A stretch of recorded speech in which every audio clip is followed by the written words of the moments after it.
So is it going now? Okay, good. Yeah, but don't do this.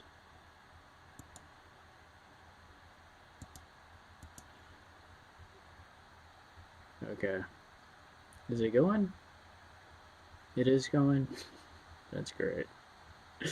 Is it really? It just connects.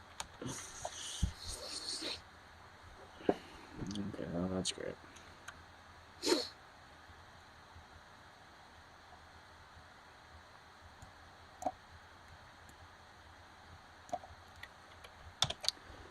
All right. It's got an excellent connection. Yeah, as long as you're streaming to yourself, or as long as Alexa's listening. Yeah, Alexa, you're not talking to yourself.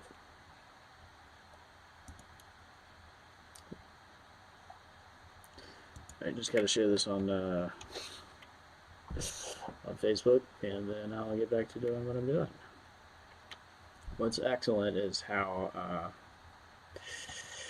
Linux now lets you use OBS with the NVIDIA encoder, which means the GPU takes care of the majority of the hardware load for encoding, and I can now do awesome, amazing things like use Krita or GIMP with small brush sizes while I stream.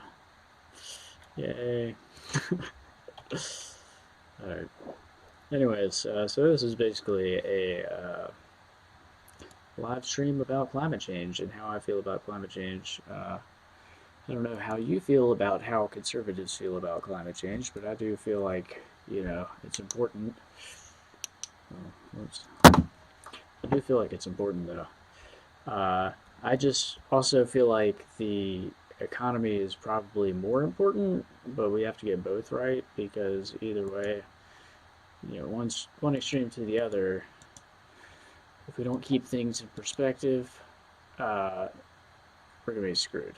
Because when the economy shits the bed, that means global warfare, blah blah blah, rocket fuel everywhere, blah blah blah.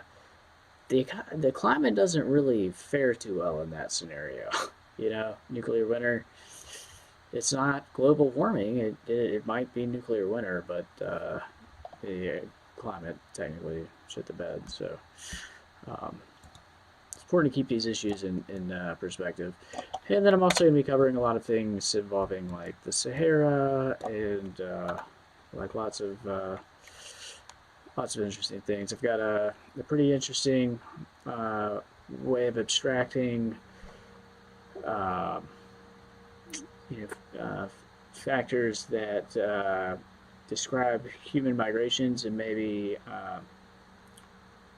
it could be used as like a pattern language or as a system of modeling human migrations at various stages. And I'll get to that in just a second. I just thought that I was actually going to be able to press the old start button, as some people who live stream or want to do when they start a stream. Wasn't exactly ready, so anyway, just gonna switch desktops again. Oh, right. This is like a really cool button, by the way. I like this a lot, especially because you can type.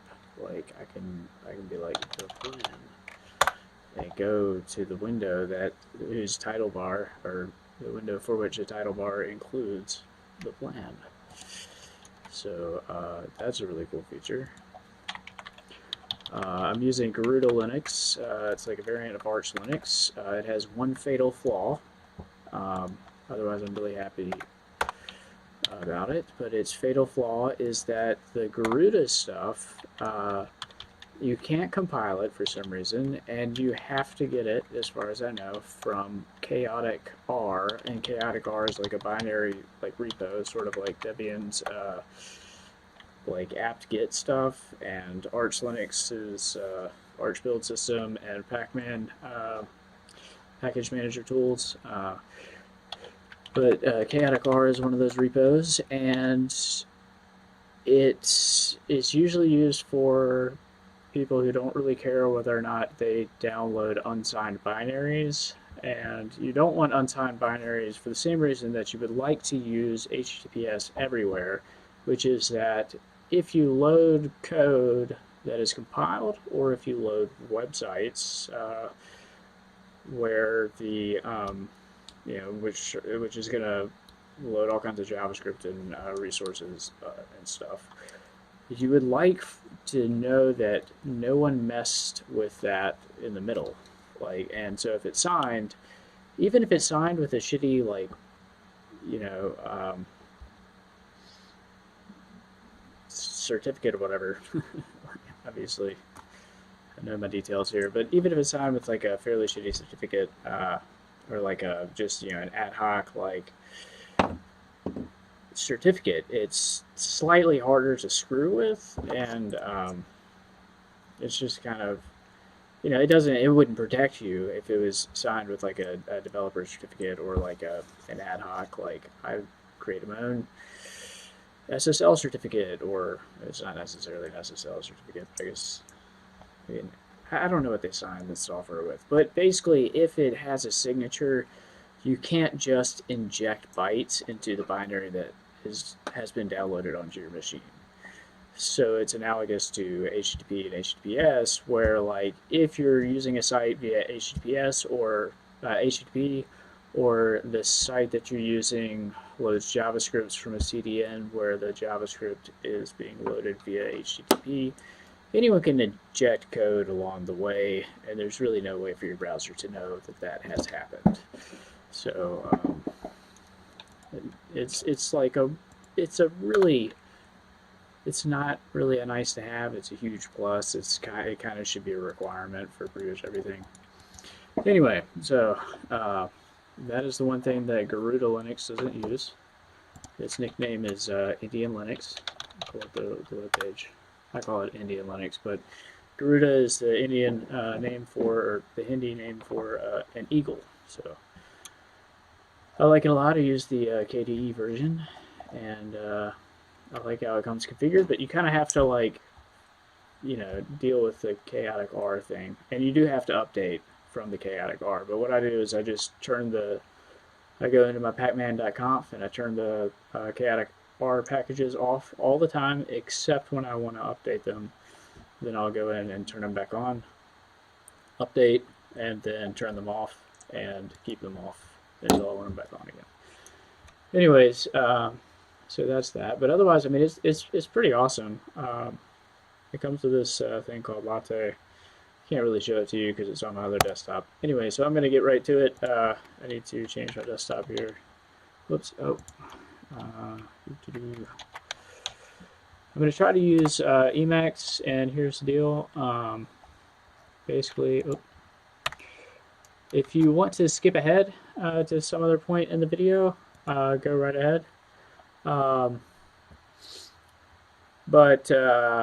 Just what I'm going to try to do is, this is basically the table of contents here. So if you want to find, I'm going to be rambling a lot, so and my content's not really organized, so that's just the way it is. I think the information I'm going to give you is still really valuable and cool and entertaining, I guess, if you're entertained by intellectual things and linguistics, anthropology, an analogy to circuit diagrams to describe human migrations, ancient Saharan civilizations, cycles of climate change. If these ideas interest you, then you'll probably be interested in the video. But here's the deal. So I may go back later and add some bookmarks to the YouTube video. I'm not really sure.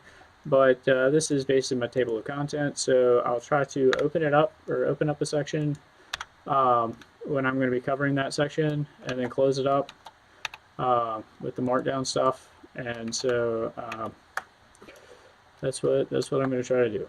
So if you skip ahead, just pick a random spot, and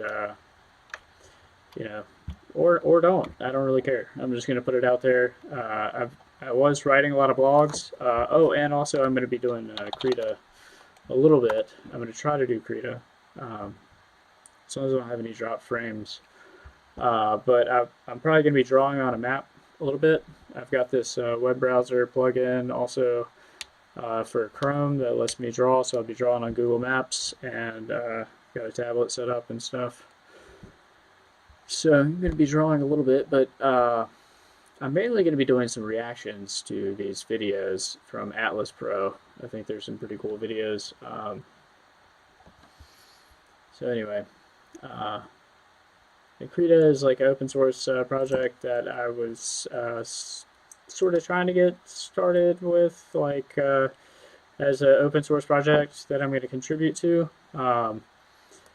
But my JetBrains Sea Lion license, the IDE license, the text editor license expired. I'm going to hopefully get that set up. I might use Emacs, but I'm not really sure. Still got to figure that out. The project is like 1,000,000 lines of code, so it's kind of complicated. But anyway, I figured it would be a good way to sort of get back into using Krita. I've been looking through the code and exploring UML diagrams and stuff like that kind of a lot lately. Over the past week, I've been doing other things to get ready for Christmas and stuff. So I may be doing that a little bit to help kind of illustrate what I'm doing or what I'm talking about.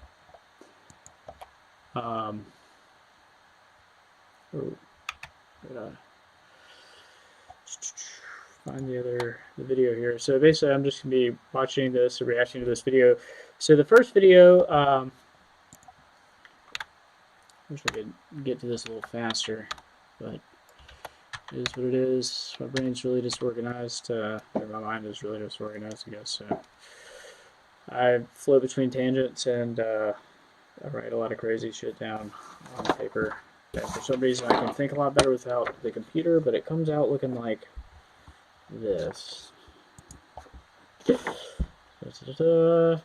This is like an outline for another video that I've got planned.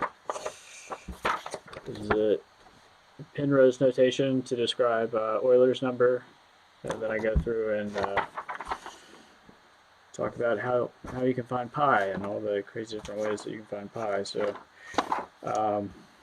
or not all of the ways that you can find pi, but a couple different ways that you can find pi. Anyways, so basically I've got 3 videos. One is the plan to fertilize the ocean with iron, which is one plan that climate change activists are putting together to offset carbon.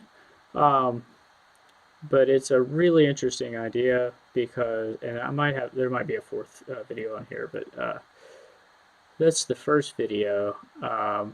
And basically, it's an interesting idea because it not only creates it not only gives us a way to offset like a small amount of carbon dioxide that we produce by fertilizing the ocean and leading to plankton in otherwise dead zones of the ocean, which then take carbon dioxide, turn into oxygen, blah blah blah.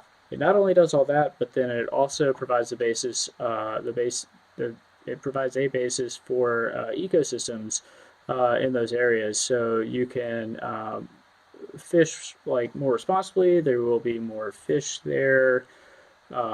Fish don't really live in the dead zones of the ocean, which is why they're called the dead zones. They're also called the doldrums. They also coincide with the doldrums.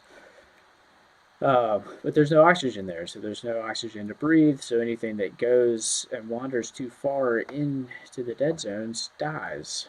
And so there's no fish there, you can't fish there, and blah blah blah. But if you could, then we would have more food, and humanity could fish more responsibly. So that's kind of interesting. And also interesting is this other video, also by Atlas Pro. It's a pretty interesting YouTube channel. I'll go browse some of Atlas Pro's videos real quick. Also interesting is Atlas Bros video on how geography turned the Sahara green. So, if you didn't know, the Sahara used to be grassland type savanna about, I guess, 8,000 years ago, uh, from like 6 to 10,000 years ago, and it pretty suddenly turned into desert. I think it was a sudden transition. I mean, it's definitely believed to be a sudden transition. But this guy's got some videos on how Antarctica melted, or what would happen if Antarctica melted, like what it would look like. Um, and there's other really interesting videos.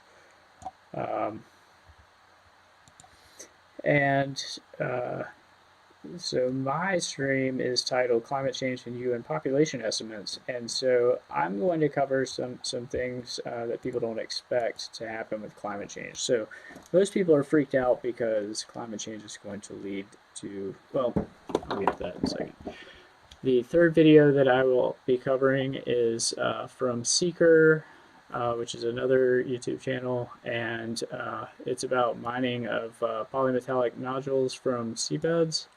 And so all along the ocean floor in certain areas, there are these nodules of metals that have basically coalesced from the high pressures and from metals like metal dust and metals like floating around in the ocean uh, near the seafloor at high pressures. So you have like stuff dissolved in the water, and then you have these crystals that kind of seed towards the ocean floor, and wherever there's extremely high pressures, you have random metals like growing on these little seed crystals, and they're like little nodules. They look like eggs, just like scattered all over the ocean floor from like 1 kilometer deep and like deeper in the ocean, which is apparently pretty hard to mine, but a lot of these areas are actually in the deep sea, and they're in areas where the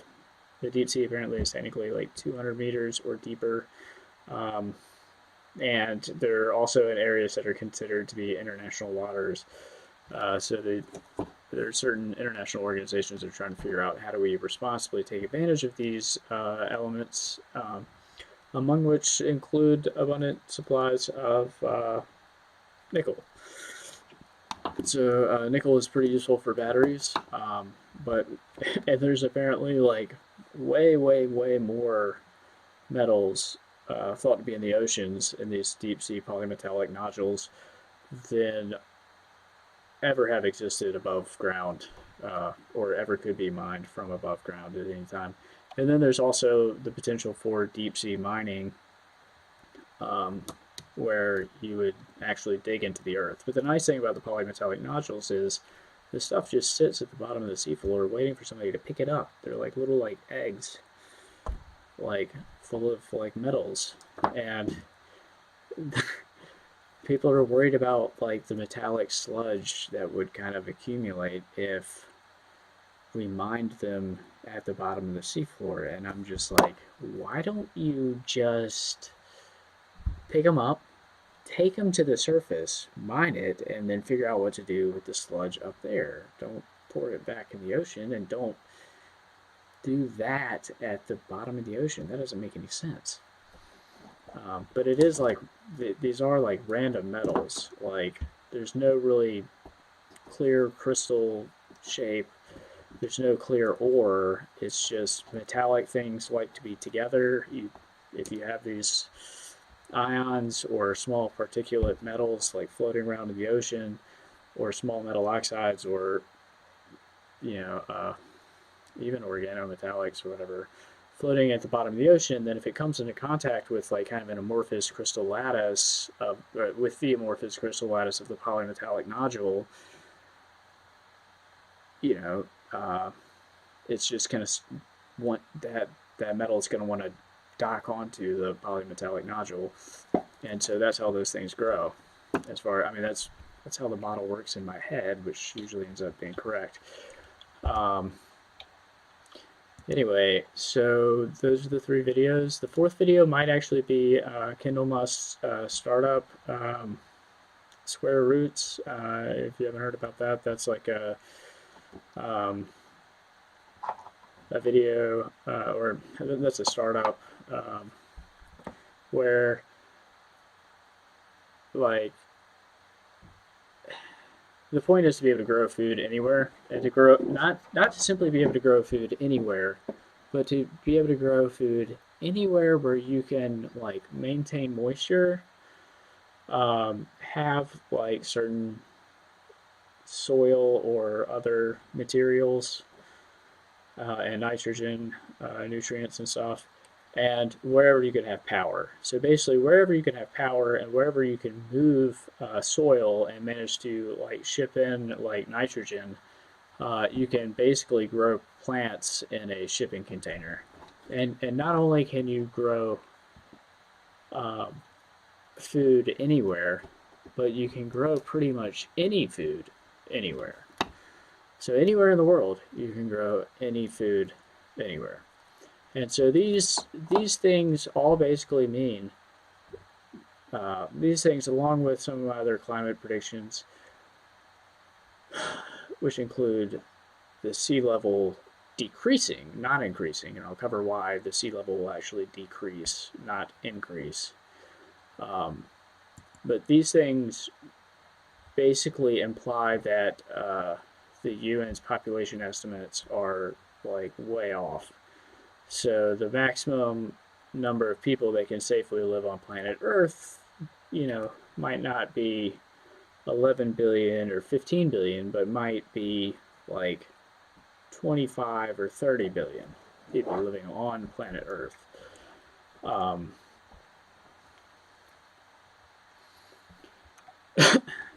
and you could sort of like, and so to me it would be more important to model like how many people could live on on Earth and on like around Earth and maybe in the solar system by figuring out how much food we can produce from the sun as a Dyson sphere or something like that. Like there's certain first primitive like measures of resources that are required for sustaining human life, um, which would be more appropriate for modeling how much life we can safely support in the solar system or whatever.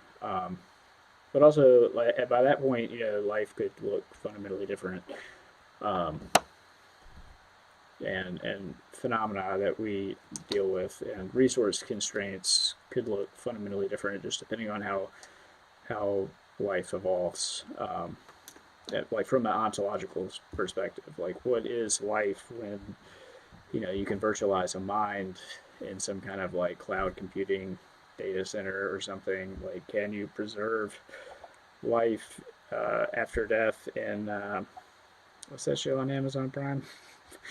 Like like on some kind of computing framework. Like, can you hook somebody's brain into the cloud and like have them experience things that are purely virtual or purely digital or purely artificial that are detached from the material world?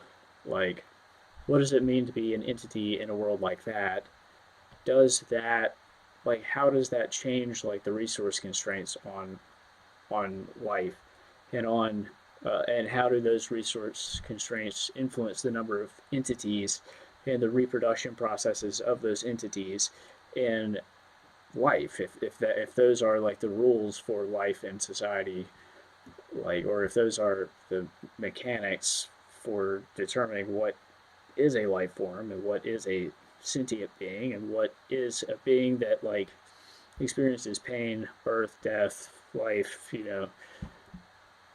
so everything changes a lot. And that's why a lot of people, when they project into the future, they get things wrong. And they also forget to take into account like our potential to change things. That's like the first order response to the thing. So for climate change, the thing is, oh no, like, oh my god, the sea levels are going to increase and then there will be global migrations and blah blah blah. Like, and there would be like, like real estate that is like completely destroyed and urban cities will be completely destroyed and like pollution from like destroyed, um, dilapidated high-rise buildings will wash into the ocean and blah blah blah blah blah. This is going to further destroy the environment and further pollute the environment, blah blah blah. Well, obviously people cannot allow that to happen. So like, how expensive would that be if our society devolved into a bunch of like, warring factions, um, where there were like migrations from, or like our society. I mean, like global society and the globe. Like, how expensive would it be if like states like Florida were washed away and um, all the seaside urban cities were like completely destroyed, and all those like pollutants that are used for like the transportation of like hydrochemicals or petrochemical derivatives, other artificial chemicals, other trash and waste products, and all of these things that all of these chemicals that are like associated with urban um, life or human life in the modern era. Like, how expensive would it be if that washed out into the ocean and destroyed ocean life and caused a cascade in what could otherwise be a huge food source for humanity? And how expensive would it be if business interests could not determine what property was going to be valuable? And see, these things will all cause um, humans to want to decrease the sea levels. And another factor is that the deuterium and tritium in the ocean is useful for fusion. So if you ever have a fusion breakthrough, which apparently the Navy has already had a fusion breakthrough, but in like 2018 or 2019, that will be a useful resource. But not only that, but like we need to be able to feed the population, and it seems like there aren't enough places to put people. So like cities are overcrowded. But what if the size of a city could expand in the most valuable places? So imagine a first or second order dynamic that is the opposite of the climate change alarmist scenario, where the sea rushes into our cities and tears the buildings down and blah blah blah blah blah. What if the opposite thing happened and the sea level decreased? Like, so why are cities where they are? Well, usually they are where they are because um, let me pull up Chrome or whatever. I'll get to the videos in just a second, but they are where they are because like rivers are like provide like a natural nexus for human behavior. Like they provide like a natural like nexus, a natural social nexus for human commerce, basically. And by social nexus, I mean like a natural place for humans to congregate. And so, like, at in conjunctions of river tributaries, you'll find cities, and then at the river delta, you'll find a city, and near the river delta, you'll find a port. And then because those are centers of commerce, like those are also centers of like economic specialization, and then people go there because there's other people there and there's people to trade with, and they have access to things that are not part of the local environment or the local geography. Like they have access to resources that are not part of the local geography. So that's why river deltas become like major hubs for commerce, and then that's where our cities are. And this is like, it's important to understand why this is the way it is, because it also tells us, one second. It's important to understand that this is the way it is because I think I lost my train of thought. Well, anyway, if only I could rewind. I'll get back to it in just a second.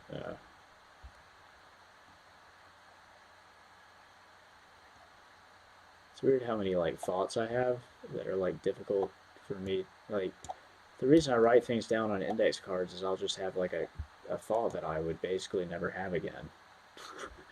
I had like if I don't write it down, if I don't externalize it, I'll never come back to it. So even though like it looks messy, like and the reason why the index cards and notes look so messy is because I don't know what I'm going to be writing down when I start writing it down.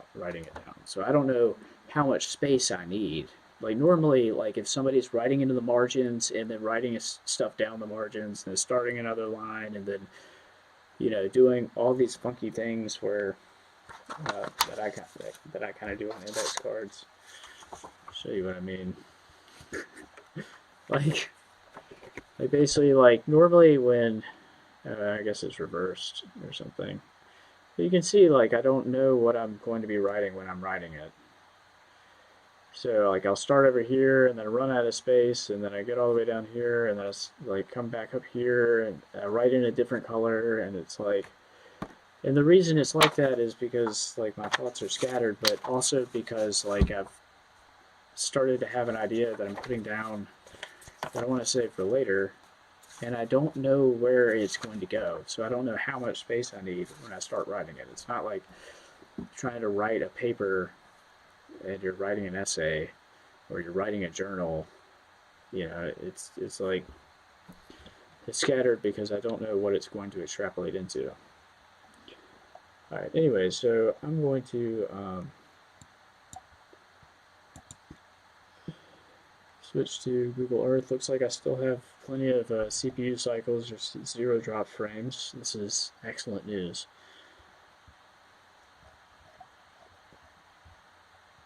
So you can see that Manhattan, like, and the metaphor for this is like the ley lines, like where are the ley lines or whatever. Well, the ley lines are along rivers and valleys and mountains and stuff and stuff. But you can see like the Dutch, I think they either were really smart about determining what would become valuable real estate in America, or they got really lucky because they went right to New York until the British took it away from them. So you can see that New York connects um, the let's see, New York City is basically the delta for everything that it connects to the Hudson River, I think, or it's like not immediately obvious that like so if you're a early colonialist power exploring an unknown region and you don't know what is going to be valuable real estate, but you want to find the most valuable real estate, and you're competing with other powers, it's not necessarily going to be obvious that New York is like the place that's always going to be like the biggest city in America if you are, colonizing from the east. But it is. Like there's no other place that would be as big of a socioeconomic nexus as New York City or Manhattan. But it has to do with, and it's not immediately obvious because there's like a canal somewhere here in Albany. Like there's canals, and there's like stuff. I can't remember if the Hudson connects. Anyway, so like these things are predetermined. Like it's not completely random, and it's also not completely predetermined as to what cities are going to be big and why. But it's important to understand why things are the way they are because I've like almost completely reconnected my train of thought here. Because it allows us like so if you understand why things developed the way they did, like hundreds or thousands of years ago or just decades ago, you can sort of like live in the modern era or live in your current era and also extrapolate into the future. So if you just live in the present with no understanding of how the past connects to the present, you're not really going to be able to extrapolate into the future, which might look as different when compared to the present as the present does when compared to the past. So, like, conditions in the future still are bound to certain uh, things that are very difficult to understand because they're not very important for the average person to know about. But if you can kind of figure them out, then you can more easily predict the future. So now we arrive at the Sahara. And everybody knows about the ancient Egyptian culture here. What people don't know about is all of the culture here. Like, let me see if I can use my mouse thing here. All right. So everybody knows about the culture here. Whoop. Okay. I totally did not mean to draw a penis. Really did not. Everybody knows kind of about the lower and or people know about the lower and upper Egypt. Okay, now I'm doing it on purpose. So there was the lower kingdom of Egypt, and there was the northern kingdom of Egypt. But not everyone knows that, like, this area in the Sahara, which this is fascinating to me. This, well, mainly this, and right here. Um,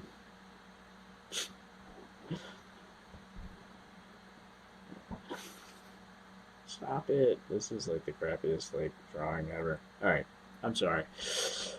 I'm gonna try to take this seriously. I promise I've got some profound things to come. And this is a real plan, and I'm not gonna be able to explain it very quickly, but I think as long as I can draw a picture, then it'll be a lot easier to convey it to people.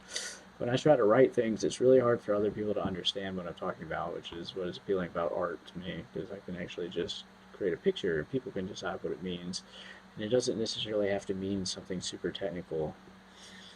But anyway, so what people don't know about, and like what is mind blowing is I have peered through beyond the veil, through the sands of time, and into the deepest mysteries of human history, and I can see it all. I'm not even kidding. Like to like back to like 70,000 BC. Okay, so and what is also profound is you see the Strait of Gibraltar right here. This is a capacitor because the sea level like lowers and um, rises and changes the distance between Morocco and Spain. And similarly, there's another capacitor here.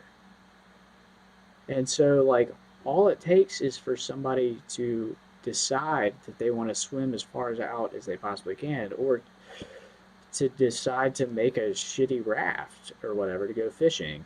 And they don't need, like, seafaring technology as long as the sea level is low enough.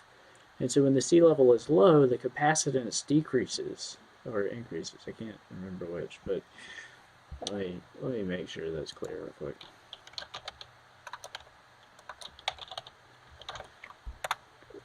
Anyway, and by capacitance, I mean the factor that causes the frequency at which the capacitor fires and the amperage which crosses the capacitor to the former to decrease and the latter to increase over time.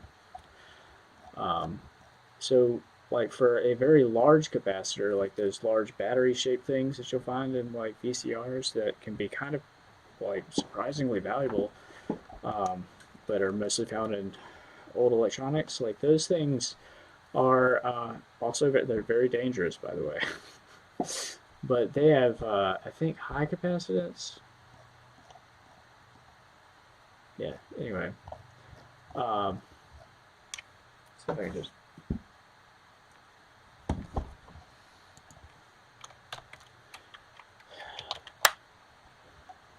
I know it seems like I'm not taking this seriously, maybe, but nobody takes me seriously. So it like doesn't matter if I take it seriously or not. Like no one's gonna take me seriously, so I'm just gonna do it anyways. And maybe the AI will judge me as being the like Ubermensch in the future. I win first prize in Ubermensch. Just kidding. I don't know. I'm just trying to express myself, really. So anyway, like there's certain geographic features which function as capacitors. And you know what? Here's another one. See what's gonna suck is oh whoops. I'm gonna turn it off. There's no undo button by the way. So that kinda sucks. I'll probably draw this and create it later. But yeah, this is a capacitor. Oh shit. Stop it. Close it, turn it off. I don't know how to get it to stop. Oh, there we go. Oops. And there's other metaphors that are like very relevant. Like the Sahara Desert is like a giant source of resistance. So like current doesn't flow. And here people are like electrons or coulombs or like the coulombs are like the things that like if you have enough of them you have amps. So and amps are like quantities of electrons moving. So like when you have resistance, it slows down like it changes the voltage, but it also impairs the flow of amperage. Um, so if you have a lot of resistance, it's harder for amperage to flow. When amperage flows, it requires more work. So if there are other options, like if there's another path to ground that is cheaper and has less total resistance, the amperage will tend to flow, the amperage and voltage, the electricity will tend to flow towards ground instead. Um, but the Sahara is like a huge source of resistance or huge insulator. Like resistors are always insulators. And so here, like, here you've got another capacitor from Djibouti to Yemen. And here you've got another capacitor from the UAE and Dubai to, I think that's Dubai. It might be, I'm going to say Azerbaijan, but it's not. Abu Dhabi. Abu Dhabi and Dubai. I can't remember. Yemen, UAE, I think it's here. Bahrain. One of these is Qatar. One of these two is Qatar. And now I feel kind of dumb. Um, let's find out. Okay. Oh, this is. Oh man. Oh shit. Well, you know, now I'm one of those American horror stories that can't name any countries on a map. So anyway, here's another capacitor. And the Persian Gulf is actually particularly fascinating. And this is what I really believe is the like Garden of Eden, which I guess would be really the Saudi Arabian Peninsula and this area in the Persian Gulf. And there's two rivers here, and then there's rivers that have disappeared. And there should be one here, and there should be one here, but there might also be one here. Um, and there may be another one like here, but that would connect to this river system. I need to look at the topography of the region. Um, because in addition to the Sahara being habitable and having four like Great Lake sized lakes, 4 or 5 Great Lake sized lakes, along with a bunch of other small lakes, Saudi Arabia also got like a ton of moisture. And if I can find a map of the Qanat system, which those are like tunnels that are dug into the desert where you can sometimes still find groundwater, but they're and it's hard to explain as it always is. Let's see if I can find it on my blog real quick. If I have a picture, like, I mean, this stuff, like, when I, like, let's see, I have several predictions here.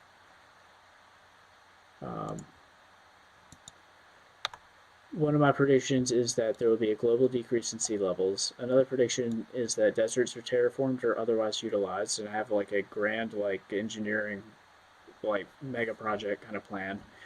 And then I also somewhere in here have left myself a note to make fun of the Dutch for their giant dam that they want to build in the North Sea. I'll be sure to poke fun at the Dutch for that because it's hilariously anachronistic given the future. We'll have a good laugh at it in the future. But yeah, so one prediction: a global decrease in sea levels. Another prediction: basically their plan for a mega dam in the North Sea is like it's like a psyop. It's like designed to make people care about like climate change, basically, and isn't everything. And what I'm saying is like none of that is realistic because what I'm going to describe over the next couple of hours, and this will be a long, rambling, you know, presentation here, is what the future is a lot more. It's a lot closer to what the future will actually look like. So if you want to know what the future will look like, and if you're worried about climate change, then you might want to pay attention, but also a lot of what I'm going to talk about is boring and ephemeral and rambling. So, somebody will have to put it together. Anyway, but at least I'm, self-aware here. So we're looking for cannots. All right, so this is a cannot. And these cannots are in Iran. But what you'll notice here, it's not actually zooming in. Oh, now it is. My little friend here, Control F, is going to take us right to where we need to go. I like it. All right. These are cannots. Now, if you wanted to know, so assume that today all of this is desert area. Assume that all of this right here is assume that all of this is desert area now.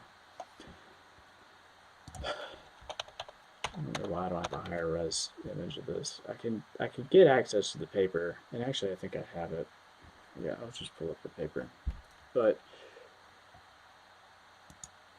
let's say that you want to find archaeological sites in Saudi Arabia where the government won't let you do any archaeology because it threatens their theocracy. I don't really want to displease the Arabian government, but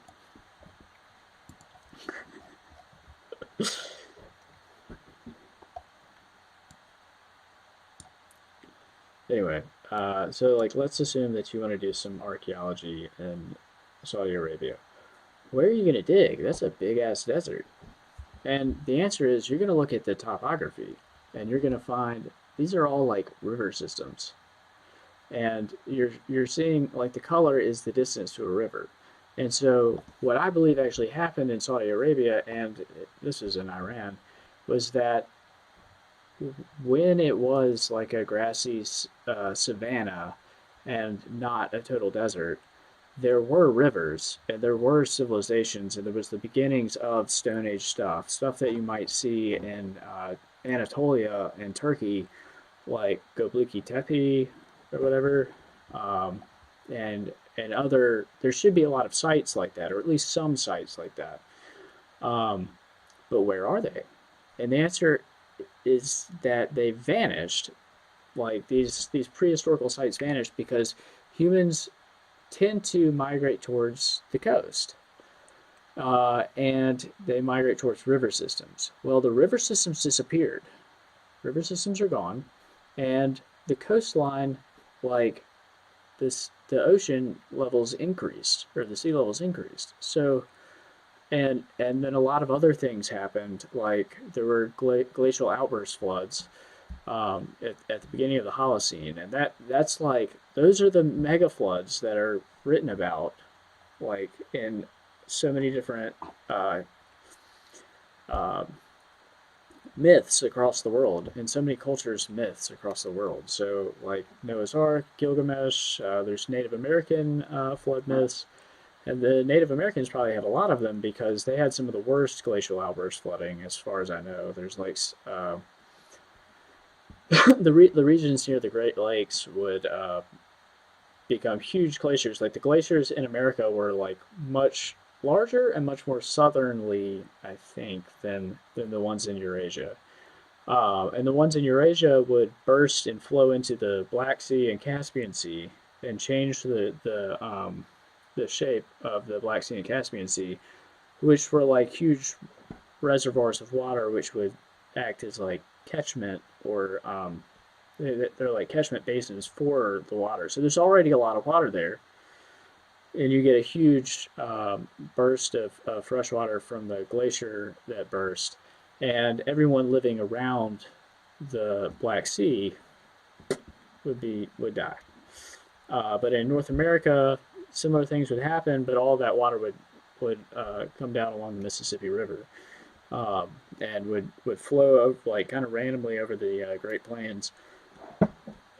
But the lakes that burst in America seem to be much larger, I think. But anyway, um, so that explains why like it's hard to find artifact, or it's much harder than you would think to find artifacts of human culture from the early Holocene. Um, People migrate towards freshwater. You have access to fish, access to trade. It's easy to get along. That's where like the beginnings of sophisticated culture begin to emerge, and then God kills them all apparently. Um, so everybody living near the coast, everybody living in the most comfortable place, dies. And that's where the most people are living. That's where the most technology is being shared. And then only further away from that do you have like the technology that is maintained. So like people living in the hills, people living in the mountains, people living in areas where it's difficult to live, or they're disconnected from lots of other people.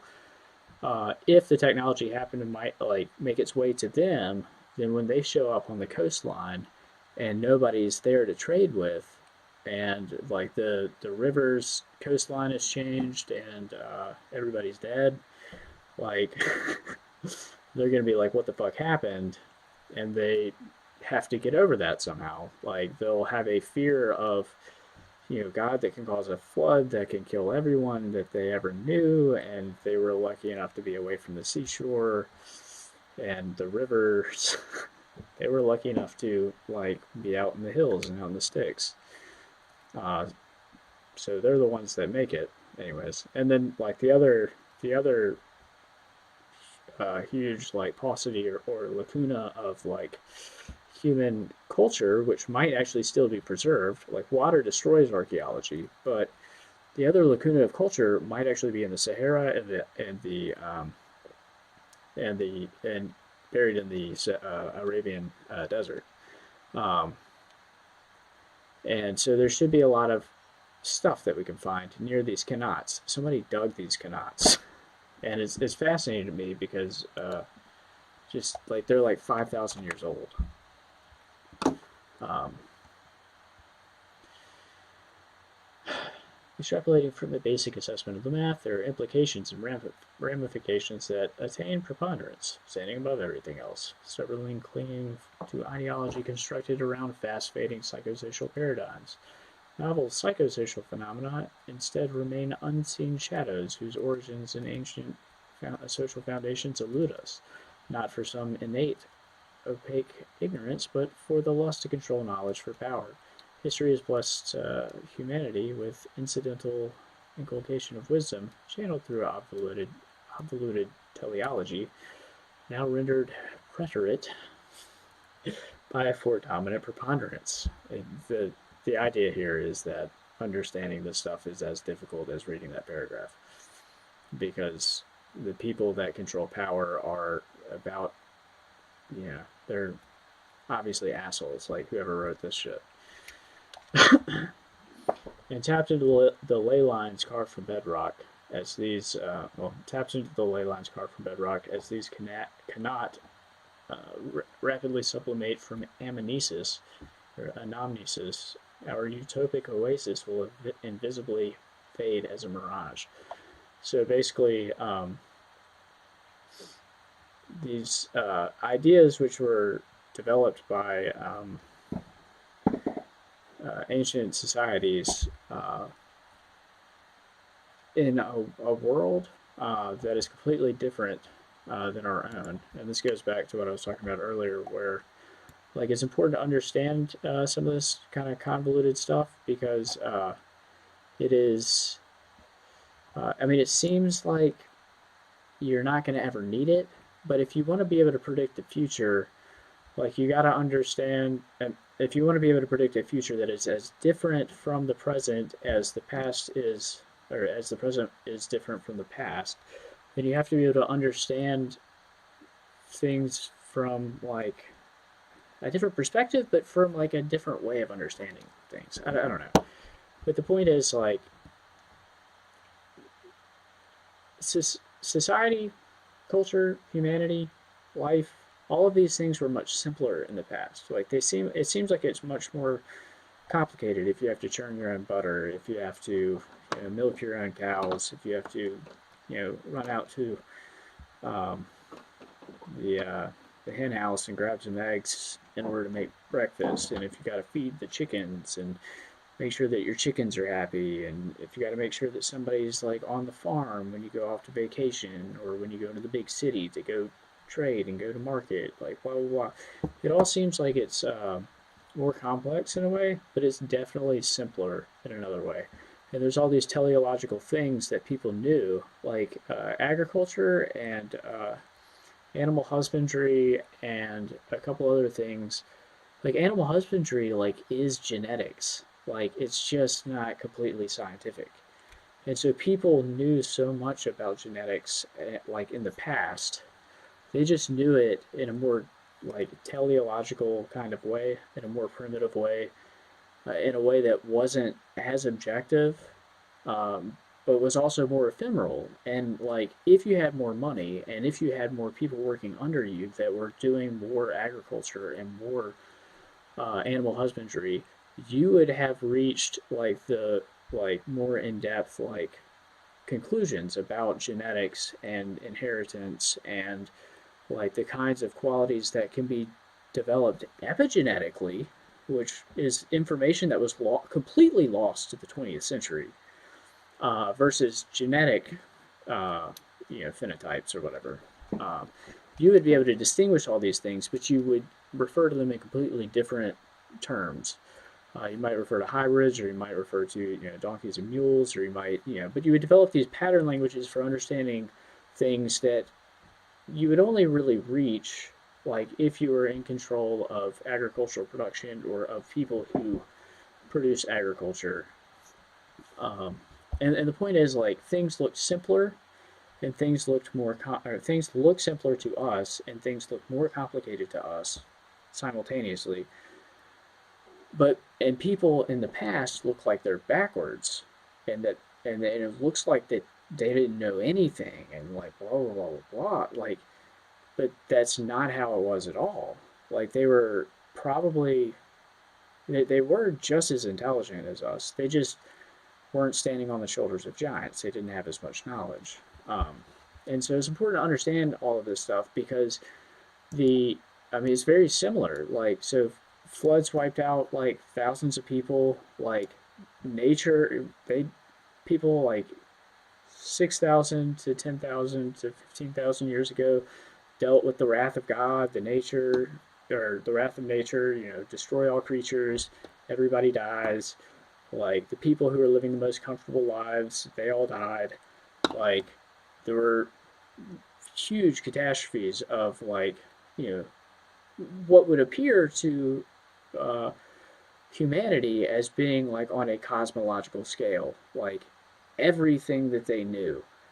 Like if you were living near the coastline, like 99% of people around you would die. Like as far as you were concerned, like the almost the entire world was destroyed. Um, and this is very similar to how people see climate change today, because the entire world could be destroyed. Like, this is something that our ancestors had to come to terms with when the climate changed back then. And it is very possible for the climate to change in an undesirable way that kills all creatures or destroys all creatures in the 21st century. That is absolutely possible. But what's frustrating to me is you have all these climate change alarmists, and they don't understand that if, like, the economy falls apart, what they do not want to happen, which is the climate changes and, boom, boom, boom, like tap two planes and four colorless mana, destroy all creatures, like, what they supposedly don't want to happen is going to happen if the economy falls to pieces. Because, like, when that doesn't work, it leads to war.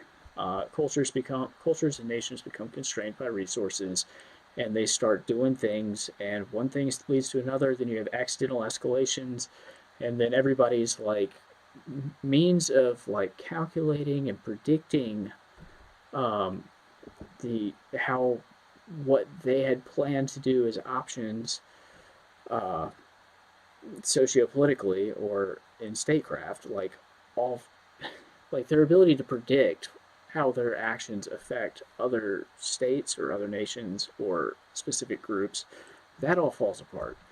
But they still have all those options that they plan to do in a case of emergency. So you have all these huge like powers with a lot like you have all these huge nation states or social hierarchies or whatever, and they have control over resources and people, and like their actions become determined by need in an emergency, and it becomes us versus them, and it becomes like everything goes to shit when you have economic problems. When everybody can work together, then you have cooperation, and cooperation promotes more cooperation.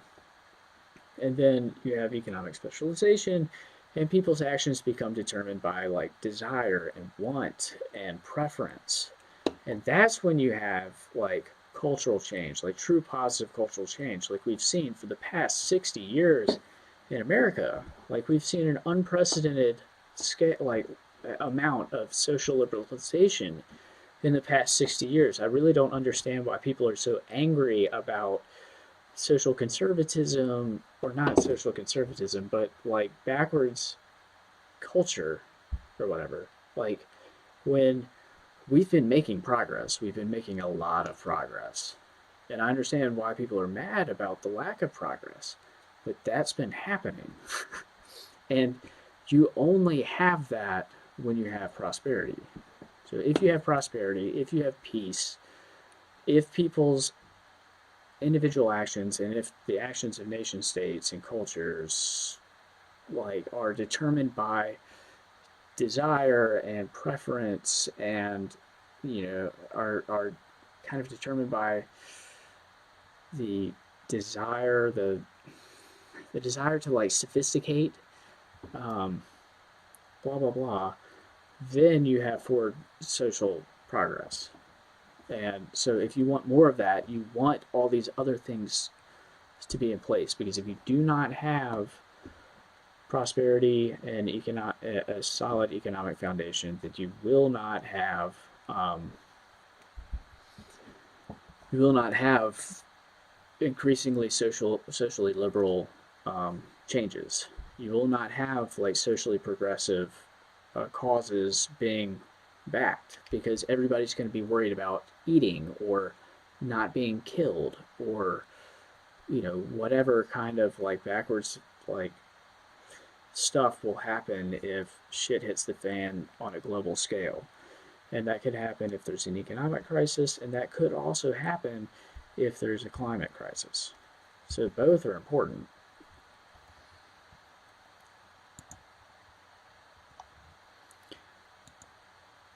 So anyway, those are my predictions. A global decrease in sea levels.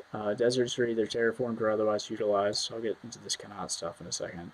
The English Channel kind of becomes a river, maybe. That's a maybe. it hasn't really even been like that for like 18,000 years. So, and even then, it was like a really, really, really, really wide river that was made of salt water. And missing links in human history are discovered again. Um, so we can, the whole idea behind, the whole spiel behind these canals is that like we can look at the topography of the Arabian Peninsula and find the areas where rivers would have been, and then use that to find the qanats, and then search around the qanats and find artifacts, potential artifacts.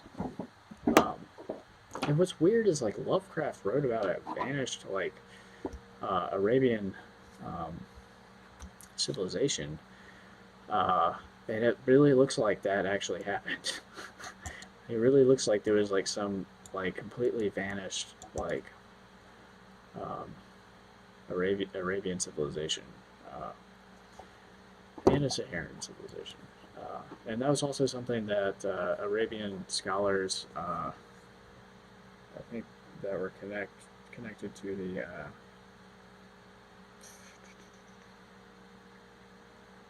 I can't remember the whirling dervishes, whoever the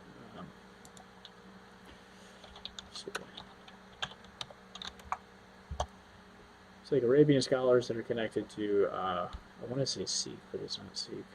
Sufi. They're connected to like the Sufis. Uh, they also wrote about like vanished like civilizations in Arabia, and it's also part of like Arabian Nights. There's like this mythos about like a civilization or buildings and other things that kind of vanished into the desert that contain all kinds of treasures, and they're gone and they're completely inaccessible. But once in a blue moon, uh, the mouth to the cave of treasures rises from the sands, and you'll discover things, including a genie who sounds like Robin Williams. Uh, and let me just riff on this real quick. Emulation of ancient thought, penultimate metacognition.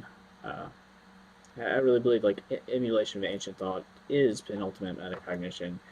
Um, and so we seem like we feel like we feel like we're superior to people in the past, but we're not really.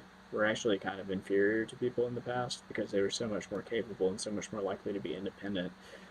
Um, but anyway, like epistemologically, if you can come up with an argument or define some kind of idea and then like restrict yourself in certain ways and come up with multiple arguments for getting to the same place, like you'll find yourself thinking in new ways. So, and also if your restrictions are extreme, then even if ultimately you're thinking along like a flawed path or using flawed reasoning, like trying to think about the Atlantean civilization when there was no such Atlantean civilization or something, like if you're trying to figure out something, like if you're looking at something epistemologically as like in the same kind of mindset that people in the past would have had to look at that thing or examine that thing, you'll find that that is like a pretty amazing way to expand your mind and expand. Like you'll reach new places epistemologically.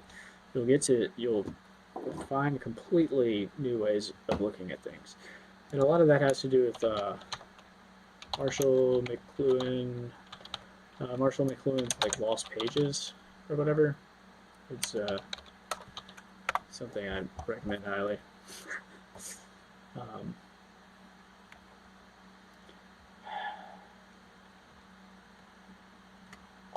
anyway, he talks about how people processed information in the past,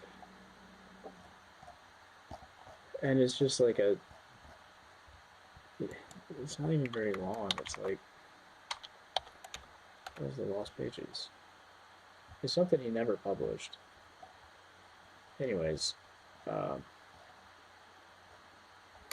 He basically talks about how people were like how modern people are primarily visual, but how in the past, especially before writing and before images, really, people were primarily like auditory.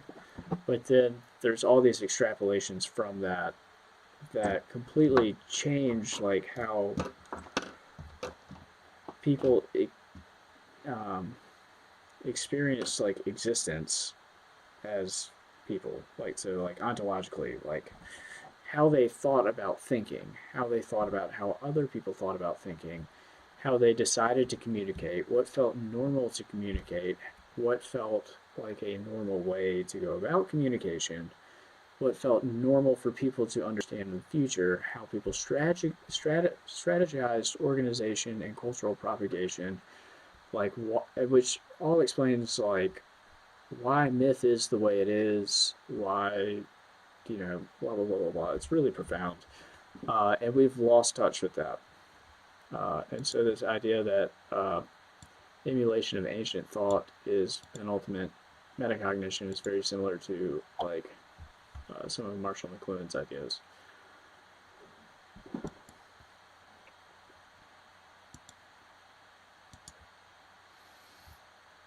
And yeah, so let me get to the actual videos here, so that otherwise I will absolutely ramble on forever. I love this plugin that gives me amazing imagery from the Earth whenever I open a new tab. Alright, so Atlas Pro. I guess I will start with, like, I don't know if I want to start with the Saharan ideas or the Saharan video, because that leads into my idea for like a mega project, or whether I should lead in, and it also segues from what I'm talking about now. Anyway, I'm just going to switch to floating fertilizing. In just a single drop of ocean water are thousands, possibly millions fertilizing of the ocean with iron. microscopic organisms called plankton. In Greek, planktos means wanderer, which is a pretty good description of these organisms since all they do is float near the surface of the water, completely dependent on the currents to move them along. These can further be divided into phytoplankton and zooplankton. Phyto also comes from ancient Greek and means plant, while zoo comes from the ancient Greek zoon, meaning animal, and these feed on the phytoplankton, similar to how animals feed on plants at our scale. Together, these two types of plankton form a huge and diverse ecosystem completely invisible to the human eye. And yet, it was these creatures that have had by far the largest impact on life on Earth. Seriously, it was around 3 billion years ago, when the Earth was only about 1.5 billion years old, that cyanobacteria, Earth's most abundant phytoplankton, produced the first gaseous oxygen as part of a chemical reaction we'd later call photosynthesis. Now, with this highly reactive gas present in the atmosphere, new types of chemical processes and therefore organisms could develop. Except these ones respired using this toxic byproduct of the plants to fuel the creation of their own organic matter. This is known as respiration.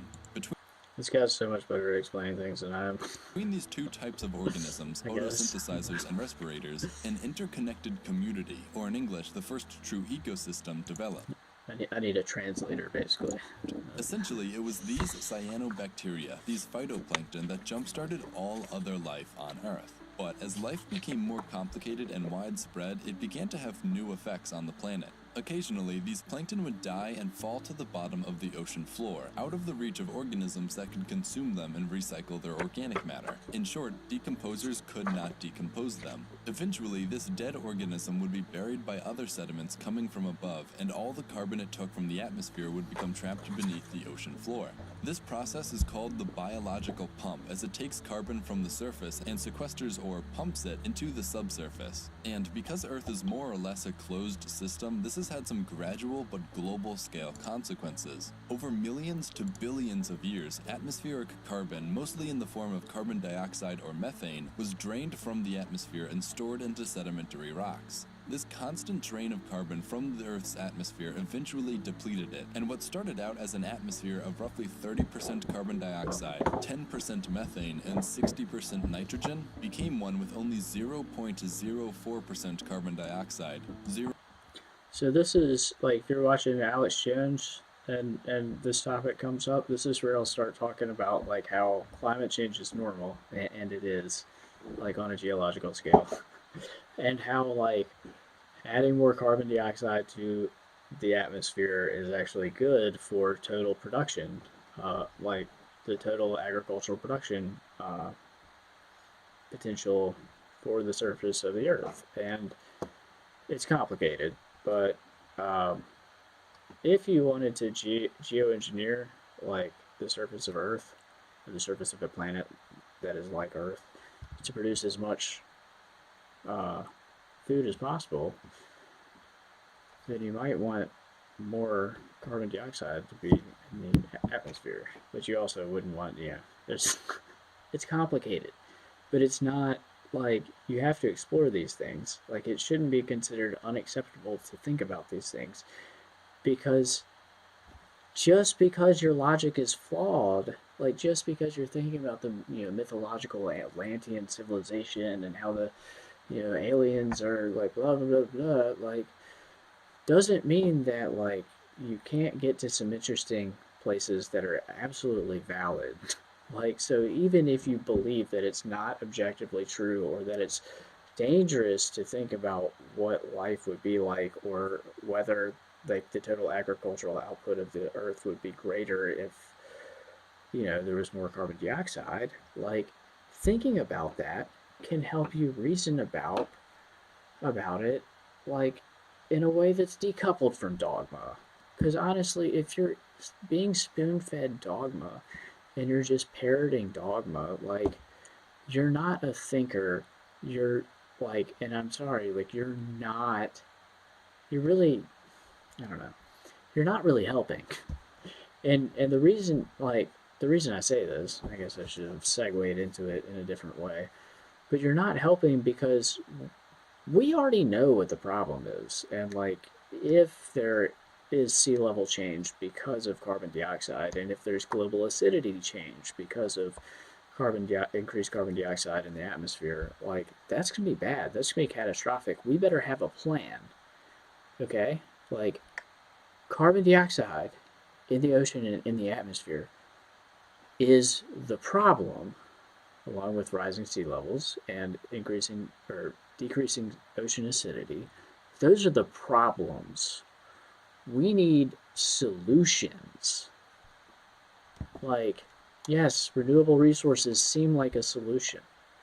And I'm going to go through all these solutions, like, but it's important to keep that in mind and to be practical and to do it in a way that is economical, like that embraces capitalism, honestly. And you might not like capitalism, but I would have to argue that you're retarded. Okay, I'm gonna try to I'm gonna try to refrain from being pejorative, but like like the reason why capitalism is the not the best way of going about things, but it's not even an ism. It's not even a thing. It just is what you do when you want to do things efficiently. And yes, some people become disproportionately wealthy as a result of that. That can be problematic. And eventually that leads away from capitalism. Capitalism is where like you have decentralized markets. Some people have money. People have incentives to cooperate and incentives to work and incentives to innovate. People exchange resources in markets. Markets set prices. Supply and demand sets prices. And then you have innovation and you have like the application of human labor to transform resources into products or supply services.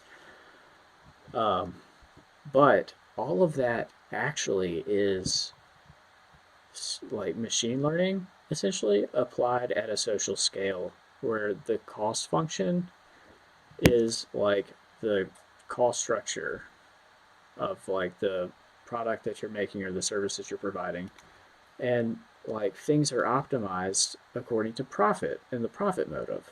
And of course like that system can run out of control, but basically like if you want to do something efficiently, you do it with capitalism. if you want to make a decade or a generation or 3 generations worth of mistakes, as has happened in North Korea. Oh, no, wait a second. That's 4 generations of mistakes in North Korea. If you want to make a bunch of mistakes, like, declare capitalism to be the enemy. Like, that's an egregious mistake because, like, you're basically declaring efficiency and, like, efficient cooperation and the potential for innovation to be the enemy because of flawed ideology. So anyway, that's my spiel on that. But and I don't mean to be pejorative about it, but it's important to be realistic about climate change, and it's important to collaborate and discuss solutions, not the problems.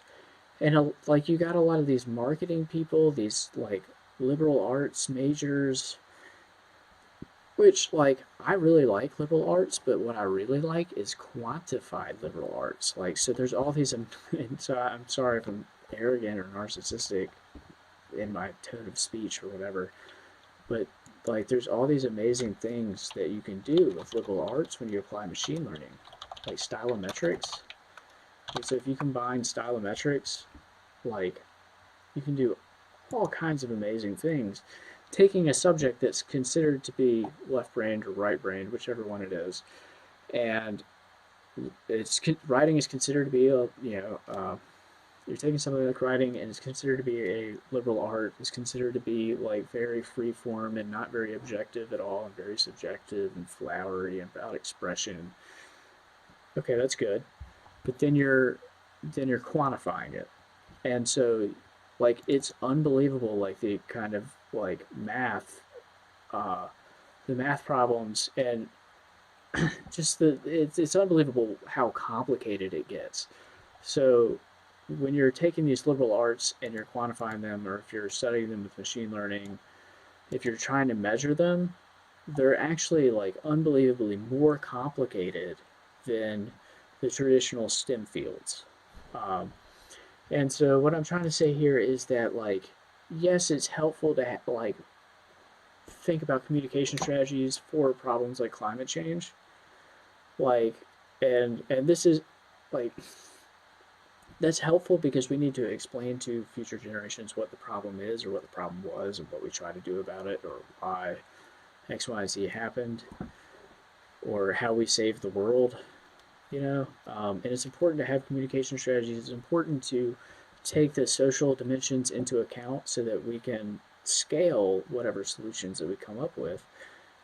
But my critique of, or one of my biggest critiques of climate change and climate activism is like, that's all that you're doing is like drumming up panic and making people think a certain way and then demonizing people if they don't think the same way, which prevents actual discourse from happening. And like these problems are huge, and there's so much to be done. Like so metal organic frameworks. I'll get back to the video in just a second, but metal organic frameworks, like, I should really get back to the video. This is what is going to this is in like 5 or 10 years, these are what we're going to be deploying to solve climate change. And these are like unbelievably difficult, challenging, like inorganic slash organic chemistry problems. Like it's really hard. It is really, really hard because these things have different properties at different sizes, and they have crystal structures that are that like required the formation of like new notations to define crystal structures and to document like different kinds of molecules, to like document, organize, and index like databases of chemical molecules. Like it require like there's all these really interesting problems that that surround this. And so like if you care so much about climate change, don't go concoct some kind of like hilarious protest in the UK involving like a fire hose and whatever. That's not helping. That's placebo. Like, you feel like you're helping, but you're not. You're just like wasting your potential to change things by wasting your time. Like, it feels like you're helping because you're very emotionally engaged in what you're doing when you protest like that. But you're not really helping. That's only helping in the social and communications kinds of aspects of the problem, or the social and communications dimensions of the problem. It's not really helping in the end. What's going to help is engineering, and that's what's realistic. And so, like, if you care a lot, go learn something. And that probably sounds really condescending. Like, I'm sorry. Like, I'd love to talk to people about it. I'd love to teach people math or whatever if you want to like do something about it. And I'll take all the time in the world to teach somebody something. Uh, and I can really come up with like good ways of explaining things, like Levy distributions and form stable probability distributions. Now, people know what a river looks like, right? There's all these like fantastic metaphors for water. So these things seem very complicated. So you have the idea of a stable distribution and form stable distributions. These things look really complicated. Look at these equations. Just wait till you get to the proofs or the papers that you have to read. It's really complicated, right? Like, oh my God, like all these Greek letters everywhere. Like, I haven't really gotten all the way into this, but this is used in financial engineering and in other systems too. Um, but everybody understands like water and rivers, and look like watching river, like watching river, watching a river flow over obstacles in its path. It can be kind of hypnotic, and you notice that like almost no matter what happens, the river returns to its same shape, but it never actually has the same shape. It always is assuming a different shape that is similar. So let me like like show you what I mean. And then I'll get back to the video in just a second. I was thinking of that.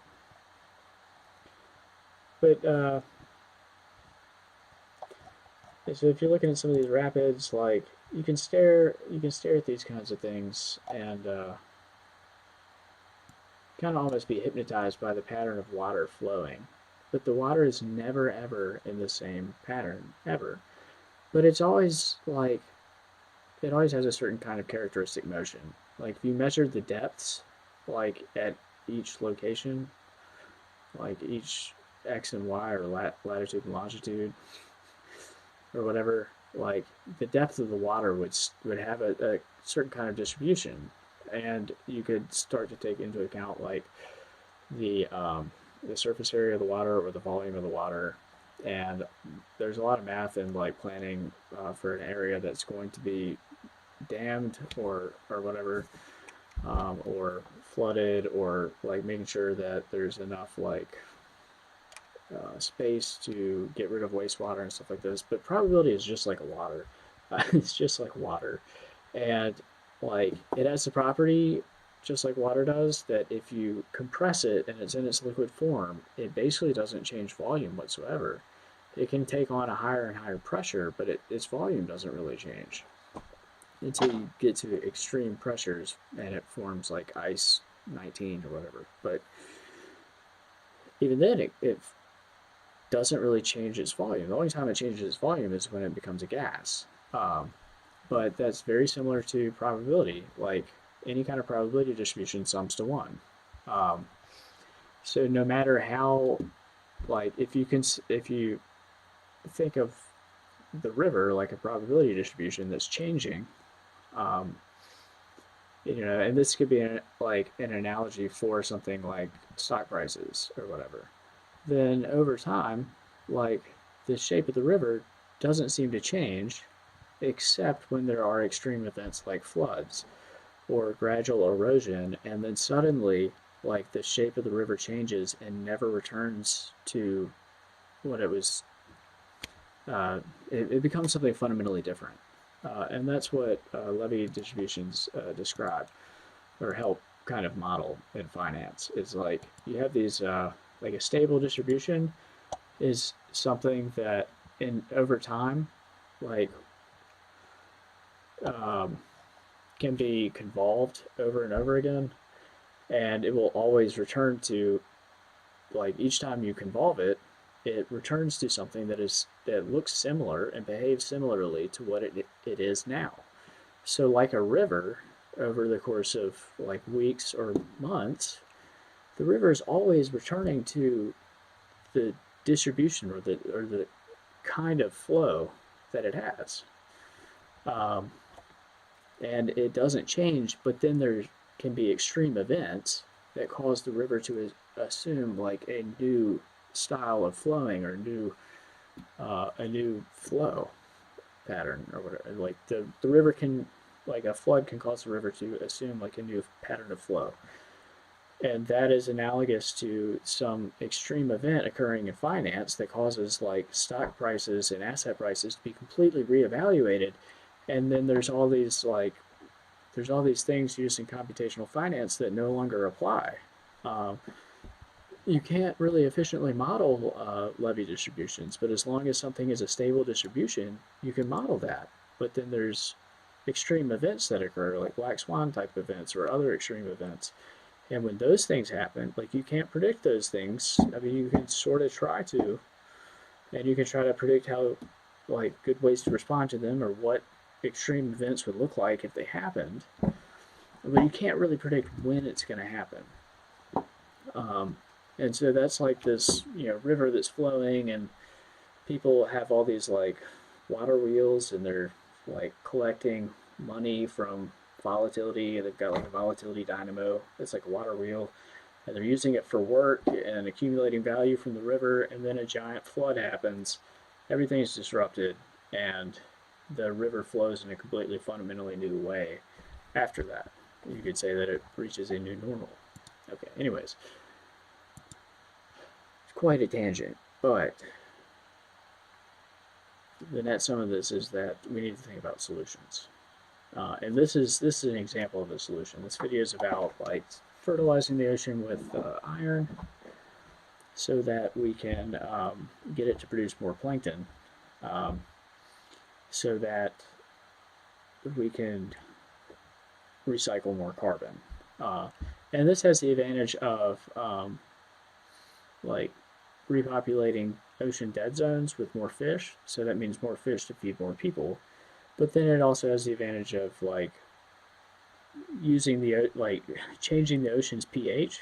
Like that's another thing that happens like as more plankton grows around the ocean. And it's not super effective, but here, watch the video. 0.0002% methane, 78% nitrogen, and 21% oxygen. Oh yeah, and almost 1% argon, but that's not really important. Because CO2 and methane absorb and retain more energy from the sun's rays than either oxygen or nitrogen, this change caused the Earth's atmosphere as a whole to absorb and retain less of the sun's energy. Less energy means less heat, and over millions of years, the Earth changed from an extremely hot and humid place into the one we know now, where ice can exist year-round at the poles and deserts are the prevailing land biome across the planet. But in recent years, this trend has actually begun to reverse a little. Another organism, this one much larger, called humans, maybe you've heard of them, have begun to undo the effects of the biological pump. You see, some of the organic matter that was stored beneath sediments over time became what's known as fossil fuels, an easily available energy source that can be used to power all sorts of really cool things. As a result of humans using these fossil fuels, carbon that was once sequestered underground has now been returned into the atmosphere. The effects of this trend reversal is a reversal of the previous climate trends, or where the Earth was becoming colder and more desert, this increase in atmospheric carbon works to make the planet warmer and more humid, like it once was millions of years ago. This isn't really a problem for the planet or even life, as they've both survived much worse, like meteors and volcanoes worse. The only thing that this really poses a problem for is those humans, as they are the ones that have developed to depend on the Earth being the way it had been, so that their crops can grow and their cities remain out of the dangerous reaches of natural disasters. Recognizing this, some humans have tried to come up with a solution to their problem. All sorts of ingenious and creative methods have been laid out to fix this problem of fossil fuel consumption, such as not doing this as much, or promising to hardly do this at all in the future but doing just as much now. But those methods have turned out to not be quite as effective as we had hoped, so scientists have also looked at ways to just undo this issue, to reverse their reversal of the biological pump, or in English, a way to put carbon back into the ground so it stops changing the weather. Although massive in terms of scale, the biological pump is rather slow when compared to how fast humans can recover and expel fossilized carbon. But if the rate at which carbon is put back into the subsurface were to be increased to equal or greater than how much we as a society can produce, then climate change would essentially be resolved. Of course, that's a lot harder than it sounds. Or is it? No, it is, but we're still going to look at ways to do it anyway. A couple weeks ago, I showed you this map in my Oceans Are Desert. Okay, this that's where this guy was like afraid to really talk about this openly or whatever. I mean, not really afraid to talk about it, but um, let's see where is that? Yeah,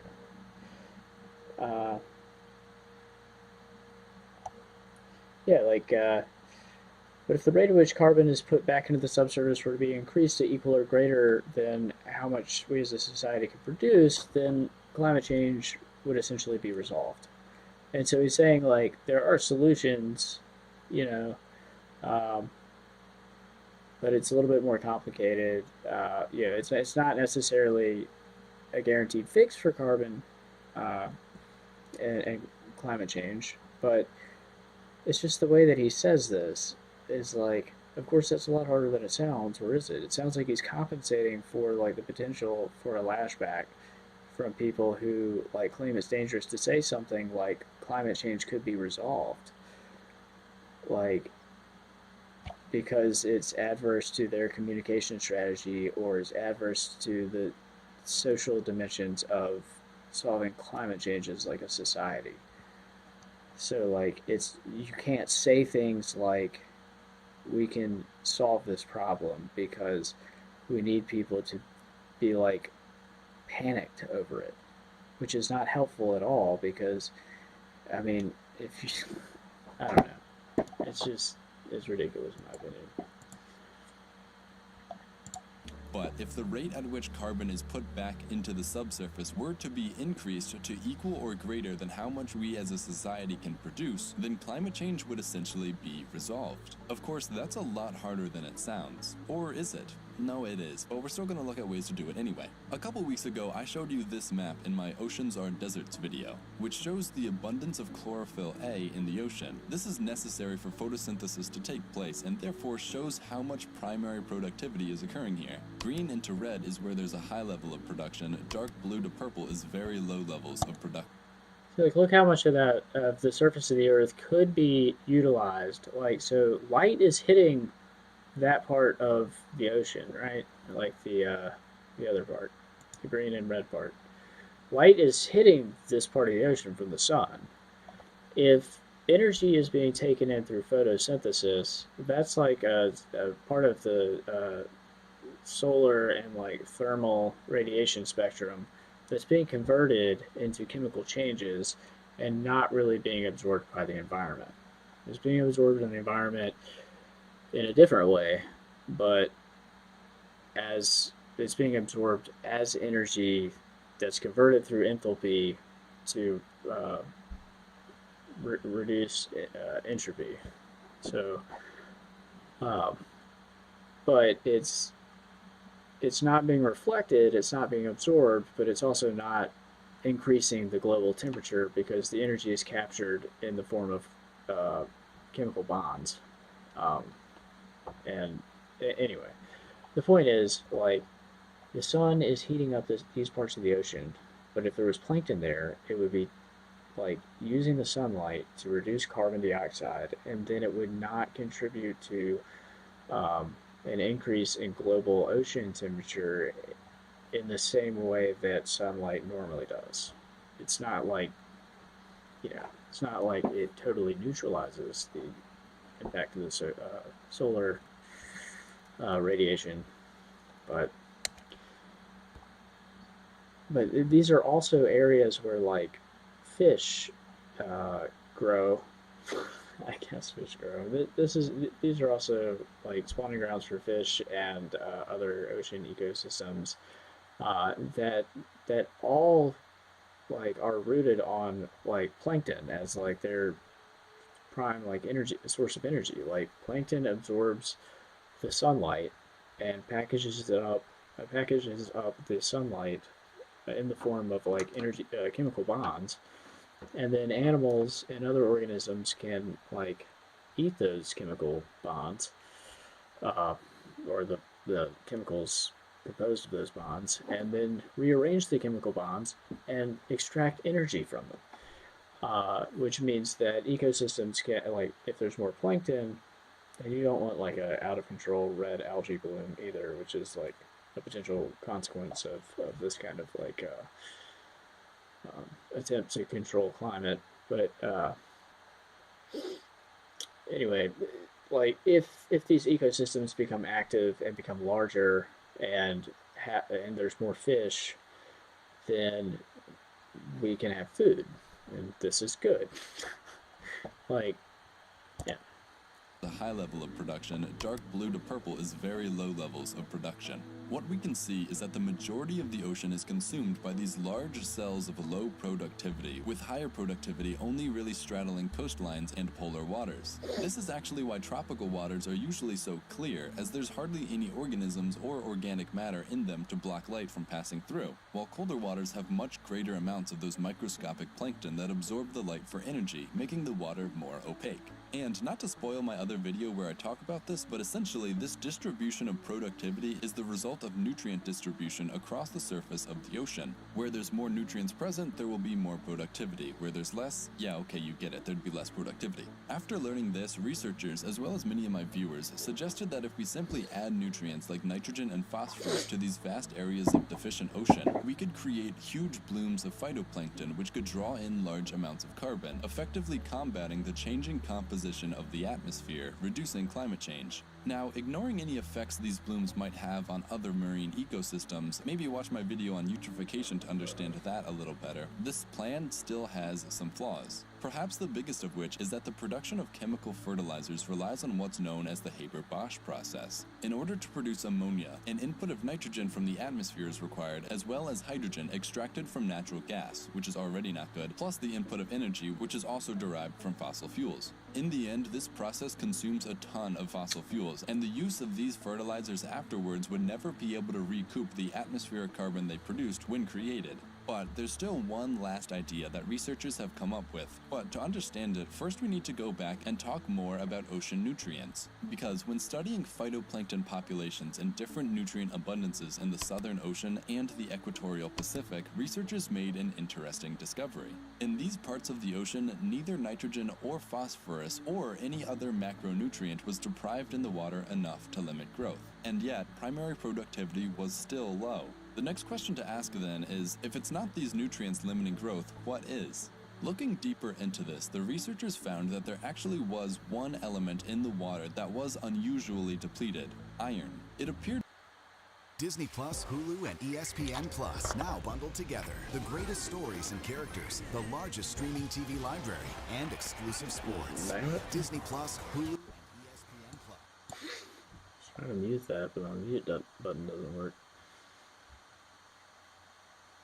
Oh shit. Good thing nobody's watching this. ocean productivity in certain areas of the ocean. Further research only supported this idea, such as the Vostok ice cores Okay. taken in Antarctica. By drilling into the small air bubbles trapped in this ice core, we can see And what so the apparently atmosphere iron is really necessary, or is necessary for the I guess productivity of the surface of the ocean. So like how much work is being done to reduce carbon or to synthesize carbon and incorporate it into molecules and into life forms um, on the surface of the Earth. And like it explains exactly what uh, protein structure or organometallic, uh, metallo-organic chemical the plankton use, but it requires iron. And this connects to the Sahara video, which I'll play in just in I'll play it after this one's done.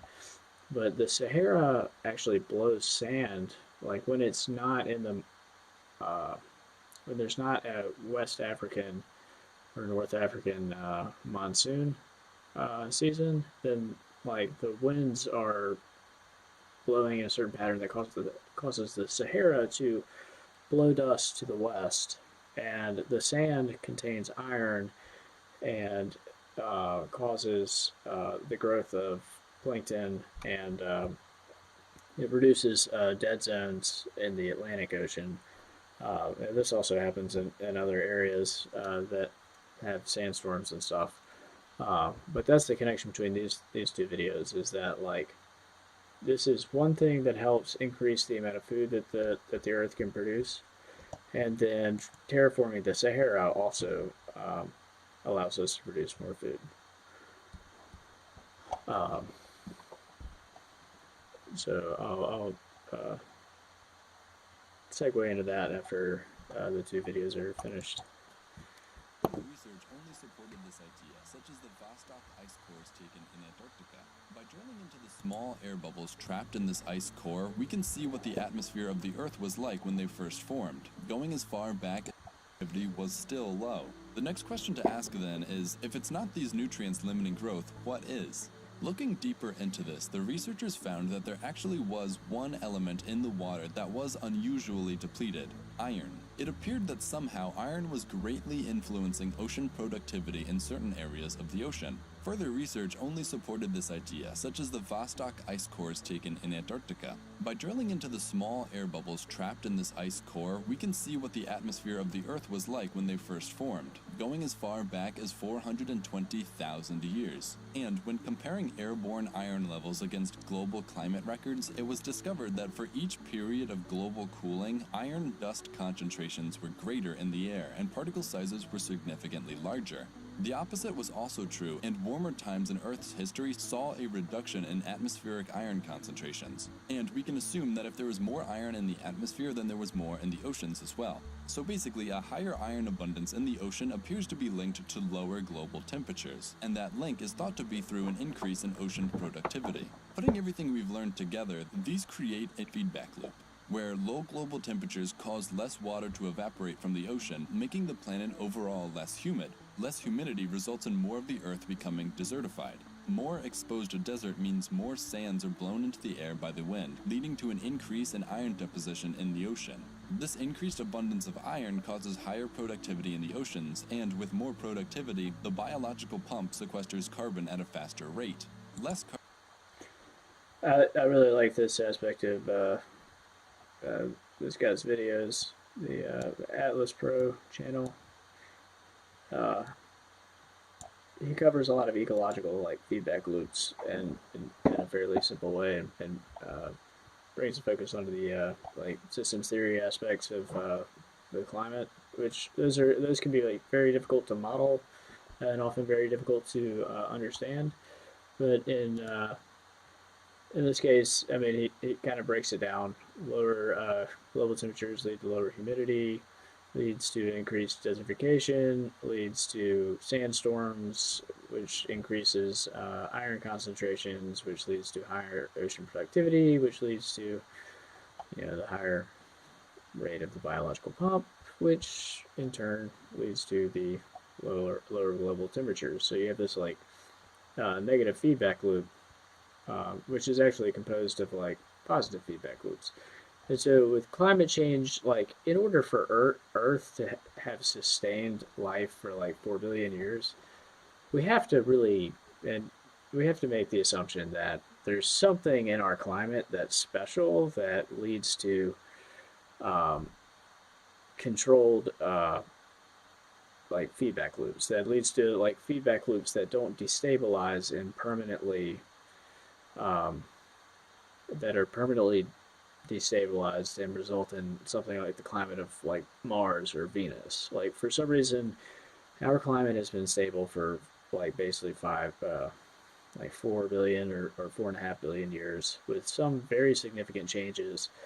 Um, like it is, it has to be like, I can't really conclusively prove it necessarily, but I'm making the assumption that it has to be because our climate is stable, and when feedback loops, when there's a positive feedback loop that causes certain factors to go way out of scale and way out of like when there's like a volcanic eruption that melts glaciers that causes the oceans to rise, like something, and then you get lower global temperatures, lower humidity, yada yada yada. You get something that is a negative feedback loop that reins these factors into control, so that there's an overall stable system. Um, I forget what you use to model that. Well, that's a tangent for another time, I guess. Something in chaos. Oh, recurrence relation or recurrence map.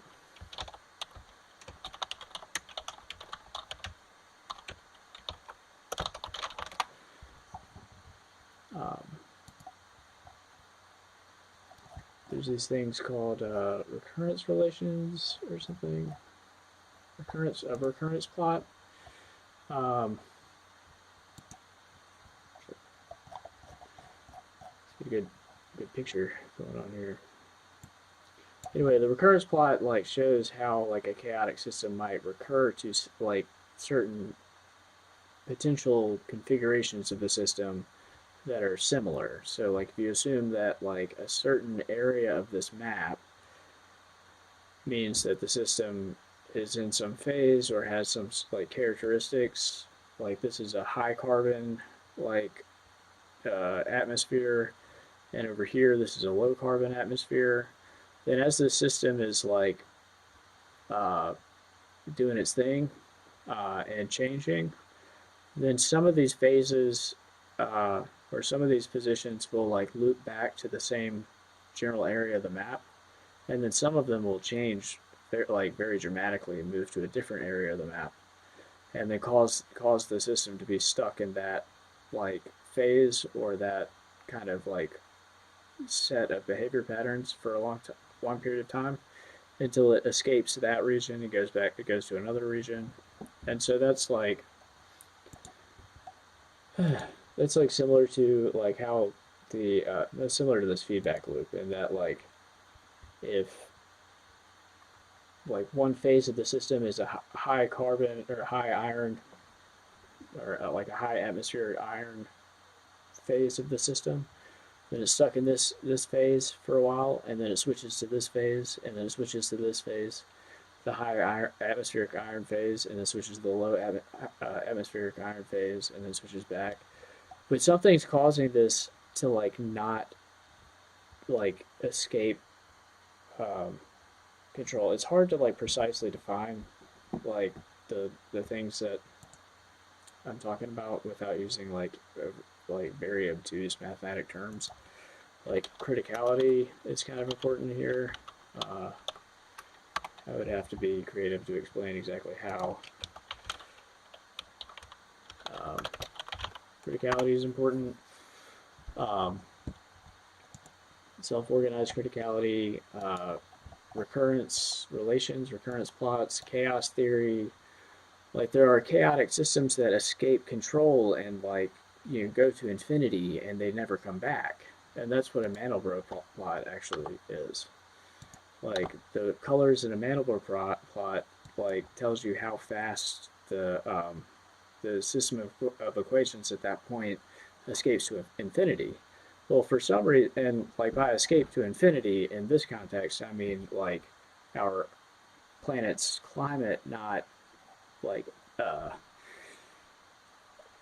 escalating into not experiencing some kind of positive feedback loop that leads to like a runaway greenhouse effect and results in a planet like Venus.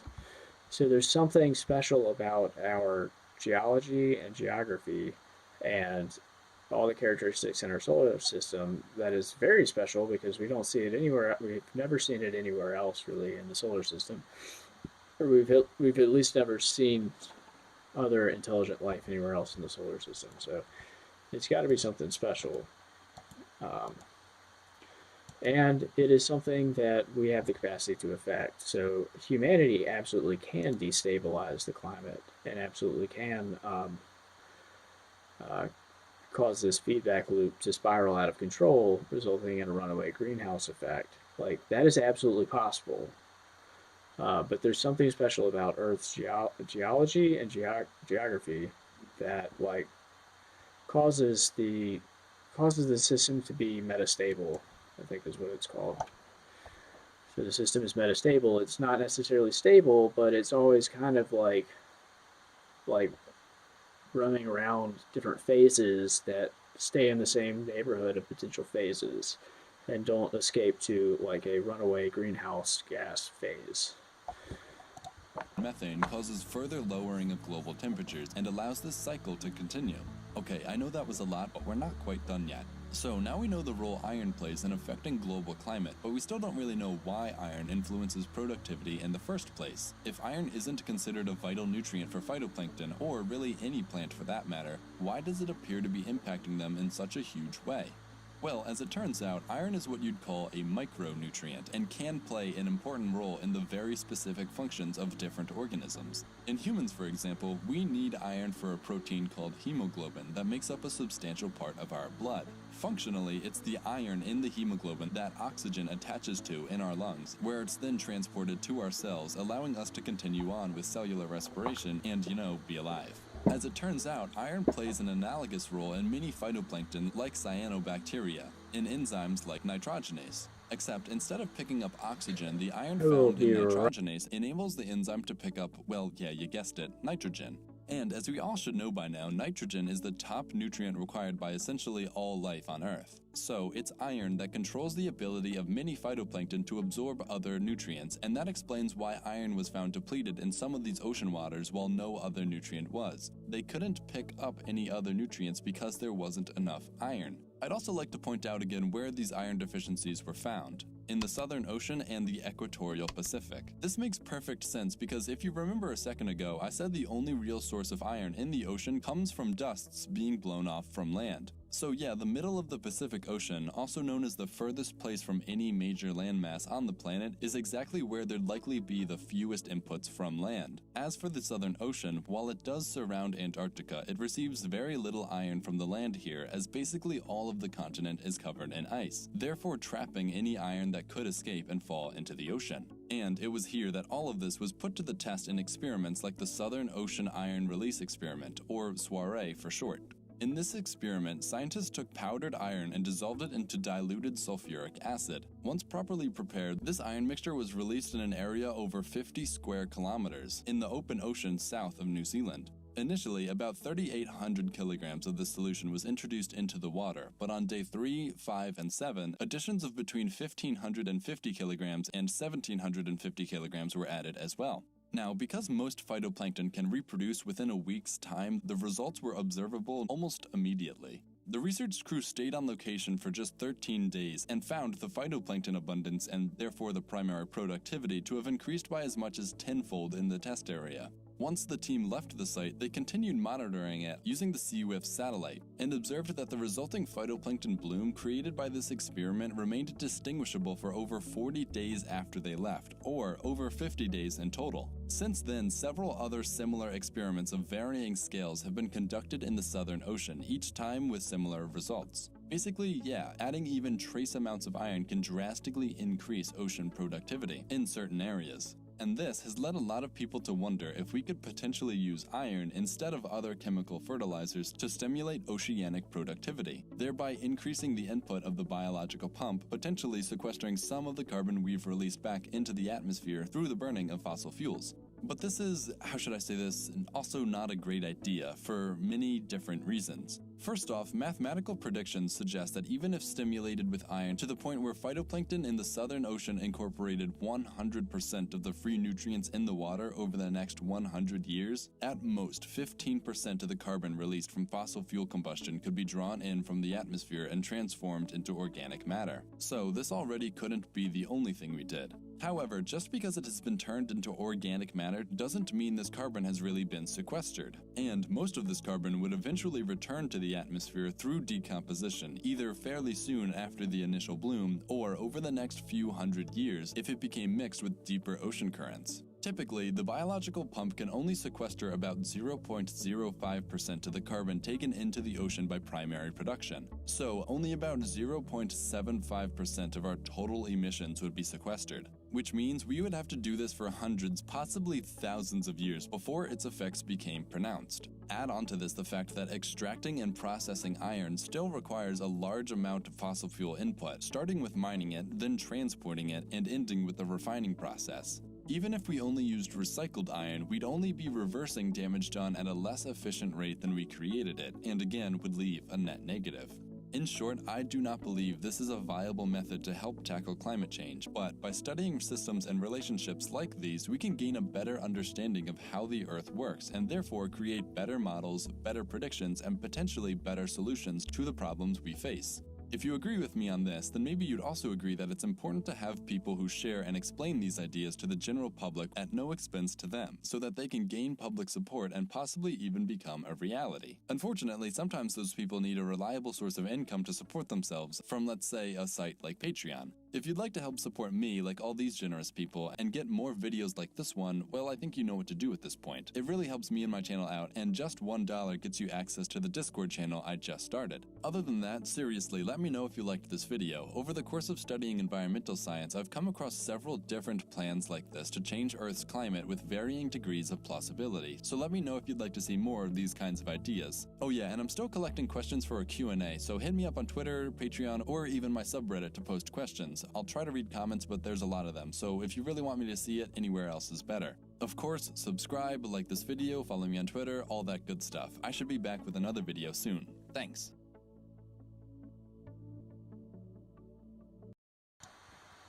Disney Plus.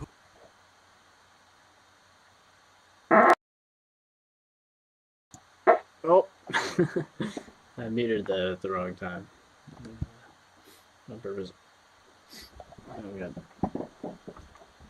So anyway, that's an interesting idea to kind of help with carbon sequestration. And it basically just uses the environment. You know, it's like the environment kind of doing its thing, and we just kind of like help nudge the environment the right way, and it helps carbon a little bit. Okay, so that helps carbon a little bit, right? It's not like it doesn't completely solve the problem. But what do we need? We need more rainforests, right? Like, so let's terraform the Sahara. Let's take some of these desert regions and turn them into like carbon sequestration factories. But if it's a carbon sequestration factory, it might as well be making food for people, because that's a byproduct of photosynthesis. So let's use as much of the earth as possible to grow food. And basically all we're doing here is making it life as, we're just facilitating nature, facilitating as much life as possible, and using solar radiation to influence how ecosystems are constructed and to influence factors that encourage ecosystems to become like more vibrant and more pervasive. So yeah. Second video is about the Sahara. Let me check on one thing real quick.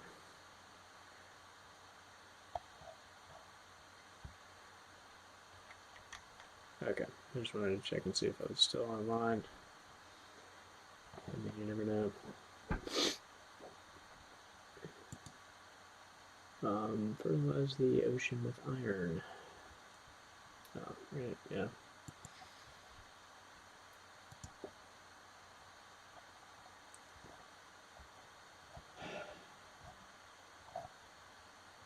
Yeah, the geography of Mars was pretty interesting.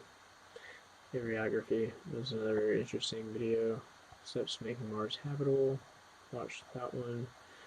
The geography of the Ice Age, also very interesting. How geography turned the Sahara green. Oh yeah, a very interesting one was what if Greenland melted? Because that's a question we'd all like to answer. I would like to have that question answered. Like Greenland would be fairly habitable, maybe. Um, I think what we should do for Greenland is basically do I have a Greenland section over there?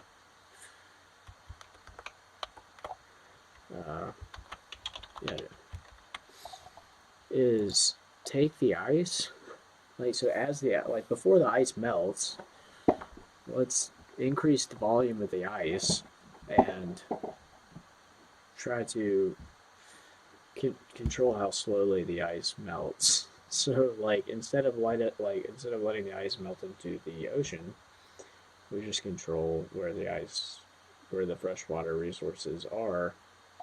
Because like people are gonna find that like freshwater in the future is as valuable or will be as valuable, if not more valuable, than oil. So oil is like the scarce resource now, but in the future it will be freshwater. Um, and the enemy here is enthalpy or entropy. Let's see if I find entropy on here. I have this in here somewhere. Yep, there it is. Entropy is the devil. It's like, I mean, entropy is what like results in less efficient utilization of energy in the future. So if we don't like, and this is why pollution is way worse than carbon dioxide. Like carbon dioxide is like an issue, a way of like structuring communications and debate over environmental policy that focuses everything on one factor of environmental issues or one particular environmental issue. And carbon dioxide is very easy to measure because it's one thing, and you can measure progress towards good carbon, stewardship or good carbon policy. Uh, or you can measure progress, like and whatever, because you can measure carbon. It's one thing, so it's like almost like it's easy to create a metric and to like distribute that metric out through like international law and international policy and to create a framework around it because it's one thing. If it was lots of different things, it's very complicated and it's hard to keep track of like progress towards or away from those goals when there's so many things and it's very convoluted. But ultimately, carbon is one thing. So, what we're fighting against is entropy related to the distribution of carbon dioxide. So, we have this maximal entropy, maximal entropy of carbon dioxide, and we want to reduce the entropy of carbon dioxide because entropy is the devil, entropy is bad. But there's also entropy of other pollutants, and because there's so many more of those things, like the entropy related to that is so much more difficult to measure. So it's more difficult to talk about. It's more difficult to judge whether your society or your nation or your economy is contributing to the entropy of those things, the entropy of those pollutants, or whether it has contributed to the entropy of those pollutants. But by focusing everybody on carbon dioxide, we get to all pat ourselves on the back and pretend like we're like progressing towards like responsible environmental policy when it's just a placebo. Like it's not really necessarily doing anything. It's distracting from pollution. Like carbon dioxide is just one part of like responsible environmental policy or necessary environmental policy. Um, but the good news is like the more technology that we get, the cheaper it is to have responsible economic regulations that promote, the health of the environment. Um, it's it's just, but we also don't want those regulations to be like overly burdensome, and yeah, but basically entropy is the devil. Like, don't create it, and you won't have to pay the energy cost to unwind entropy.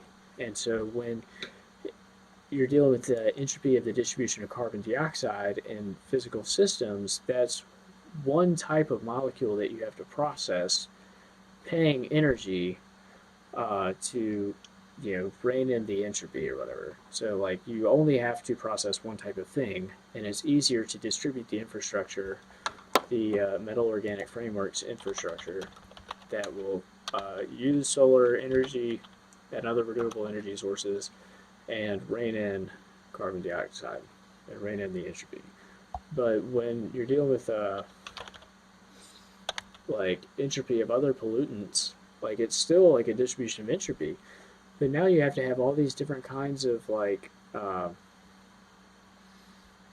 synthetic biology, like organisms, like in the ocean, or like synthetic biological um, infrastructure that like can process and metabolize or help the earth or help the ecosystem metabolize like pollutants when it encounters those pollutants. So it's like very easy to unwind the damage done by carbon dioxide or unwind the excess carbon dioxide, but it's not so easy to do the same with pollution, with just general pollution or random pollution. So finding all those like different weird like experimental rocket fuels that are around in the environment, or and that's not even toxic. That's not even like radioactive toxic waste, which would probably be like the worst. Um, anyway, metal organic framework is the way to do that. So we will do that, and they have really cool images. This is what they look like: giant like cubes, and there's an unbelievable number, like an unbelievable variety of these things, and they are all like organometallic or organometallic, I guess. I don't know, but it's all like metal organic chemistry. There's like a hybrid of inorganic chemistry and organic chemistry. So you have to be like a master of both and a master of like crystals. Um, you have to be really creative in order to like understand how these work, but not simply understand how these different structures like can facilitate or catalyze reactions, but to also be able to produce the structures and then measure whether or not the structures like would then degrade into pollutants themselves. Like, how do you design industrial processes that produce these things? Like, what is the most efficient like industrial process to produce like a metal organic framework? There's already a lot of research that's been done in like this field. This is an example of like the like specific crystal structures um, that are so complicated they had to like come up with a new way of classifying the different molecules that can be produced. And there's these spaces in the molecules that can fit other molecules and facilitate like catalyzed reactions. And so like there's a whole math behind like determining how much of this empty space there is in these molecular structures. And it's really just like unbelievably fascinating. And this is what we need people to do, not protest. We all know there's a problem. I mean, Fox News might say that there's not a problem, or whatever. The Koch brothers say that there's not a problem, but there is obviously a problem. And I'm just pretending to be impartial here. I mean, we all know there's a problem, but we need solutions. We need people who are thinking about solutions. We need people who are like turning these problems into opportunities. That's what we need. ahead and start the second video now. In Greek mythology, Phaethon was the son of the god Helios, who drove the sun across the sky in a chariot every day.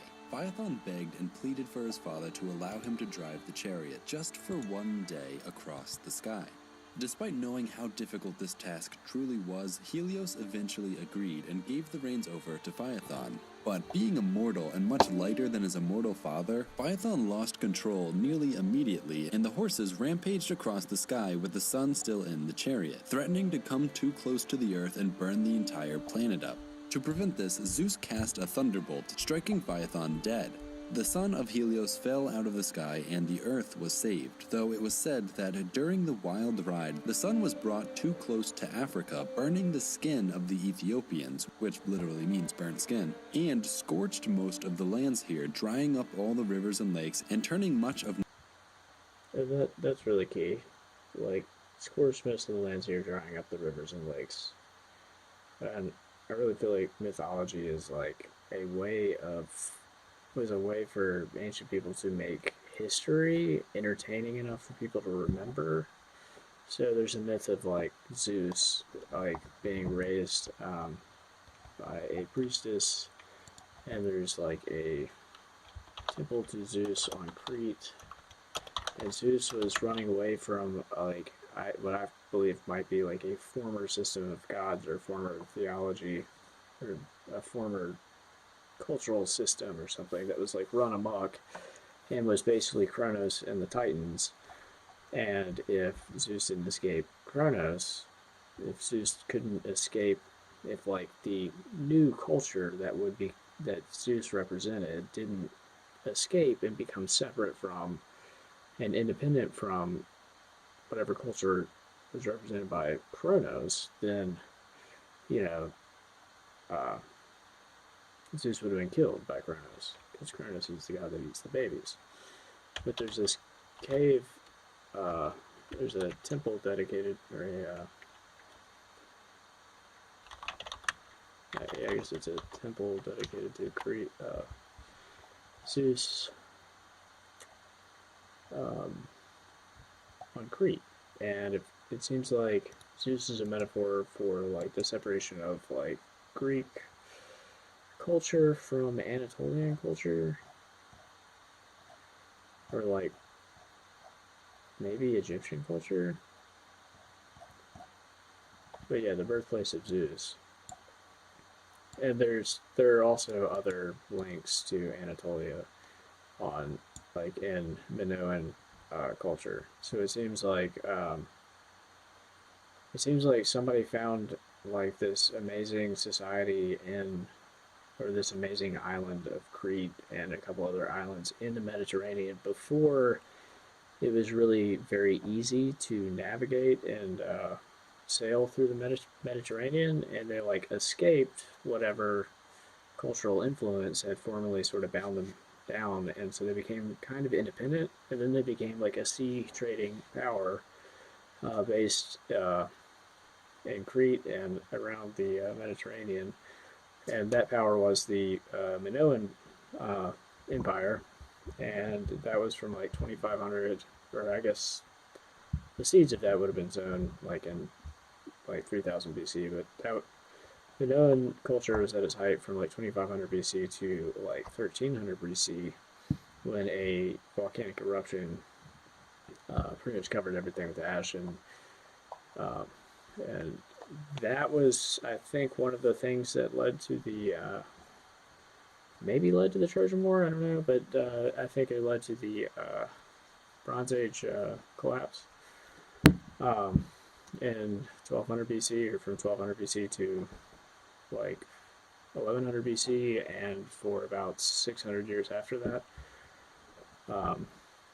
But anyway, it seems like mythology is like it was like a way of making these historical facts it was a way of making these historical facts entertaining enough to pass down to future generations in a way that like was sort of like, you know,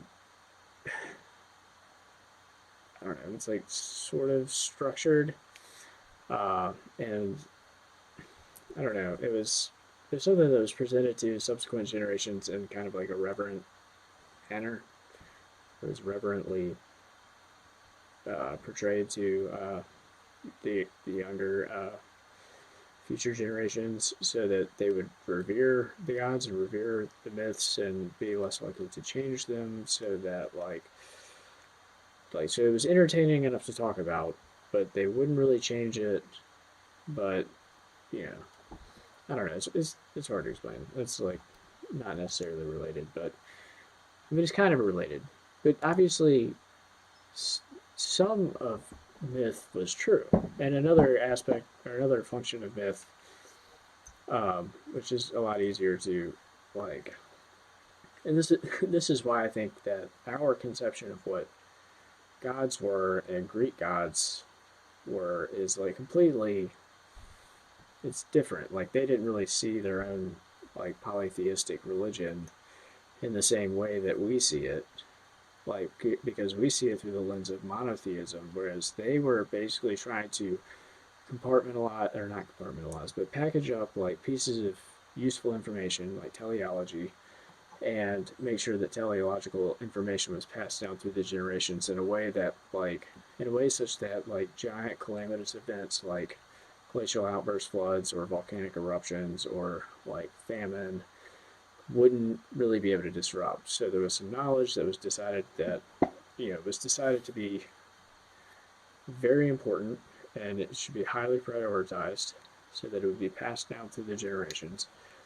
And like people came up with good stories and good metaphors um, that was like that were to be taught to younger generations as like in such a way as to at least initially like or in such a way as to cause the younger generations to believe that those stories were literally true until they were old enough to figure out that they were only symbolically true, but would also provide enough would demonstrate enough value to those like younger generations so that they would also decide to propagate those stories along and on and on and on so that like blah blah blah blah blah blah. It's not what like these things are just fascinating to me because like it seems like there's a lot more truth to these stories like than we realize. Um, because I don't know, it really feels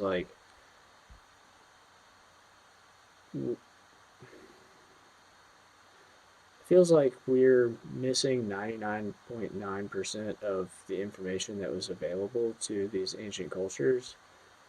But from what we've recollected, or from what we've collected from like archaeological digs and from um, Josephus and other like ancient historians, like we've pieced together, like we have enough pieces to reconstitute like a lot of like to we've got enough of the pieces to fill in a lot of these blanks.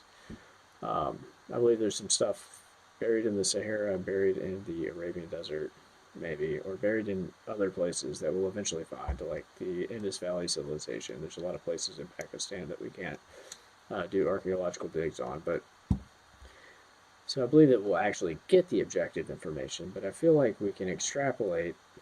I feel like we're missing the point. Like we're missing like 99.9% of the information, but we could extrapolate like an extra 5% or something, and we're just not doing that because North Africa we take things way too literally. Most of the lands here, drying up all the rivers and lakes and turning much of North Africa from a pleasant farmable land into a desert. In 1850, the German scholar Heinrich Barth was appointed to an expedition to explore the African interior. Leaving from Tripoli in modern-day Libya, the expedition was immediately met with the great challenge that is the Sahara Desert. While others in the expedition were focused on opening commercial relations with the people here, Barth used the trip to study the continent, something which at the time hadn't really been done. Europeans knew so little about Africa, in fact, that many of the places Barth came to greeted him as the first European to ever visit. It was during this journey through the Sahara that Heinrich discovered something that didn't make any sense to him. Here in the barren desert, within some of its caves and rocky outcrops, Heinrich discovered a number of prehistoric paintings, indicating that people had once lived here. Even more confusing, however, was that these paintings didn't show the desert landscape that Barth was currently exploring, but rather most of them depicted a grassland where numerous elephants, giraffes, hippos, oryx, and antelopes were to be found. Despite conventional knowledge at the time telling that the Sahara Desert had always been, well, a desert, Barth had discovered evidence to the contrary and wrote how the art he found bears testimony to a state of life very different from that which we are accustomed to see now in these regions. What Barth was describing and what he had found the first evidence for was the African humid period, a time when North Africa was covered not by the sprawling sand dunes of the Sahara, but rather in grasslands and even some forests. Or, in other words, a time when the Sahara Desert was really more like the Saharan savanna.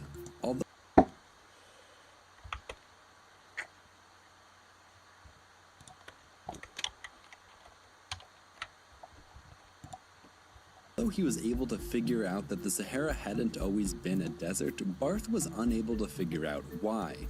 What he was missing at the time are known now as Milankovitch cycles. What are these? Well, you see, while it might feel like the Earth's orbit is stable and unchanging, on timescales covering thousands of years, it can actually change quite a lot. As the Earth interacts with the gravity of the Moon, the Sun, and even Jupiter and Saturn, the Earth's orbit cycles in three main ways: axial eccentricity, axial obliquity, and axial precession. Today, we only need to look at two.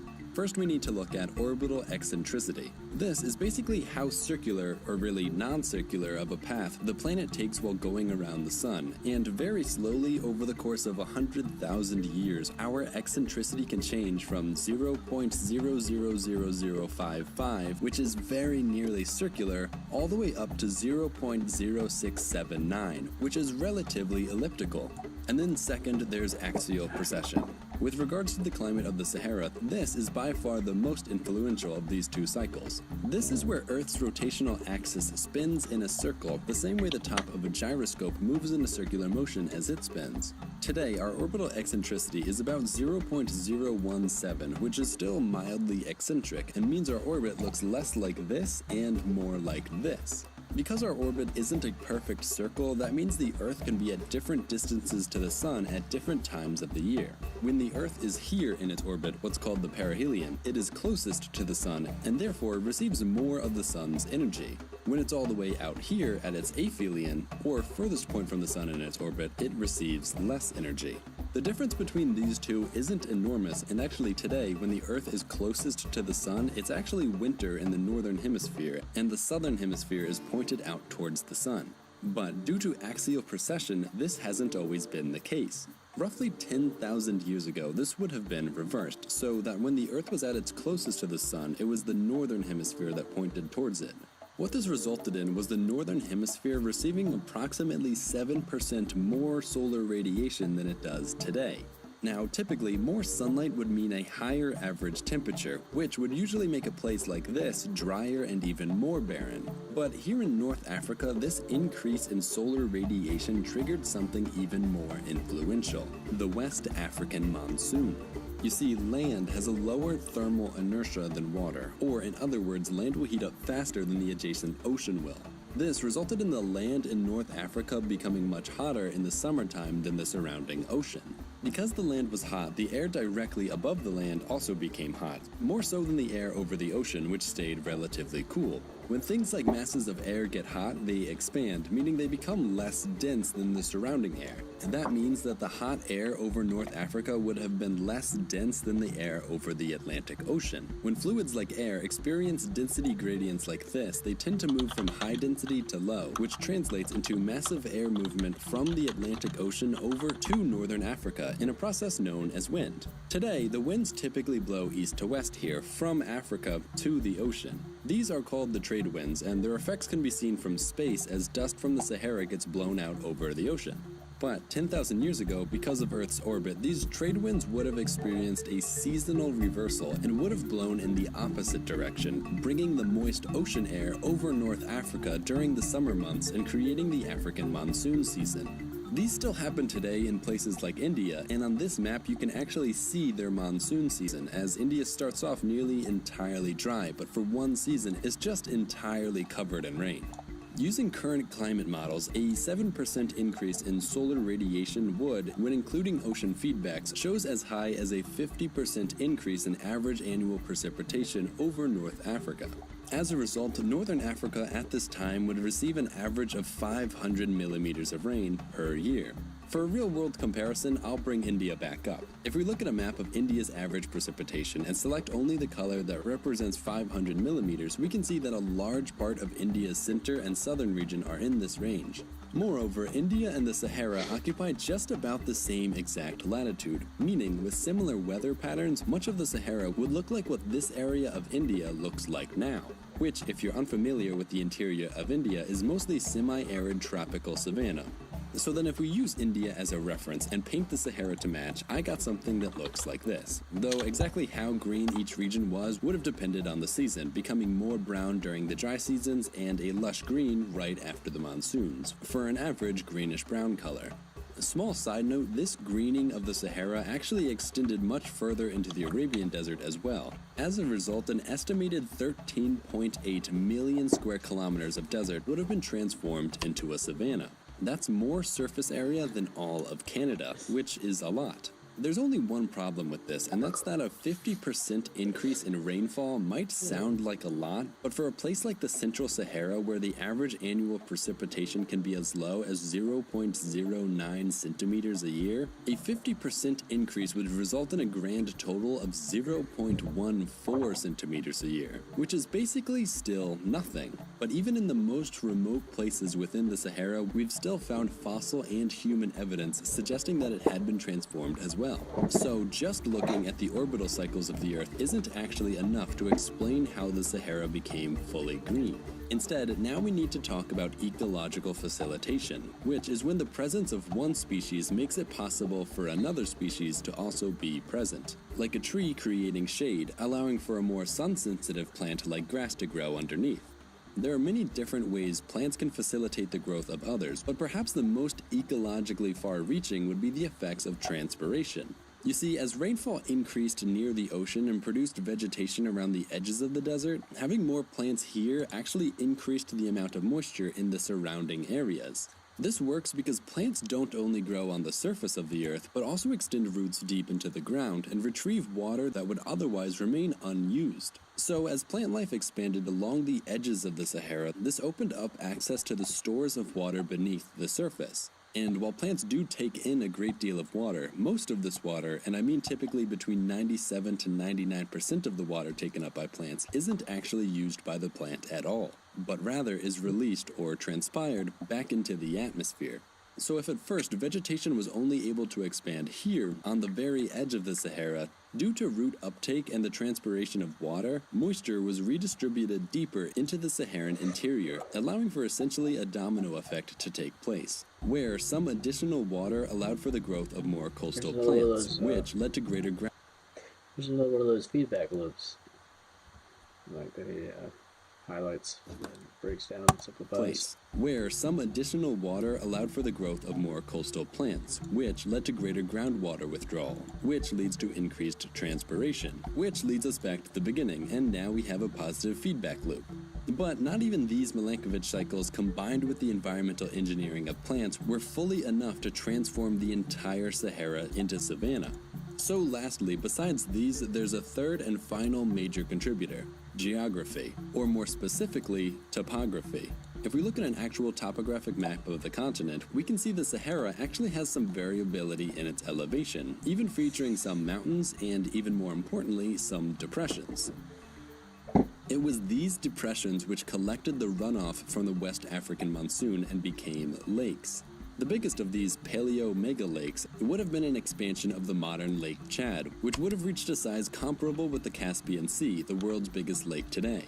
The same thing happened over here across modern-day Libya, where Lake Fezzan formed, then again over here between Algeria and Tunisia, where the Chats Lake filled in. Further south and entirely within modern-day Algeria was another named Ahnet, and lastly, two places within the Nile Valley filled as well to become Lake Turkana and Lake Darfur. Besides these, numerous small lakes and water systems dotted the entire land, but were most concentrated in the western end. These 6 new Great Lakes, alongside the plentiful smaller ones, served as large stores of water for the interior of the Sahara, essentially transporting and holding excess moisture in the interior, and together with the Earth's weird orbit and transpiration, allowed the central Sahara to sustain year-round vegetation. Unfortunately, however, as we all know, Africa isn't like this today. And that's because, starting roughly 5,000 to 7,000 years ago, Earth's axial precession began to point the southern hemisphere out during its perihelion instead of the northern hemisphere. As a result, Africa received less solar radiation and the entire cycle broke down, returning the Saharan savanna back into the Saharan desert. So, after learning this, the question most people want to ask next is, what does the future look like for the Sahara? To answer this, I think it helps to look back even further in time. Starting around 22,000 years ago and going up to 11,000 years ago, the Earth was more or less in the same place it is now in terms of its axial precession. But for some even more complicated reasons, this meant Africa as a whole was actually far drier than it is today. The Sahara, this brown section, was even larger than it is now, reaching 200 miles further south, while the Congo rainforest, this dark green area, barely remained a forest at all. But starting roughly 10,000 years ago, we have the African humid period, and of course the entire Sahara was green. That's what I've been talking about this whole time. But this wasn't the only difference to be found across Africa. Further south, the Congo rainforest had expanded as far west as Sierra Leone and Guinea, and as far south as Botswana.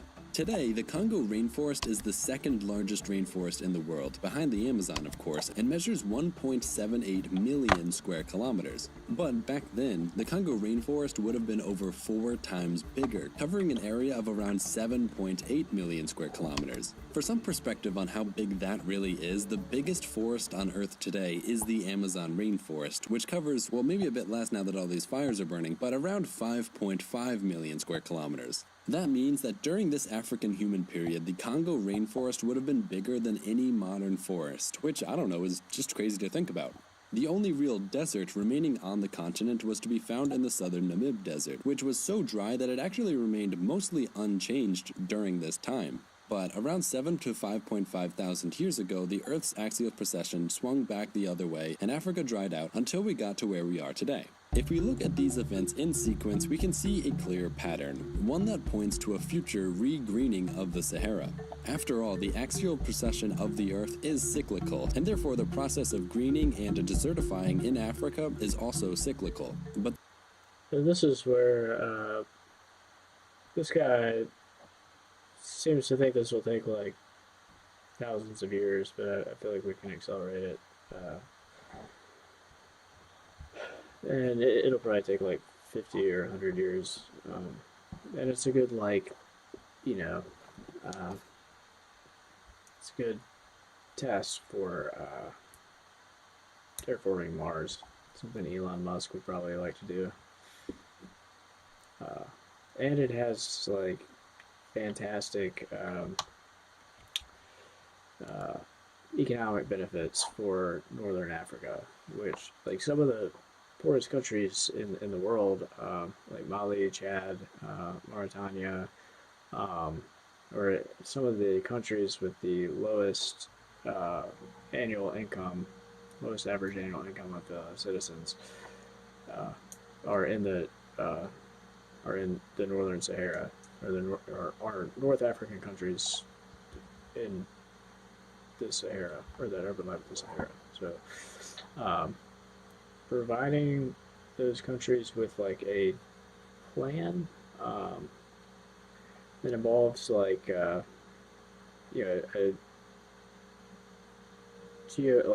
mega engineering kind of project. Man, my brain is starting to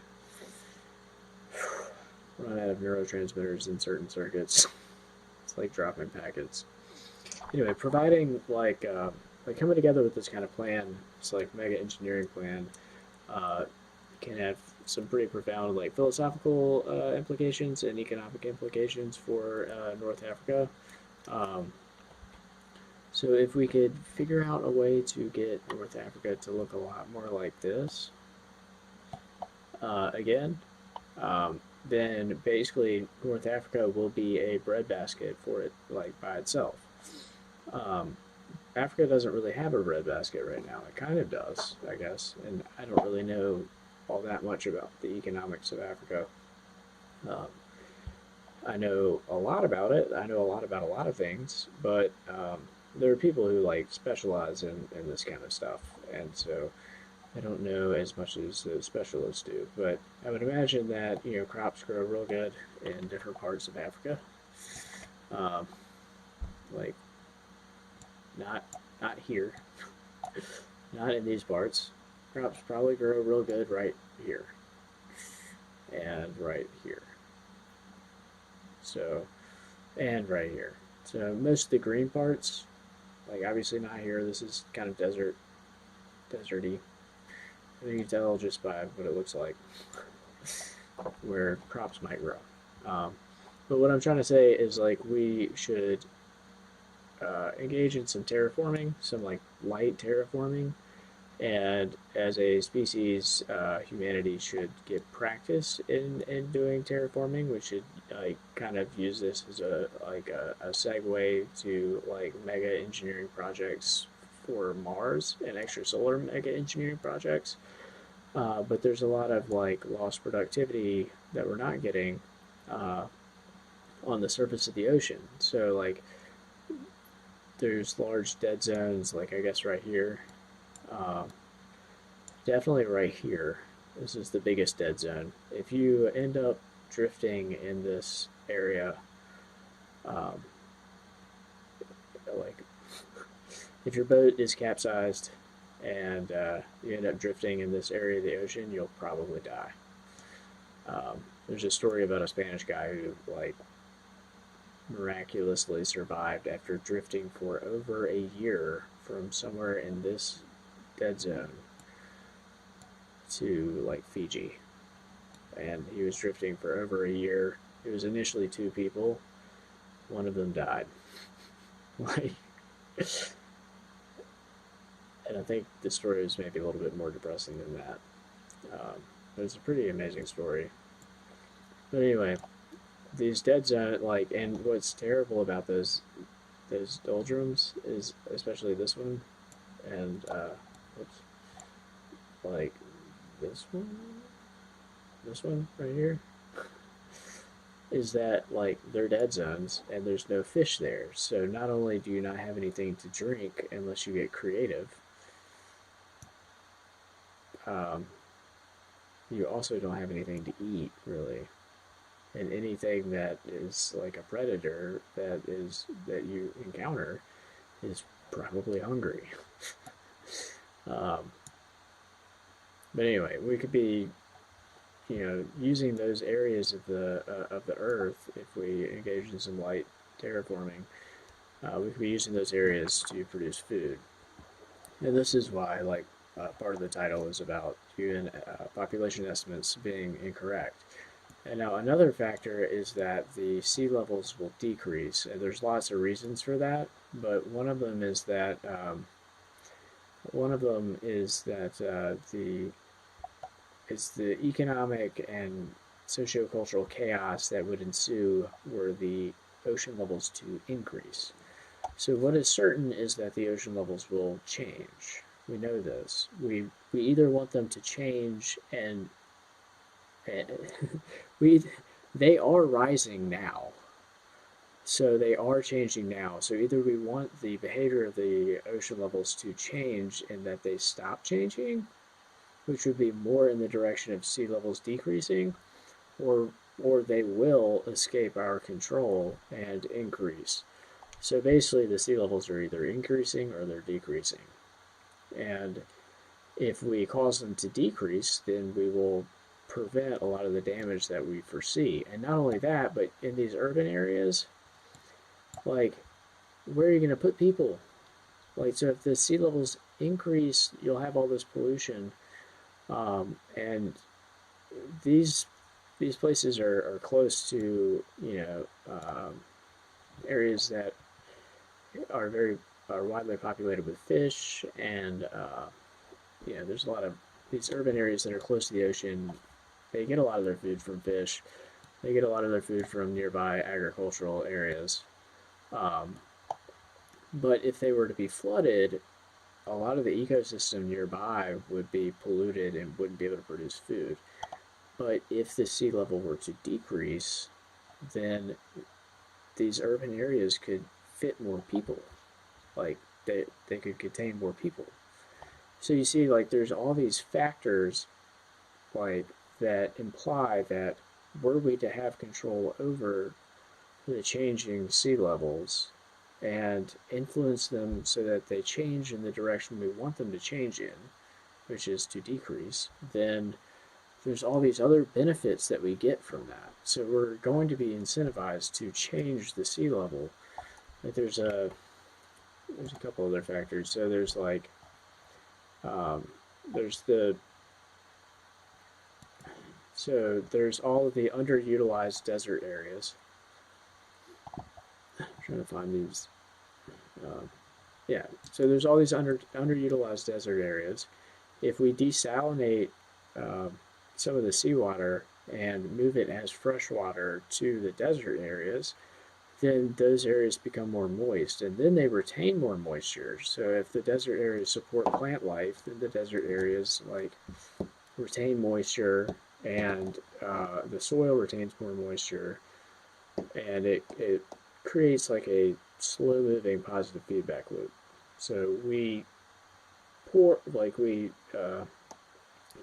the water and make those desert areas more moist, and then just like this video is saying, um, those areas become more moist, and then gradually that desert area is like filled in. So I think that was like right here. But yeah, gradually this interior area is filled in, and you have plants that retain even more of the moisture. Um, and so if we cause that to happen, we're going to have to take the water from somewhere else and put it here. And if we do that, we'll be able to feed more people. So there's the potential economic benefit of doing that. There's a potential benefit of staving off climate change, and we need to get the temperatures under control. So even if we, like, there is no single silver bullet for climate change. Like, the solution it's complex.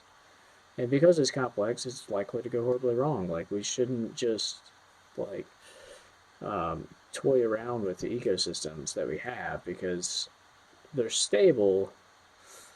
They've been stable for billions of years, but they've been stable for billions of years without people, and we've been here for a couple thousand years. So, we have to take it seriously.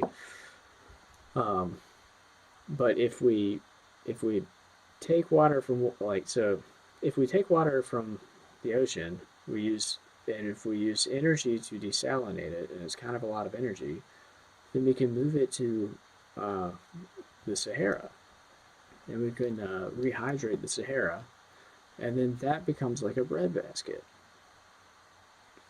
So all these factors are like all of these like dynamics and these like economic kind of incentivizations.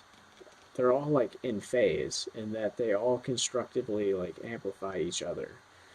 So because there's like 5 or 6 of these factors that are in phase and they amplify each other, and if there is some low probability that any 1 or 2 of them like cause us to lower the ocean levels, then it would cause the other connected factors to be more likely or more probable to occur, or to be more probable to become stronger incentivizing factors at that point. So you have like the need for the production of more food, and UN population estimates are based on like how much food we can produce and how many people we can put on the planet without like needing to kill each other for food, and how much energy we need to produce food, and how much solar energy the world absorbs, stuff like this. So the point is, if we can rehydrate the Sahara, that's a whole another breadbasket. Um, yeah, I mean, there's a lot of tangents that I can go on. There's this video, I think it's like Hoover Institution or Atlanta Institute, some kind of think tank. and it was a debate between a Egyptian guy, an Egyptian ambassador, or an Egyptian expert on hydrology and the ecological impact of dams on environments, and an Ethiopian counterpart. And this smells like China. It has China written all over it because China also wants to control economic. Uh, China also wants to control freshwater um, output. I'll explain it in a second, but it has China written all over it. But basically, there's this dam somewhere here, right across, or so there is an Egyptian dam here, somewhere here in Egypt, like on the Nile River, and it's already here, and Egypt controls it, and so this dam controls how much water makes it down here. But this is like North Africa's only breadbasket, and this is Egypt's like lifeblood. The Nile is Egypt's lifeblood. So Ethiopia, which is like has a lot of political, like, so I do know a lot about the politics of Africa, but I'm not an expert. But Ethiopia has a political history with Eritrea, has political dealings with Djibouti, doesn't have a beach because they got in a war. It was a civil war, and Eritrea broke off from it. So Ethiopia is landlocked, but shouldn't be. Ethiopia also has a checkered past with Somalia. Ethiopia is landlocked. Ethiopia would really like a beach, but Ethiopia and Eritrea fought over this. So Eritrea has Ethiopia's beach. Um, and for a landlocked country to have access to a beach, it's really important. Basically, whoever controls the potential port gets a lot of economic value out of that. So Djibouti gets a lot of economic value. They don't have a lot of territory, but they get a lot of economic value for having this port right outside of the Sea of the Red Sea. So Eritrea's beach is inside the Red Sea, which means that whoever controls this strait right here can control who's trading with Eritrea.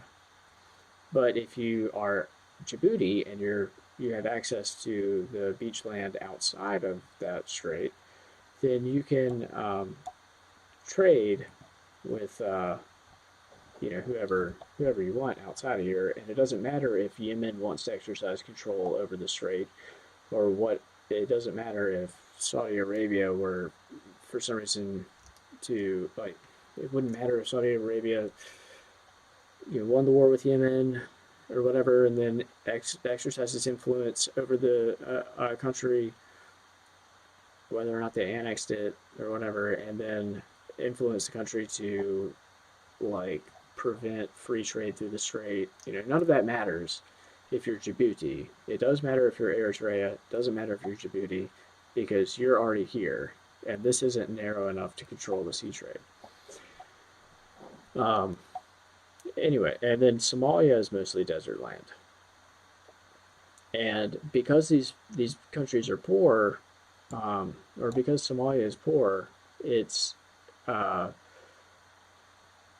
its population is its population's decisions and tendencies its population's decisions and incentives to cooperate are determined by needs instead of like desires and preferences.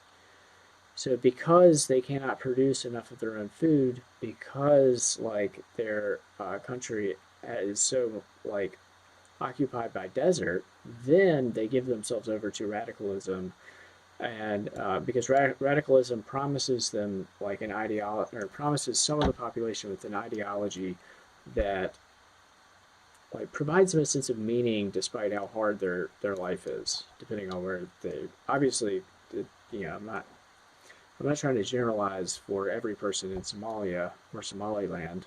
There is a difference. One of them is more desert than the other, and so one of them has more radical activity than the other, and it's probably Somaliland because we don't recognize Somaliland as a country. But similarly, you get Boko Haram up here in North Africa, like in Niger and Chad and Mali.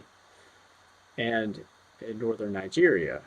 Why why would Boko Haram have so much influence?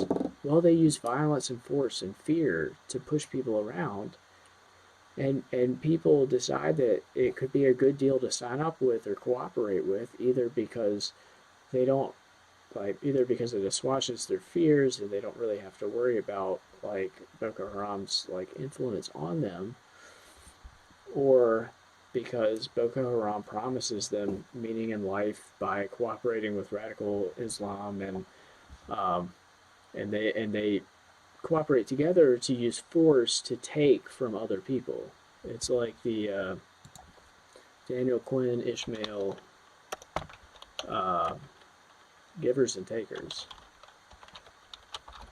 So like you have people that, or you have leaders and takers.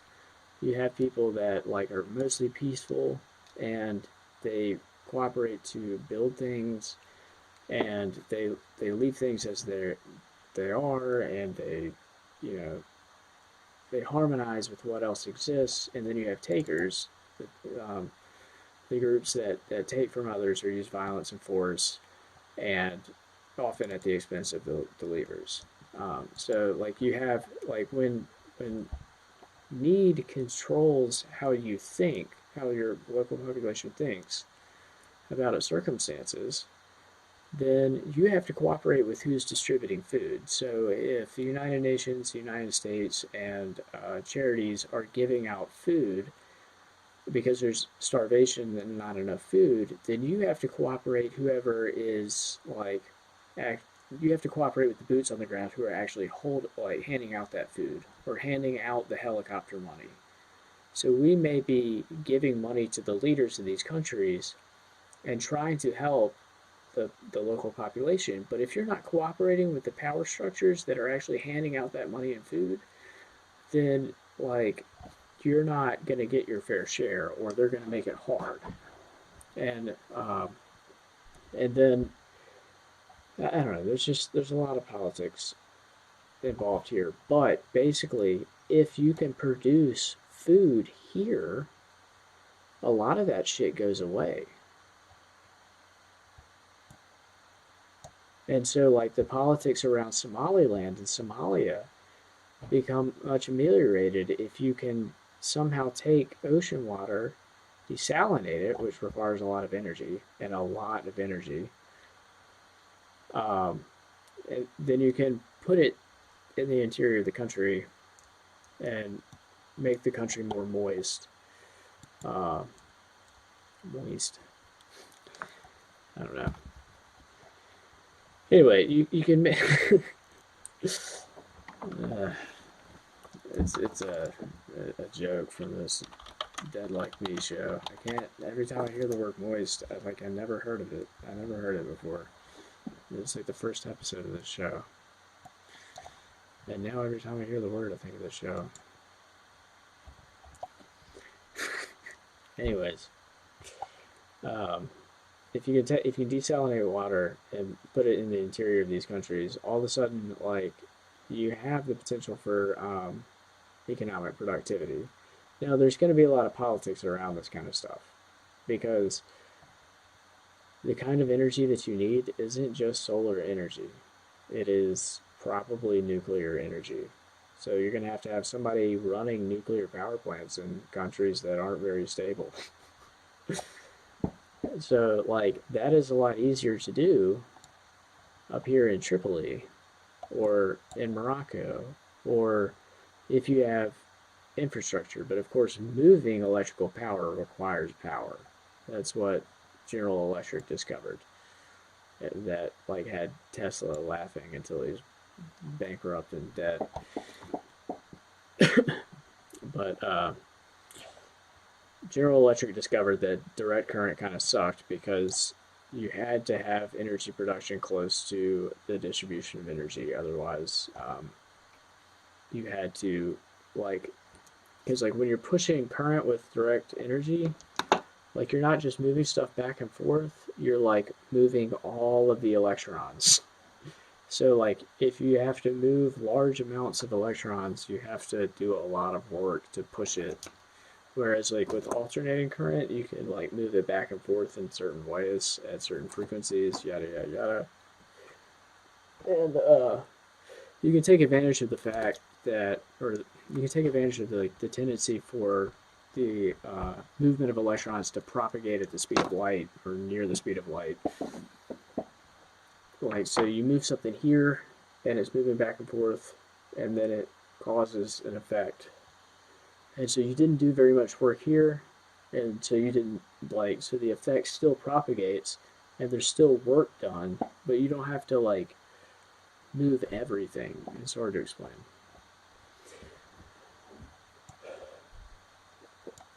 But Saudi Arabia is another example. Like, I mean, this is going to turn out to be Frank Herbert's Dune, and I'm saying there's a lot of potential for, and like this is why the sea level is going to go down, and not only can you do all this desalinization and mega engineering, and it's going to change the whole geostrategic landscape of the world.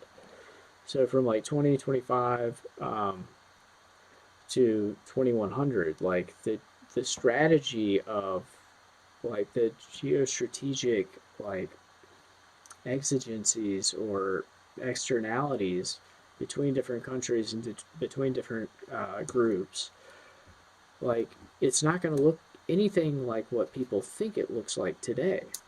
But all we need is cooperation. And see, this is why like Europeans have it easy, because look how green this is. That means there can be a lot of food there. Like, so they can produce food, but Europeans, like traditionally, have been very poor, and because it's so hard to grow food in the Middle East, um, throughout history from like 2000 BC to like 1000 AD, you had all the trade through the world funneled through this area up here. Um, it's like Georgia and Azerbaijan and Ossetia, or not Ossetia, Armenia, Azerbaijan, Georgia. So either you had to go through Azerbaijan, Armenia, and Georgia, and then through Iran, or you had to go uh, this way down to Afghanistan to cross into the Gobi Desert to get to the Silk Road and conduct trade, or you had to go through this part of the Middle East. But the point is, like, all of these flows, and this is where I should probably just start drawing. So anyway, you've got these like circuits, like potential pathways for the movement of people. And again, people in these circuit diagrams, people are like electrons. And so like the unit of work is like a unit of movement of commerce or a unit of movement of people. And so like the resistance here is almost so high. Whoops. Oh, shit, I can't erase. Anyway, so like you've got these circuits set up, but the only way from Europe to Asia is down through here, down through like Georgia, Armenia, and Azerbaijan, or through Kazakhstan, Kyrgyzstan, and Afghanistan, or through Turkey. But you've got this choke point here. You've got this much larger choke point here. You've got this choke point here, which is the Gobi Desert, or the Khyber Pass. And then you've got this choke point here. And once you have maritime trade, you've got a choke point here, you've got a choke point here, you've got a choke point here that doesn't require maritime trade. But this is really easy to control. The weather makes this very easy to control. When the Sahara is not green, this is like a resistor, where the resistance is so high that like this might as well be like ground. So like any current that flows along here is not going to do any kind of useful work, because if current is electrons, or if the electrons are people moving, then when they try to move here, it's going to be so hard to move beyond this resistance that they're never going to make it here. And like, my point is that Europe has had it easy because, like, it's very green. We can grow a lot of food. We used to be poor because we didn't have control over this. We didn't have control over the Middle East. So if we wanted access to other countries' like products, we had to go through the Middle East or go through Ukraine and Eastern Europe. Um, Similar, like, and this is also why Africa is so poor today, or not. I don't want to say poor, but I mean it's like it's why Africa has been so disconnected. It, like because like they have to go, like they've always had to go through a choke point here to access the rest of the world, pretty much. And there there have been other choke points, um, but powerful people control these choke points, or have controlled these choke points over the past like 5,000 years, and basically they can either tax or steal from the trade going through. So either the people trying to trade using the Silk Road pay the taxes, and during peacetime they either pay the taxes or they have their stuff robbed. And if it's not peacetime, like if you don't have a Pax Romana or a Pax Persia or something, then when you try to conduct trade through these areas, you're gonna have to pay armed guards. Like, so you're either paying mercenaries to accompany you, like where the mercenaries can be like bribed to rob your shit and kill you, and then turn around and sell your shit somewhere else. Blah blah blah blah blah. Basically, like, there's an incentive to control the choke points because you can either tax it or use it for power, and then you gain the money that you tax, or you use the interruption of commerce like to your advantage somehow. And because of that, like, there's different areas of the world that have been more or less disconnected, and Europe used to be very disconnected, um, especially Western Europe. Um, anyway, like, so those are the geostrategic kind of externalities that have been like most prominent and like most like certain or most stable, like throughout most of human history up until very recently, like within the past like 300 years. And I might add, are like the disruption of these geostrategic like externalities and exigencies is like purely a result of the European Enlightenment. This is why like some people get so up in arms about like cancel culture and the lashback against Western culture is because like Western culture is why the world is the way it is today, for better and for worse. Like, yeah, Europeans did a lot of really fucked up things. Uh, I don't know. I didn't do any of that. Most people throughout history didn't know any of what was happening or why it was happening.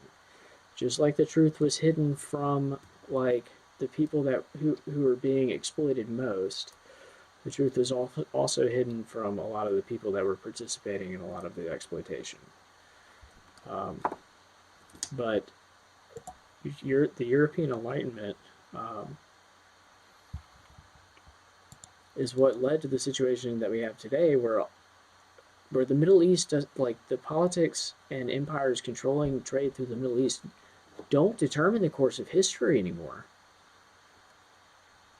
Like, we have free trade around the world, and it's a very special thing, because usually, like, just having the potential for trade whatsoever meant that you were taxing the trade, either with tariffs or whatever, so that you could pay for a strong enough military to like allow that peace to continue. And as soon as that peace broke down, you didn't have trade through that region.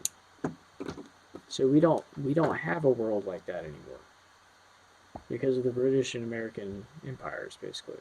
And because of the extrapolation of the European Enlightenment, where like the highest ideal was the development of knowledge and the dissemination of knowledge for the sake of the dissemination of knowledge, and like, or the development of knowledge for the sake of the betterment of mankind.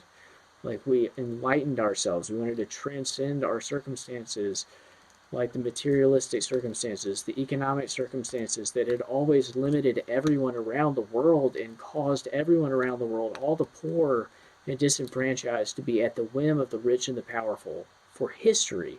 We wanted to develop knowledge and like promote free knowledge, or you know, I mean, university and things like that. Higher education was not free, but we wanted to promote the free exchange of knowledge and the development of free knowledge for the betterment of everyone.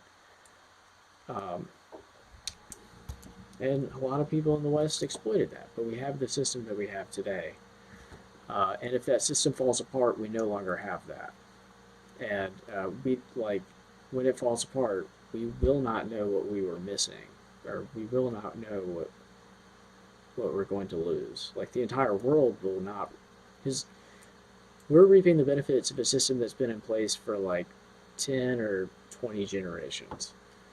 And it's mostly been the way it is as we recognize it for 3 or 4 generations. And so like there's a lot of global peace, there's a lot of stability, there is some war, there are some very bad things that happen. There are some things that happen that are like terribly tragic, and you could pick one side or the other, or so you can try to explain things in one way or another way. You can try to say that the Americans are exploiting Iraqis for their oil or this or that. But the fact is that we are living in a situation that is far better than any generation has ever lived in for the most people. Like, for most people. And it should be better for more people, but we're trying to make it that way. And as long as we have free trade, it will continue to improve for everyone. Sorry I went on that rant. There's this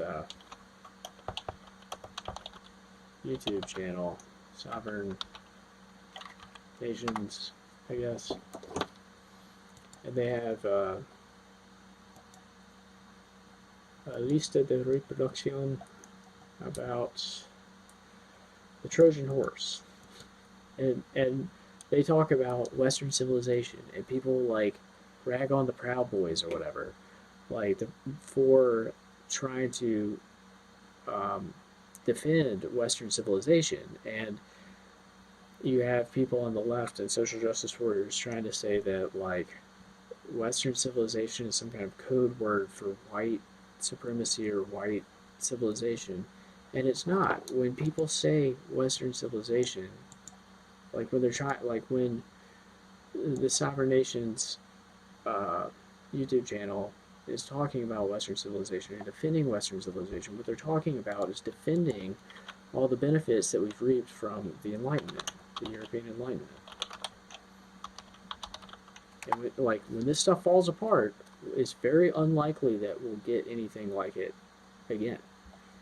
And this is why it's important that the side that is in control or is more powerful or richer or whatever, it's important that that side is like willing to be flexible, because this platform needs to like stay in place. The system needs to stay in place like for the rest of time, like for the next 100 or 1,000 years, but it needs to be beneficial for everyone, and that's the only way it will stay in place, is if it is beneficial for everyone.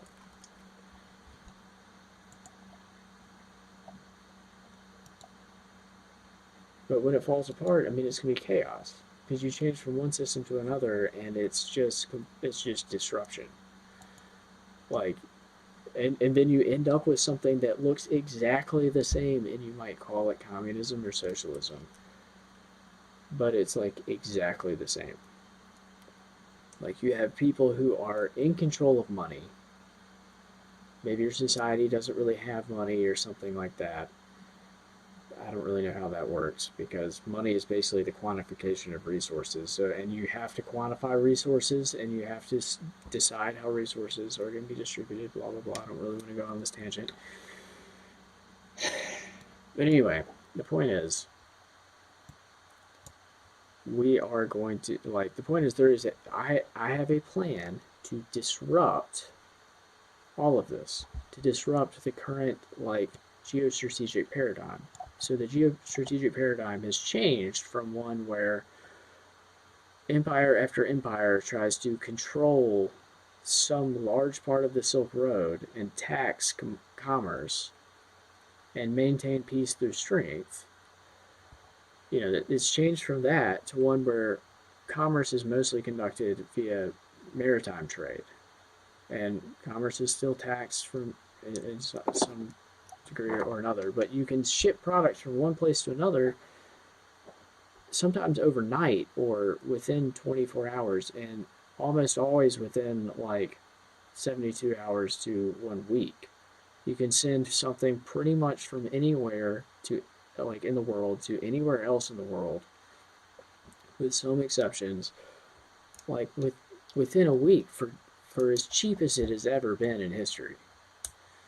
And so, like, that sort of describes like the modern or postmodern like geostrategic paradigm, which is like basically like the British Empire and now like the American Empire and the UN, like, and the globalists try to promote and perpetuate global stability, like global economic stability. And so like the Americans like have a very powerful navy. We have the most powerful navy in the world now.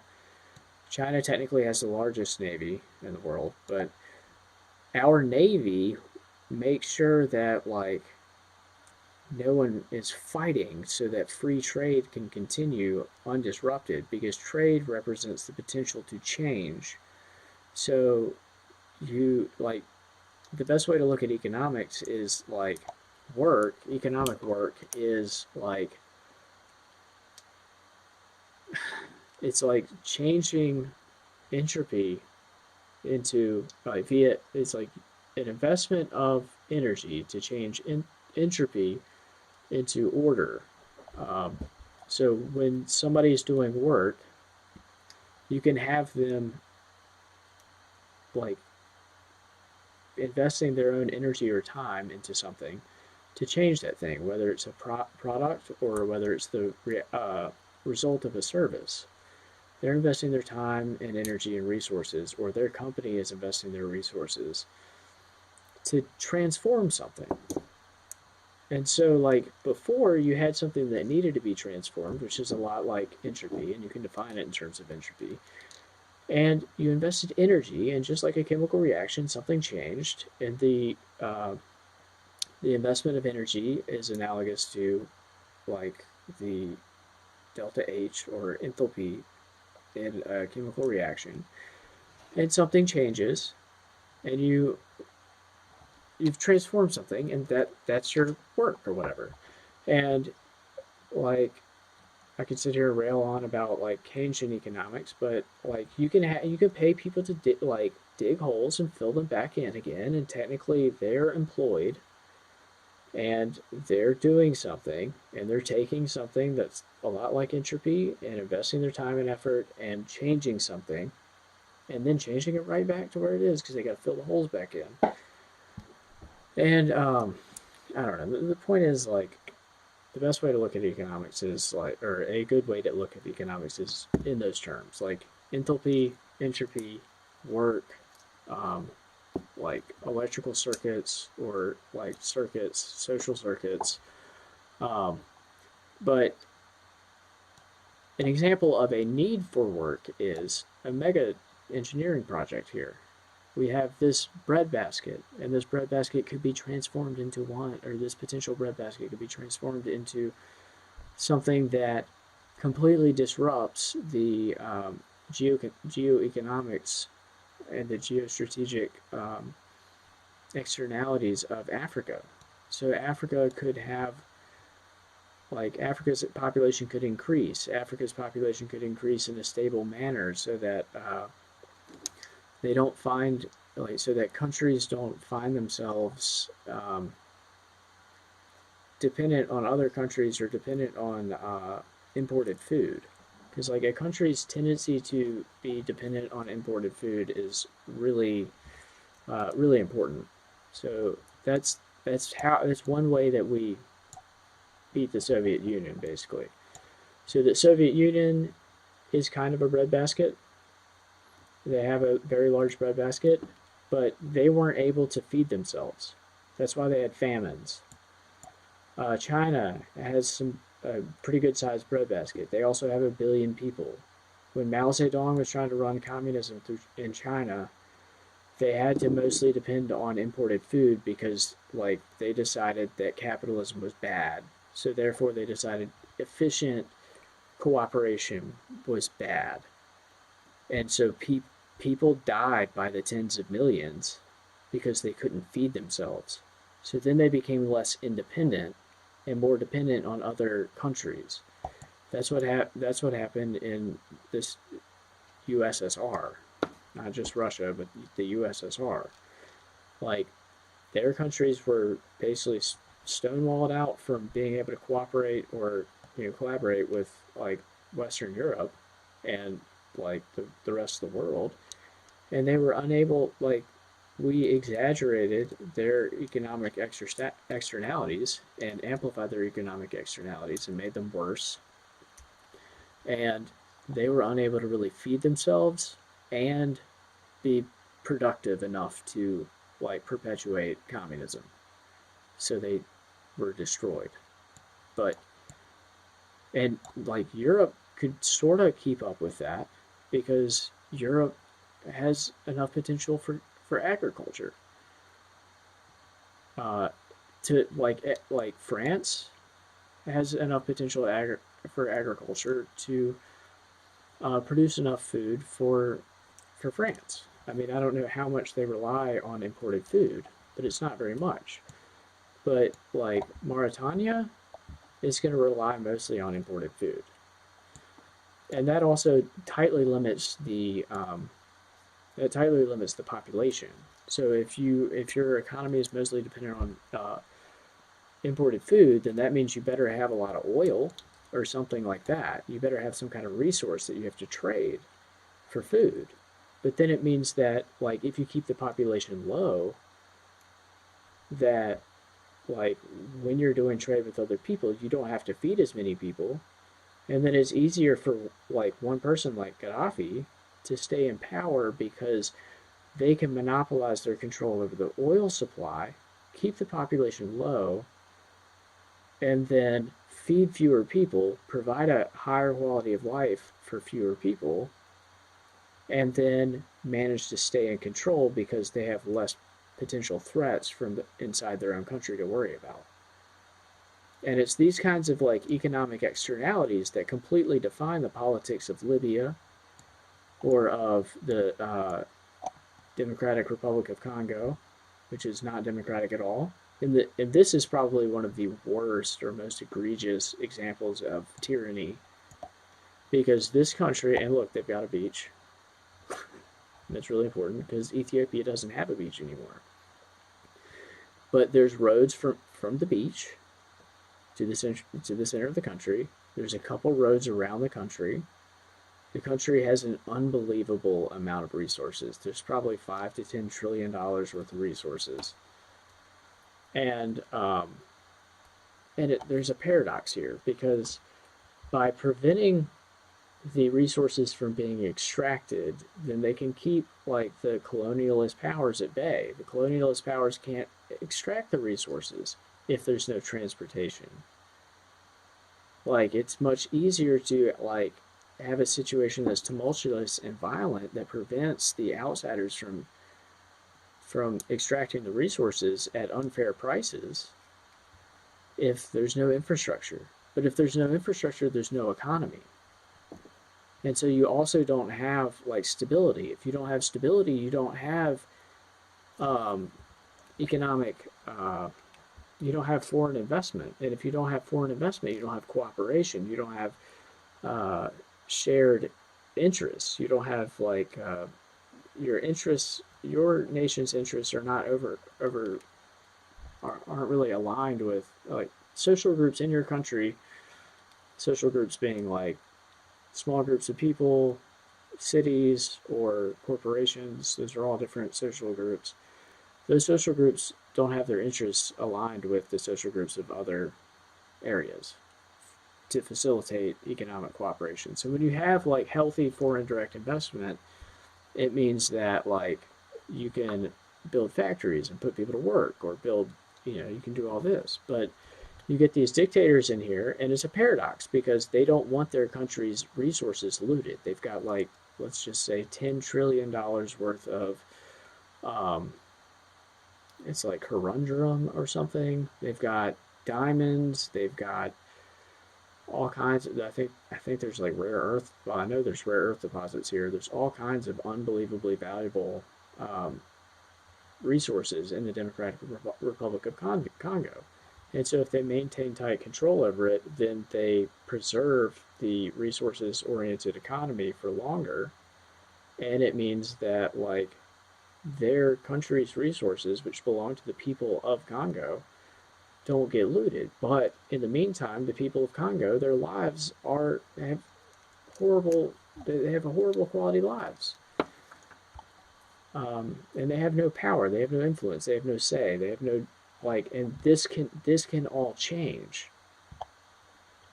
So this will change because it has to change. But this is what China is doing. China's coming in here, like making nice with Kenya, like not really paying much attention to Somalia, trying to put a dam into Ethiopia, like where there's a dam on the Nile River, like right over the border in Egypt. And now, why are they doing that? Because Egypt is aligned with the U.S., with American and Western interests, and with Saudi Arabia. And so, if you can convince Ethiopia to build a dam here, then Ethiopia dams it up and can control how much water is permitted to Egypt. And this makes Egypt less independent. Like it makes them more dependent on foreign agriculture. And this has China written all over it because they're controlling access to fresh water. And this is why fresh water is so valuable and why desalination is going to disrupt all of these geostrategic calculations of countries like China. So China is also doing the same thing. Like if you understand East Asian watersheds, like this whole region right here. I hope I can like still click this shit. So this whole region's watershed looks like this. And this is just one of these watersheds. So all of the fresh water in this region is connected to the Yangtze River, the Yangtze River's, the Yangtze River system, basically. And that's why Tibet is so valuable. China does not give a shit about this part of Tibet. China doesn't care. China doesn't care about that. What China cares about is this river system right here. And it is what is responsible for their ability to be independent, or to have independent control over agriculture, so that they don't have like a dependency on foreign goods. But what also there are also three other at least three other major rivers that are sourced in Tibet. You've got this one, I think the Ganges, or part of the Ganges. It feeds into the Bangladesh River Delta. And then you've got, I think there's a river delta here, I'm not really sure. But you've got 2 or 3 rivers here. And this is why, like, China can, whoops, this is why China can basically count on the support of Laos and Cambodia. Because, now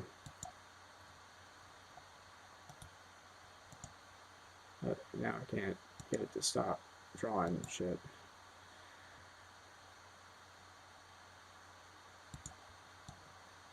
Okay, there we go. This is why China can count on the support of Laos and Cambodia. Not so much Thailand, because Thailand has enough, like, these are all mountains.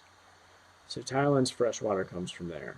This is why fresh water is so important. It tells you everything that is going to determine a country's needs and a country's independence. Small island nations don't have a lot of fresh water, not without energy. And this is also why climate change policy and carbon policy, it's not necessarily fair. Because um,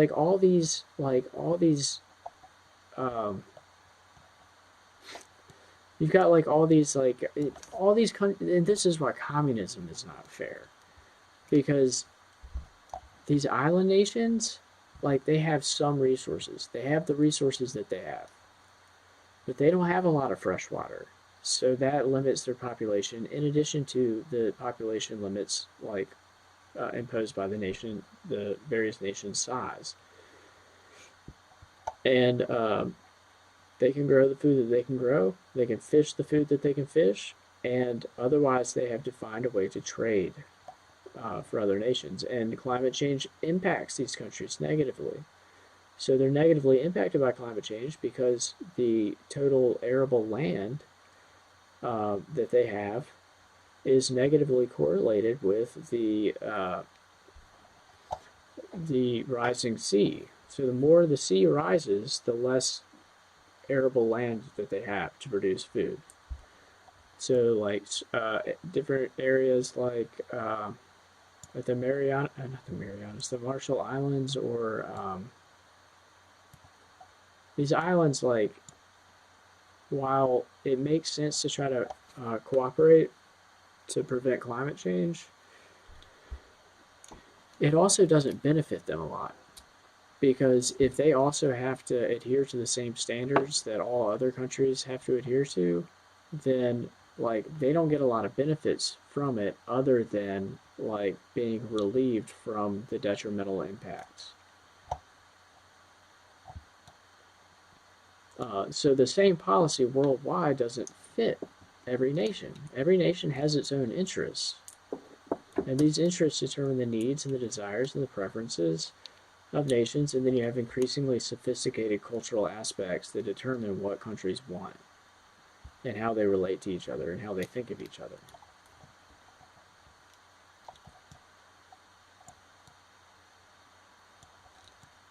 And let's see, where was I going with that? Anyway, like, the situation in Ethiopia reeks of Chinese bullshit. Because China's already sinking, like, China's trying to invest infrastructure here in the One Belt, One Road, all the way to, like, Turkey, basically. And it seems like anyway, but they're also trying to make it so that they can, like, ship stuff via train all the way from Africa to China. But here's China's problem, is that they still want to be the industrial powerhouse. And they're going to end up being neo-colonialists. Because, like, yeah, anyway. But the Ethiopian dam reeks of China because, like, they're trying to control the agricultural output. So if China can control Ethiopian policy here and is benefiting Ethiopia by helping build infrastructure to help them access maritime trade, then that is like a chess piece that like gives China the ability to influence. This is just hypothetical. It's not necessarily the way things work, but the point is, there's very, very many different ways to explain how China could influence the operation of the dam here. And so, like, preventing fresh water from draining to Egypt by controlling the dam increases the amount of fresh water available in Ethiopia, which increases the amount of agriculture in Ethiopia, which allows Ethiopia to sell crops to like Egypt, where all of the ability to produce crops is based on like the proximity to the Nile, because there's no way to grow crops out here. Not now, because nobody's figured out how to, create this mega structure, like mega engineering project, which is like, so this is what it is. You could say China's part of this or whatever. And I don't know what dam it is.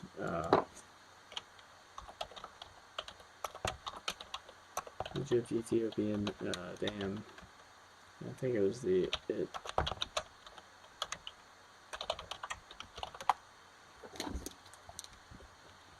Let's see. Yeah, the Atlantic Council. Now dam talks. Egypt warns Ethiopian mega dam may provoke conflict, crises, and it's very complicated. Like, look how complicated this shit is. And this is what America and the world are up against. Like, China is powerful. They're kind of drunk on their own power. They've got delusions of grandeur. There's problems. They're also suffering right now. They're like, the Chinese Communist Party is suffering. The Chinese people are suffering because of the Chinese Communist Party. They're in a bind. Their decisions are based on need. Their options are dwindling. The rest of the world is stacked against them. And they're trying to force their way through these Middle Eastern countries. And they don't want, like, they haven't really been exposed to foreign politics, so they don't want people on the outside of China to really understand what, like, the Communist Party doesn't want people outside of China to really understand what they're doing until they get enough control so that it doesn't matter what people try to do to stop them. And so, like, Eastern Africa, they've sunk a lot of time and energy in here. They built an Air Force base in Djibouti, real close to an American Air Force base here. And again, control over this gives you access to the canal through the Sinai Peninsula into the Mediterranean. So that's one option, and they've got this string of pearls they're working on. But basically, if you destabilize Egypt, like, you can destabilize other countries, and you can cause problems. Like, you can basically set a bunch of fires that other people have to put out. And that's what I think, I don't know. This mega dam in Ethiopia, IMO, bad idea. Because, like, I mean, Egypt should be able to control that. Like, and if Egypt doesn't, like, but, yeah. Anyway, long story short, my point is, none of that matters, right? In the future, in my future, where you have desalinization, you have this mega engineering terraforming kind of project, like, regardless of whether or not this is valid, because, like, explaining why an adversary, especially an adversary that's a group, like a nation, explaining why they're doing something is, like, it's impossible, because you can't even explain how one person, like, you can't even try to conclusively prove that something is going on in an individual's head. So if you try to say, oh, you believe this, you believe that, like, somebody's going to say, well, you're paranoid. That's not really what I'm thinking. You can't read my mind.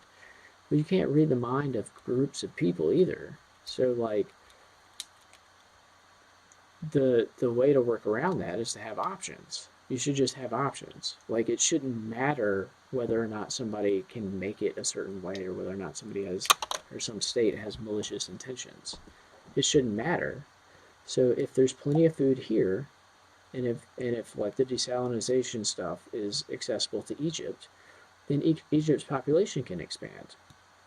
And this has like military consequences or geostrategic consequences, like because the population of Egypt is also bound. The population of Egypt and Egypt's GDP is bound by uh, how much their economy is limited by imported food. Because imported food is expensive. You have to trade something of value to get the imported food. So some of your GDP has to be dedicated to having produced a product that could be traded for food.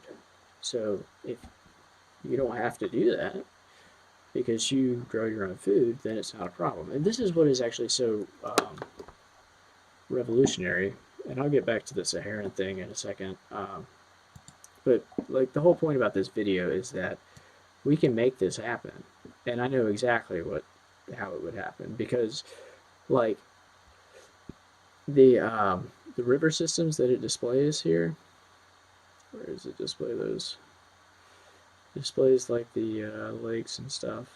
Yeah, the lakes that it displays and the river systems that were originally in the northern Sahara, or that were in the northern Sahara about 10,000 years ago, those are the areas that are going to retain the most water when the Sahara goes green again. And so, like, you're going to see Lake Chad become a mega lake eventually. And the areas that are the easiest to rehydrate are the lake beds and the rivers.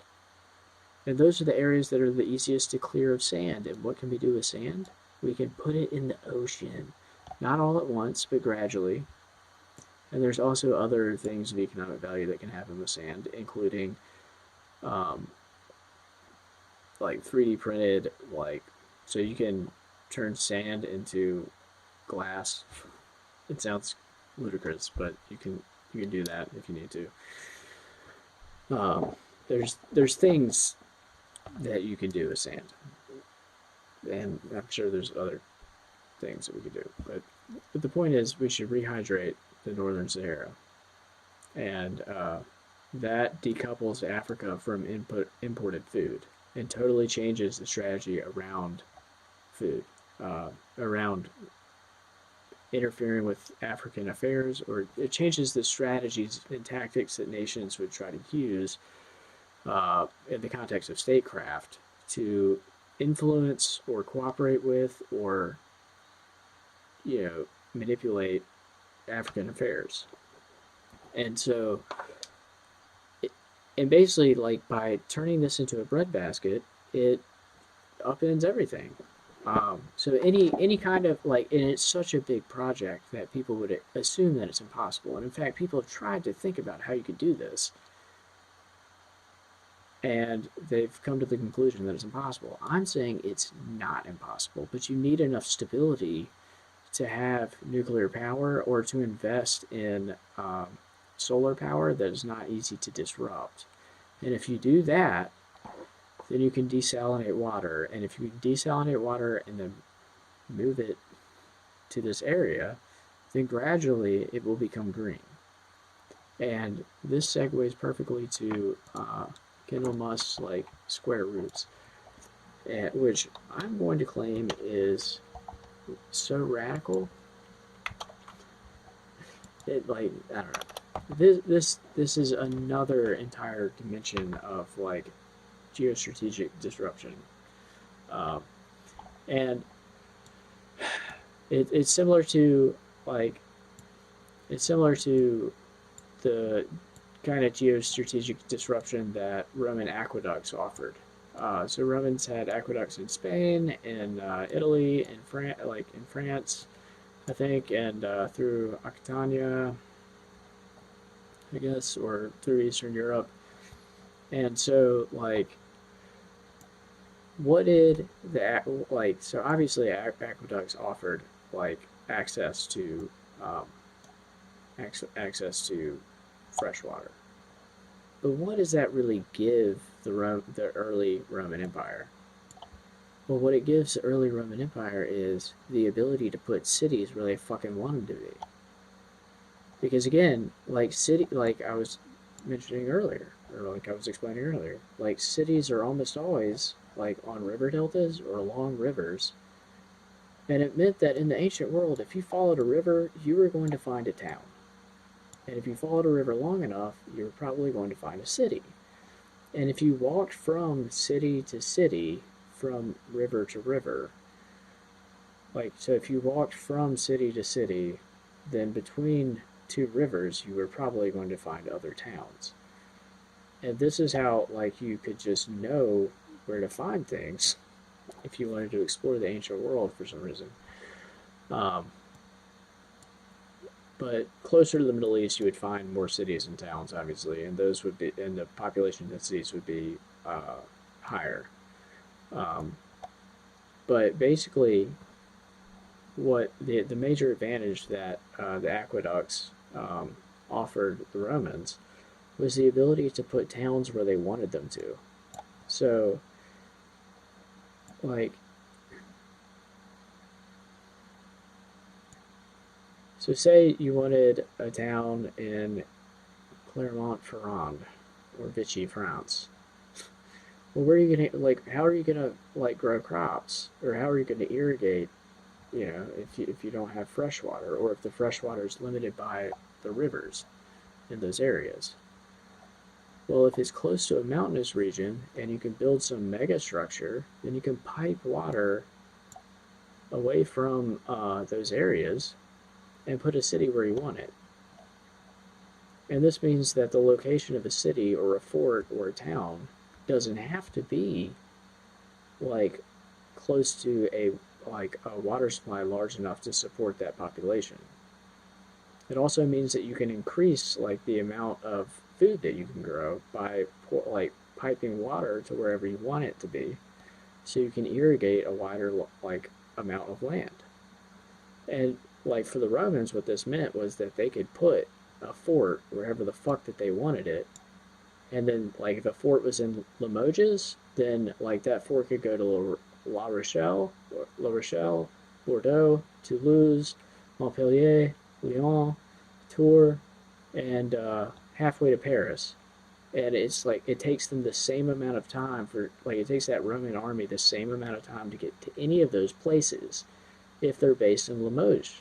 But Limoges is not near any mountains.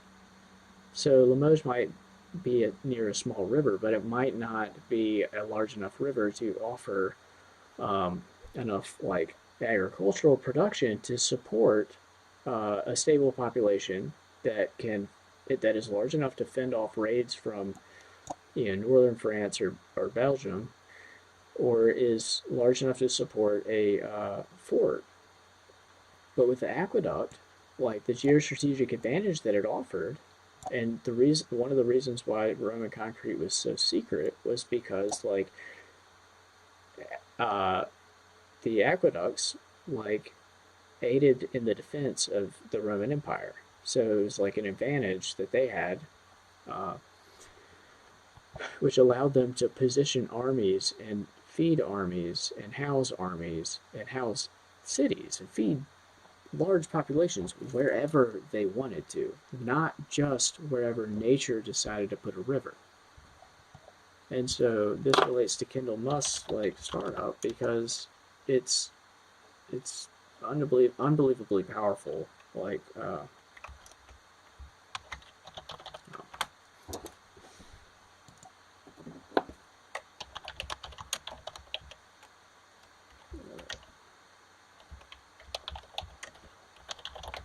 Because it completely decoupled, just like the Roman aqueducts decoupled the positioning of cities and irrigation from rivers. This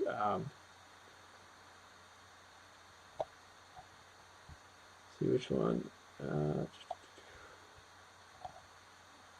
really remember which one that was.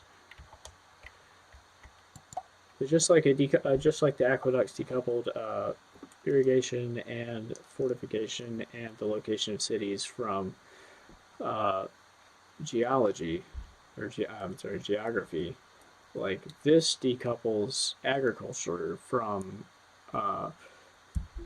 centralized electrical infrastructure, from access to water, with a couple other technologies. And I mean, it basically means that you can grow any crop that you want anywhere, basically. I mean,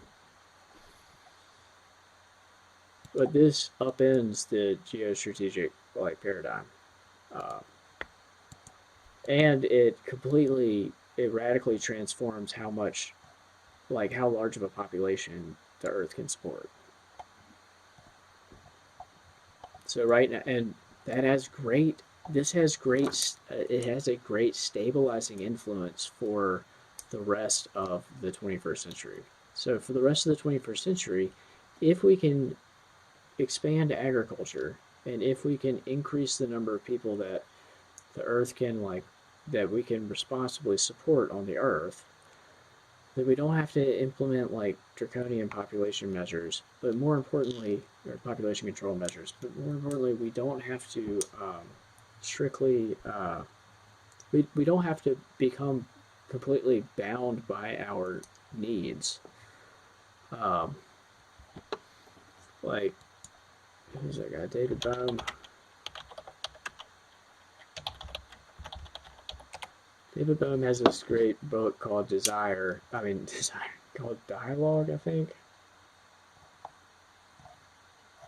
But in it, he talks about how conversations can be frustrating if the conversation is so obviously determined by one party's needs. That it doesn't really feel like a conversation because it doesn't feel like a give and a take. There's not a reciprocal kind of feel to the conversation. There's not really a dialectic between one side and the other side because the conversation is so determined by one side's needs. So if you want to have a dialogue, you need to like let the subject matter be kind of determined by each party's preferences, and each party that's part of the conversation needs to be able to have some input and feel like they're important and feel like they're being listened to. And this relates to politics and strategy because, um,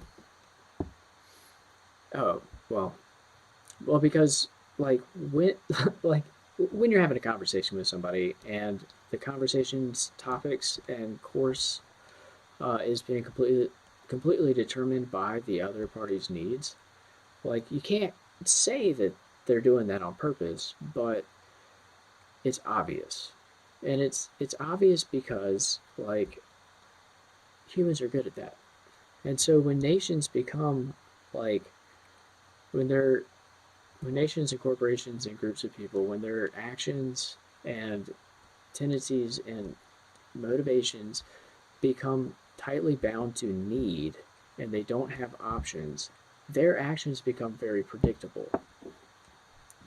And so if you make things less predictable, you make it harder for other parties to like determine what is causing them to be a certain way. But then it makes it less likely that another like I don't know. It has a lot of effects, and basically like if you can cause if you can increase the total population that the Earth can support by increasing the amount of food that we can grow, like responsibly without completely destroying ecosystems, then it means there's potential for economic growth. And so right now, like the most economic growth is going to occur like over the next 20 years. It's going to occur like in West Africa. I'm sorry, East Africa and West Africa, and I mean this part like Southeast Africa. Eventually Central Africa, um, and there's other areas like I mean India is already like developing, and then you're having like you'll eventually have a lot of economic development here. Um, but if the total number of people that the that the planet Earth can support is bounded to like 11 billion or 15 billion, eventually you reach that sigmoidal curve or that part of the sigmoid curve where like not only does the population rate stop growing, but like the like need to supply that population with products and yada yada yada, that also is bound by the population.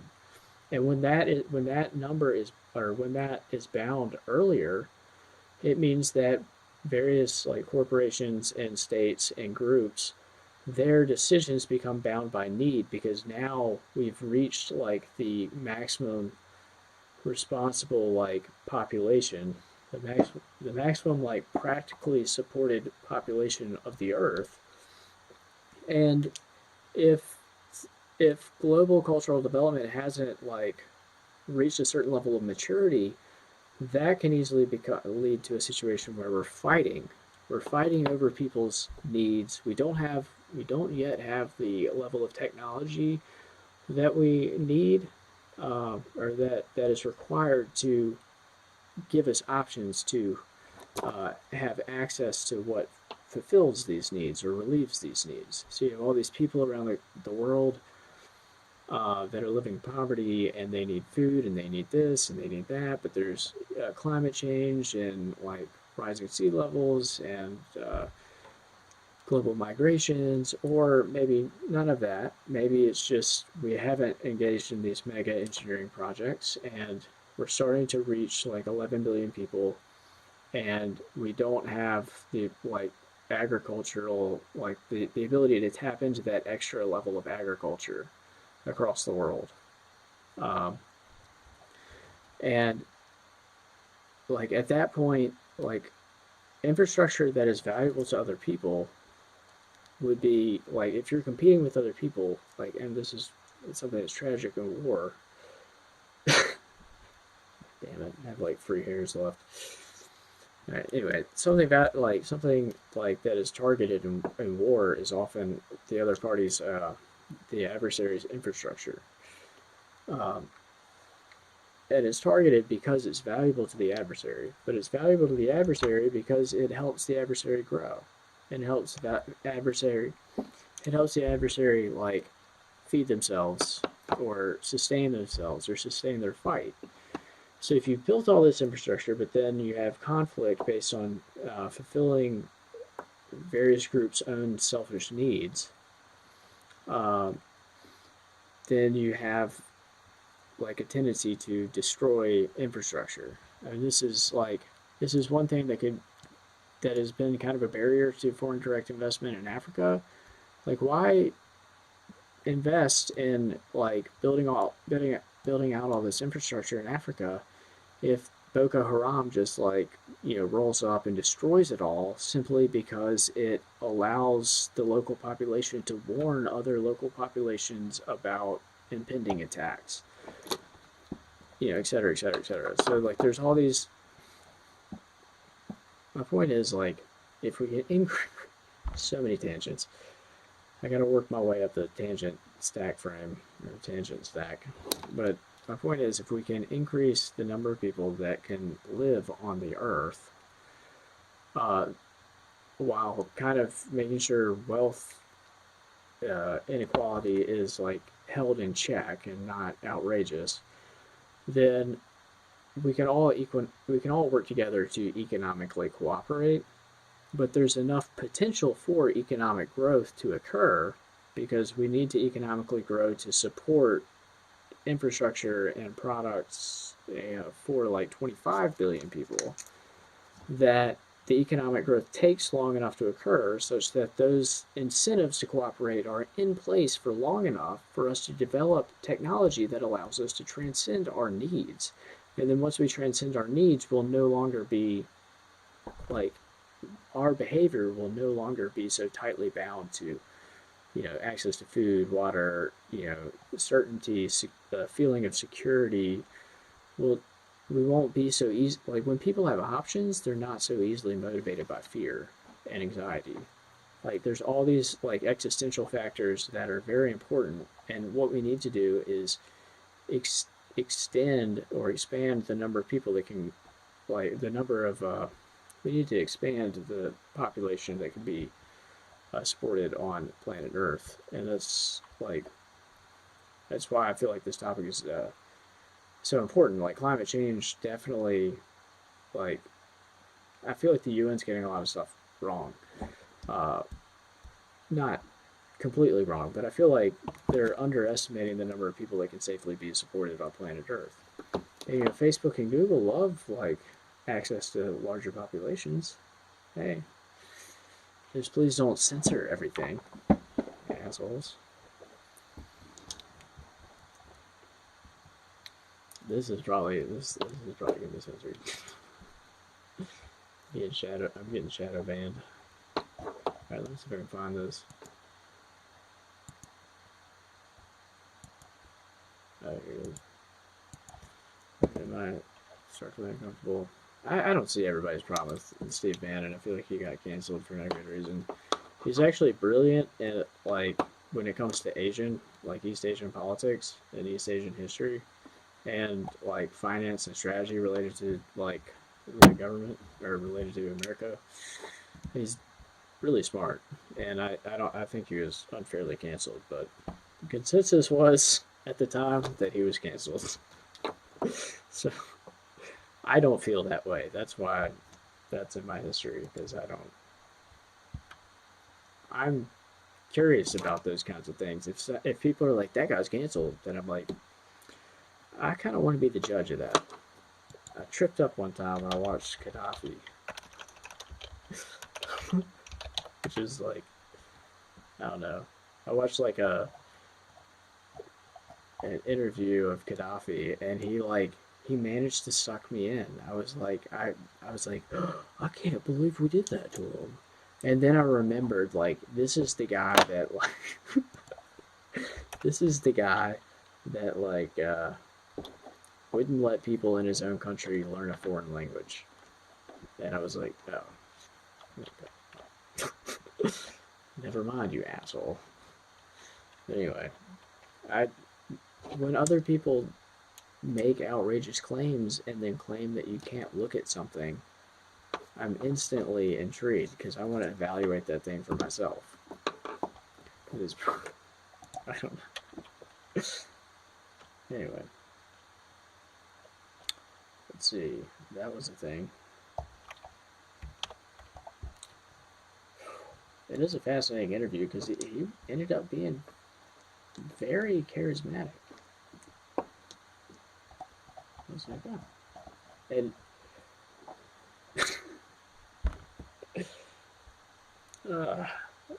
yeah. Buscar en el historial.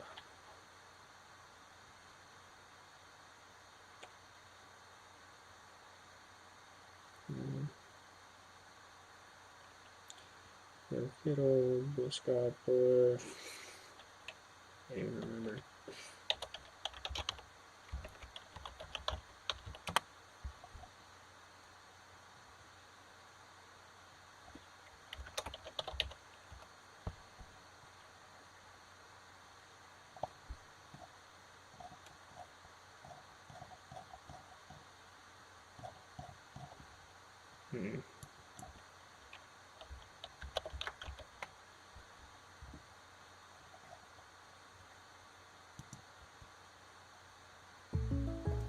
So anyway, this is like one tangent. Jake from State Farm, that my workdown saved me so much on my insurance. This kind of fits in with the overall theme here. Especially if you live in a city like New York, like I do. And all this traveling affects the nutrients in them, meaning they're not as good for you as they should be, not to mention the impact it has on the environment. But there might be a solution right behind me in these shipping containers.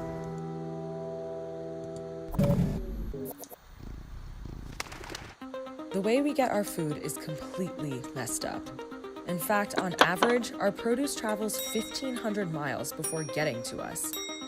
This kale is certainly much healthier than having a bag of potato chips, but not all kale is created equal, so to speak. As soon as a vegetable or a fruit is picked, it starts deteriorating.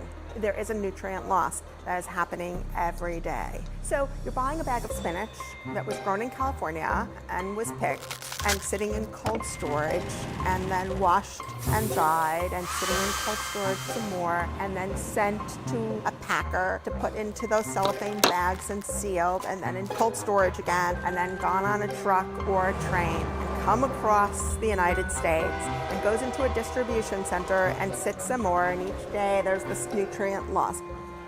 Is it bad for you? It's not bad for you, but it doesn't have that like spinach benefit that you think you're getting, that you've conditioned yourself into believing that you're getting. But there's one guy who thinks he has a solution.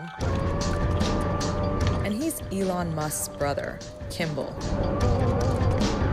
Eric, are you excited to meet him? Oh, I'm stoked.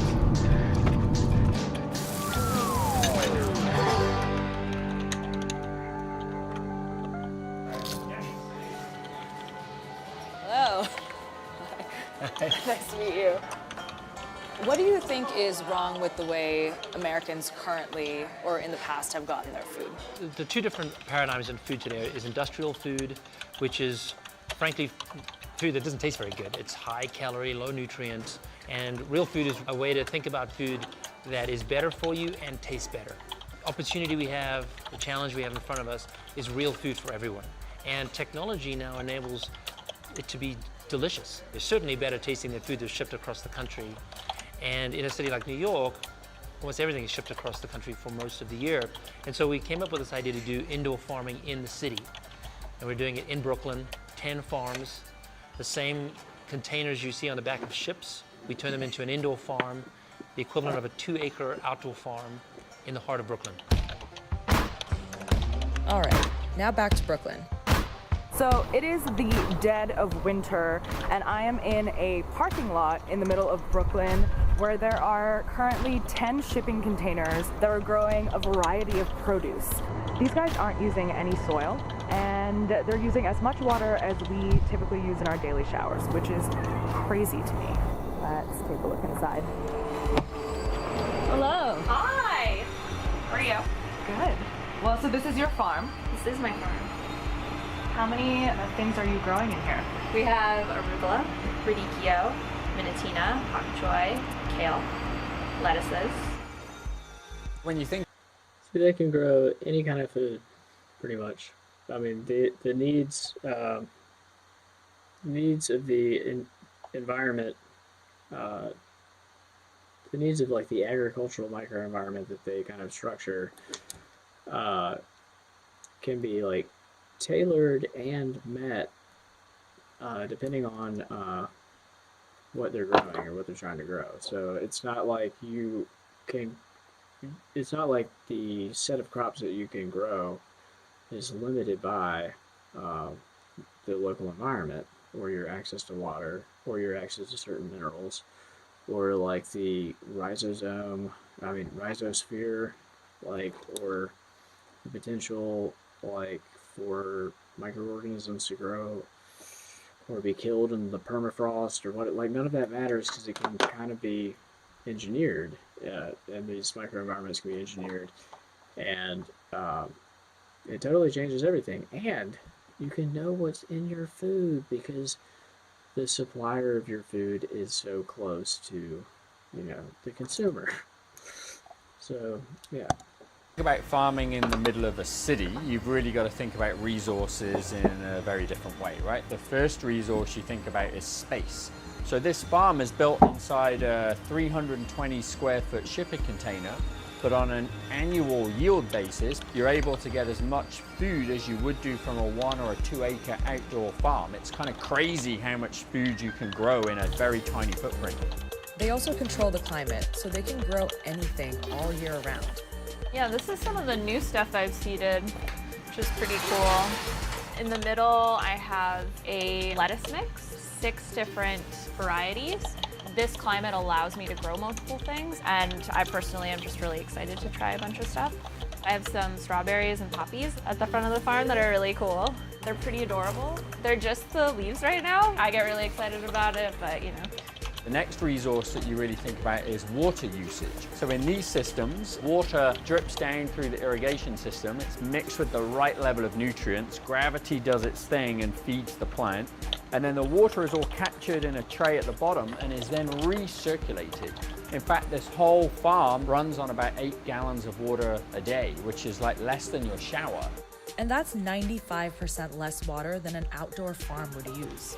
It's like you have an entire forest in here. I love Less it. fresh water. This is like the Less fresh water too, which means less, so if you're taking water from the oceans and desalinating it, it's less energy, especially if you can recycle a lot of that water.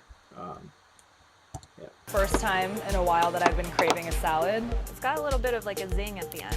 yeah, good. Okay, cheers. The other resource that we think about is electricity, right, and energy. So you'll notice these pink lights all over the farm. The reason for that is that Actually, the spectrum of light that the plant uses is the red and the blue spectrum. It doesn't need all of the other colors, right? And so what we do is we only push in the frequency of light that the plant needs to grow.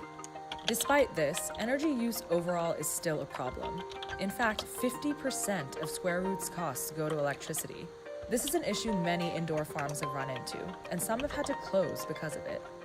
All of these projects are important, but in order to do it, they need to heat, they need to have lights, and so there's so much energy costs to grow locally. So a small scale one is never going to be able to be sustainable economically. And so is this the most energy efficient that it could be, or is there kind of room for improvement? Oh, there's so much room for improvement. We are at the very, very early beginning stages of this whole industry, right?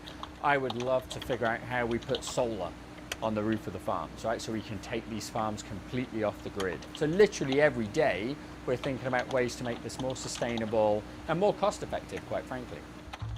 So what is the solution in a city like New York where so much of our produce is coming from quite far away? I think that any project that engages with our food and the human connection with people understanding where their food comes from is great. But it's still not a solution to be able to feed a city of 8+ million people. Even if it's heavily funded, even if the price drops, it's still one solution, but not the only solution. To be honest, what this has made me realize is that I think I really do want to go into farming. Given the growing population and densification of cities, like, we don't really have a choice. We can't just not grow enough food for the people that are living here. But yeah, I mean, there's no doubt that this is definitely part of the future of food.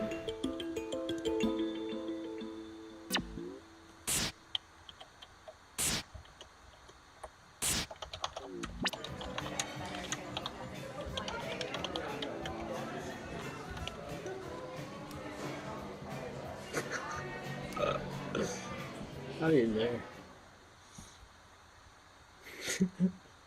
That's the kitchen in Boulder.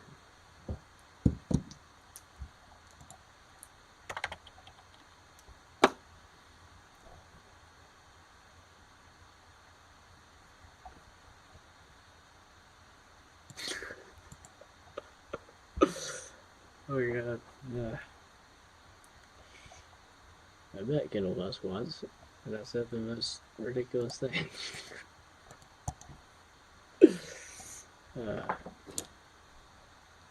Because of course I took it really seriously, like I do everything. But anyway.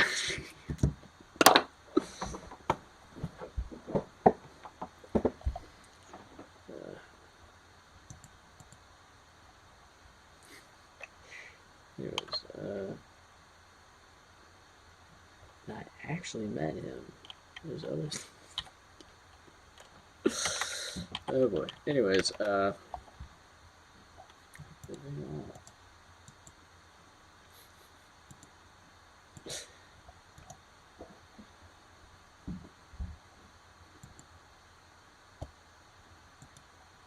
so that sort of decouples economic growth from, or decouples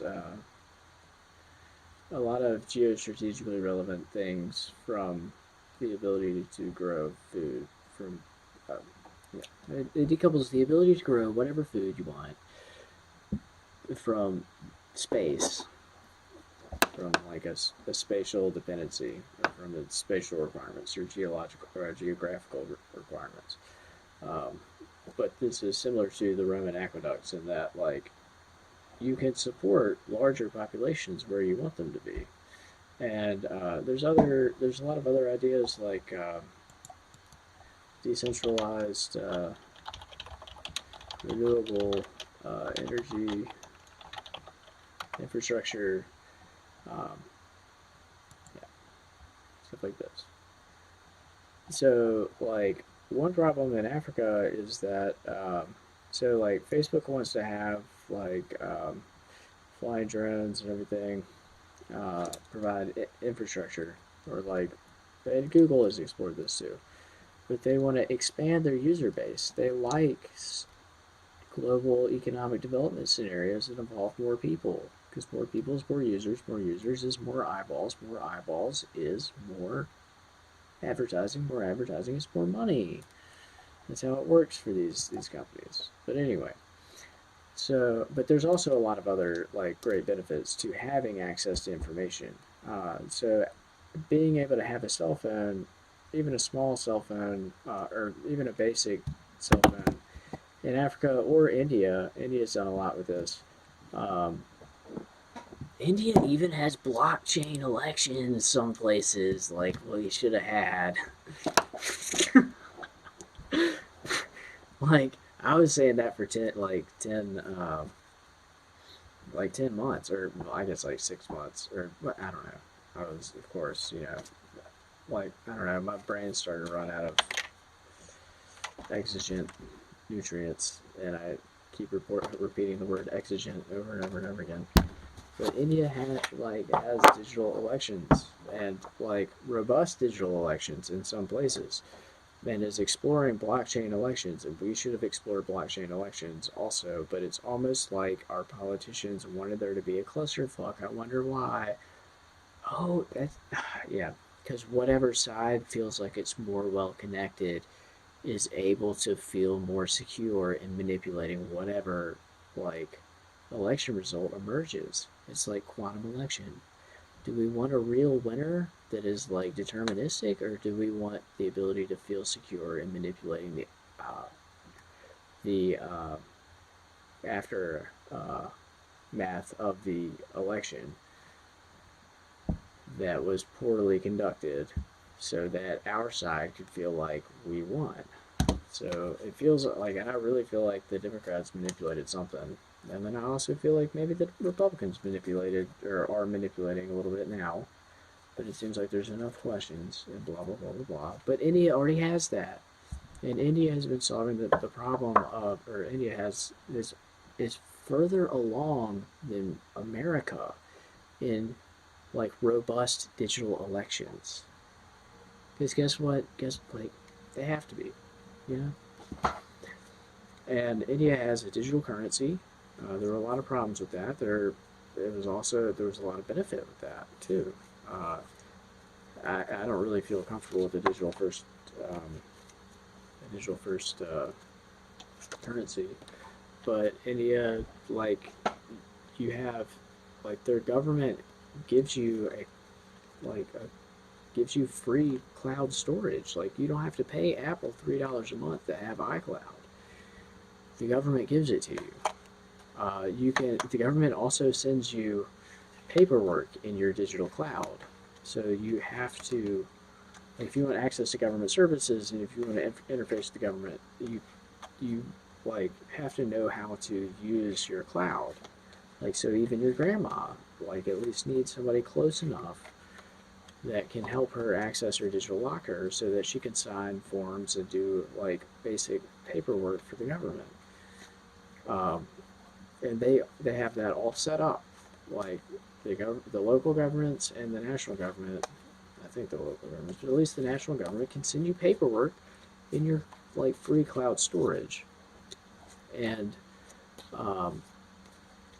you can also transfer money around using your cell phone, using, like, just a basic cell phone. And this is something that's, like, being experimented with in Africa. African countries are also or people in Africa, they've traditionally been underbanked, and there's been a lot of studies in India and a lot of studies recently about, like, females and women that are underbanked and without access to their own bank account, or, like, being forced to share bank accounts with, like, the family, or, like, a husband or a man, and then being, like, financially dependent on that person who, like, kind of keeps them at bay and tries to make sure that they, like, retain control of the finances to make it so that it's hard for the woman to leave if they wanted to leave, and blah blah blah. Like, there's, like, being able to have control of your own money as an individual is very important for being independent as an individual. The idea of independence, especially financial independence, or the idea of independence applies to nations, and it also applies to people. And it is generally more beneficial when you have options. Like when you have the option to leave, or the option to, push back, or the option to change things, you're more free to do what you want, or you at least have control, and it's hard for people to abuse you. Well, that also applies to states. Anyway, so there's been a lot of research done on like the availability of banking resources to traditionally underbanked demographics in third world countries and in developing nations. And this also opens them up to the global economy. I've been watching a lot of, I haven't really been watching a lot of this stuff lately. There's so much election drama. Oh my god. Like, it's crazy. There's all these there's like a cottage industry built up around like politicians and like American political drama. It's insane. There's so many wasted man hours. Like, just like I was saying earlier, like you can pay people to dig holes and then pay other people or the same people to fill those holes back in again. And this is why GDP is a very poor measure of growth, because if you pay people to dig holes and they take the dirt and they give it to somebody else and they use that dirt to fill a hole in, and there was money exchanged, I think that counts towards GDP. Somebody made the dirt, somebody sold the dirt, somebody got paid. Somebody but what did you do? You exchanged economic like potential energy, like money, for dirt to fill in another hole, like that somebody else dug. So, like GDP is a poor aggregate measure, or a poor measure of like economic health, because it can mask some serious like systemic problems within an economy. And right now you've got like, we seriously need to drain the swamp. There's like all this like extra like bullshit in Washington. And like, what do you think feeds the swamp? Well, what was that court case? Citizens United. Like the whole issue around Citizens United. Corporations being able to give unlimited amounts of money to political candidates. That's what feeds the swamp. And there's reasons for everything. But the point is, the swamp is out of control. And like, yeah. Basically, it's just bizarre. Like, there's all these things that need to happen for global security and global like economic development and for the benefit of mankind, and we're not doing it because of some bullshit. And it's some bullshit that is so disconnected from reality that it's crazy. It's insane. Anyway, decentralized renewable energy allows people to like build power grid structures or whatever in Africa that can't be easily destroyed. So like if you have decentralized power in rural Nigeria, then you could use it to power the Square Roots agricultural shipping container like pods, or you could use it to grow, or you can use it to charge your cell phone. So when a neighboring village gets attacked by Boko Haram, you get a text message and you get the fuck out of there and you don't die. And maybe they destroy the neighboring village's like power infrastructure, but they don't really get a surprise attack on your village, because you got warned and your village was ready to strike back against Boko Haram. So when people are isolated and like deprived of information, it makes it easy to like isolate them, like limit their options, make them more predictable, and make them like a victim of your tyranny or whatever. So you want people to be more independent. But like in Africa, like the dependency on renewable energy, the dependency on like the assumed dependency on a centralized power grid has prevented the like power grid from spreading like to more rural areas, and that's limited a lot of Africa's economic growth. So with more infrastructure comes more stability, and with infrastructure really comes the incentive to work together. I think is the most important factor. So if you have the infrastructure, you have your population has the incentive, they have the ability to gain from economic cooperation. So then they have the incentive to make sure things are stable. So then when you have violent extremists like Boko Haram, it becomes easier to rally people against them because you have because your population has the potential for cooperation to result in much higher net gains for everyone. So when you don't have that infrastructure, somebody's got to build it. But if somebody like Boko Haram comes along and destroys it, and then it means that they can easily take that away from take away that shared take away that shared incentive for cooperation from the local population. And so a decentralized power grid makes that a little bit harder. And it means that you can it means that developing infrastructure in Africa, like electrical grid infrastructure in Africa, is a little bit more appealing for NGOs and foreign direct investment. And organizations like Boko Haram, if they're driven by a radical ideology, they want to destroy what allows other people to be independent from them, from dependence on their ideology, from dependence on the options or apparent options that their ideology offers. So if they destroy the infrastructure, then the local population basically has no choice but to cooperate. So you've got there's destabilizing forces around the world, and they want to deprive people of the option of doing anything but cooperating. So if that means destroying stuff that is collectively beneficial, they'll do it.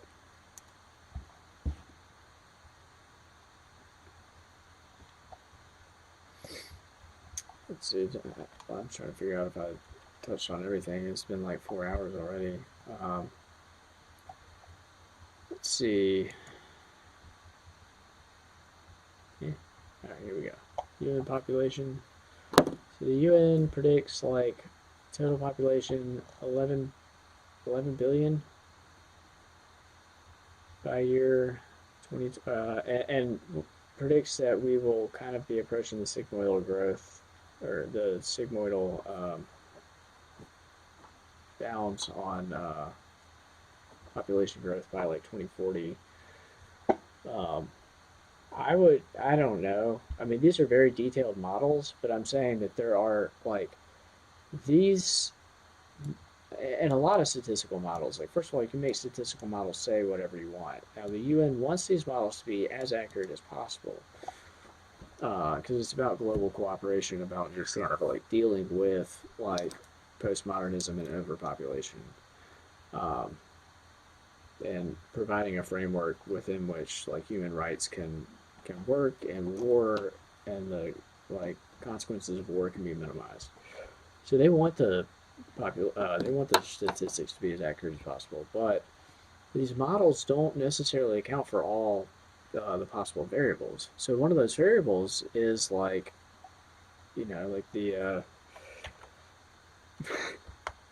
of those variables is the total arable surface of the earth, the total arable acres or whatever, the total arable acreage that could be used for agricultural output. I'm sure their model accounts for that changing. I'm not sure that their model accounts for that changing because the sea level decreased because we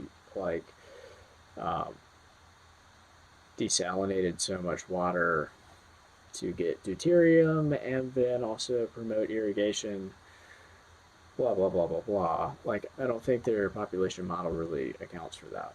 So there's a lot of areas here where, like, you could support population growth, but I don't think that they really account for that. And you can actually tell that they don't account for that. It might be in a different, it might be on the Wikipedia or it might be in a different paper. But they don't account for it because like basically they're doing a superposition or a sum over all the like population growth. So they've got like, I mean, I'm sure it depends on the publication, the paper, but they're basically assuming that certain countries and certain regions are going to grow at a certain rate and are going to taper off at certain rates. And it's like a superposition or a sum over all of those things. That would be the simplest way of doing it. Of course, like if certain variables like are assumed to be mostly fixed or unvarying, you're just going to get certain things wrong. So if you assume that like the acreage of arable land can't expand by like 10% or even like 100%, or that the agricultural output of humans can't expand beyond like, you know, 10 or 100 times what it currently is, of course you would assume that the total global population would be mostly capped at 11 billion or 15 billion at the most. But I'm saying like we can support like we can grow 10 times as much food. We can maybe even grow 50 times as much food. And like there are variables that can change that would totally like totally change these projections. And like you can tell, like, I mean, I guess it's easier to see in the live stream, but you can tell where these projections, like, they have a distribution of like other potential outcomes. So they have the growth rate, and the growth rate can change over time, which produces this like stochastic, I guess, stochastically growing distribution of potential total populations. So if the growth rate reduces less, it'll result in a greater population.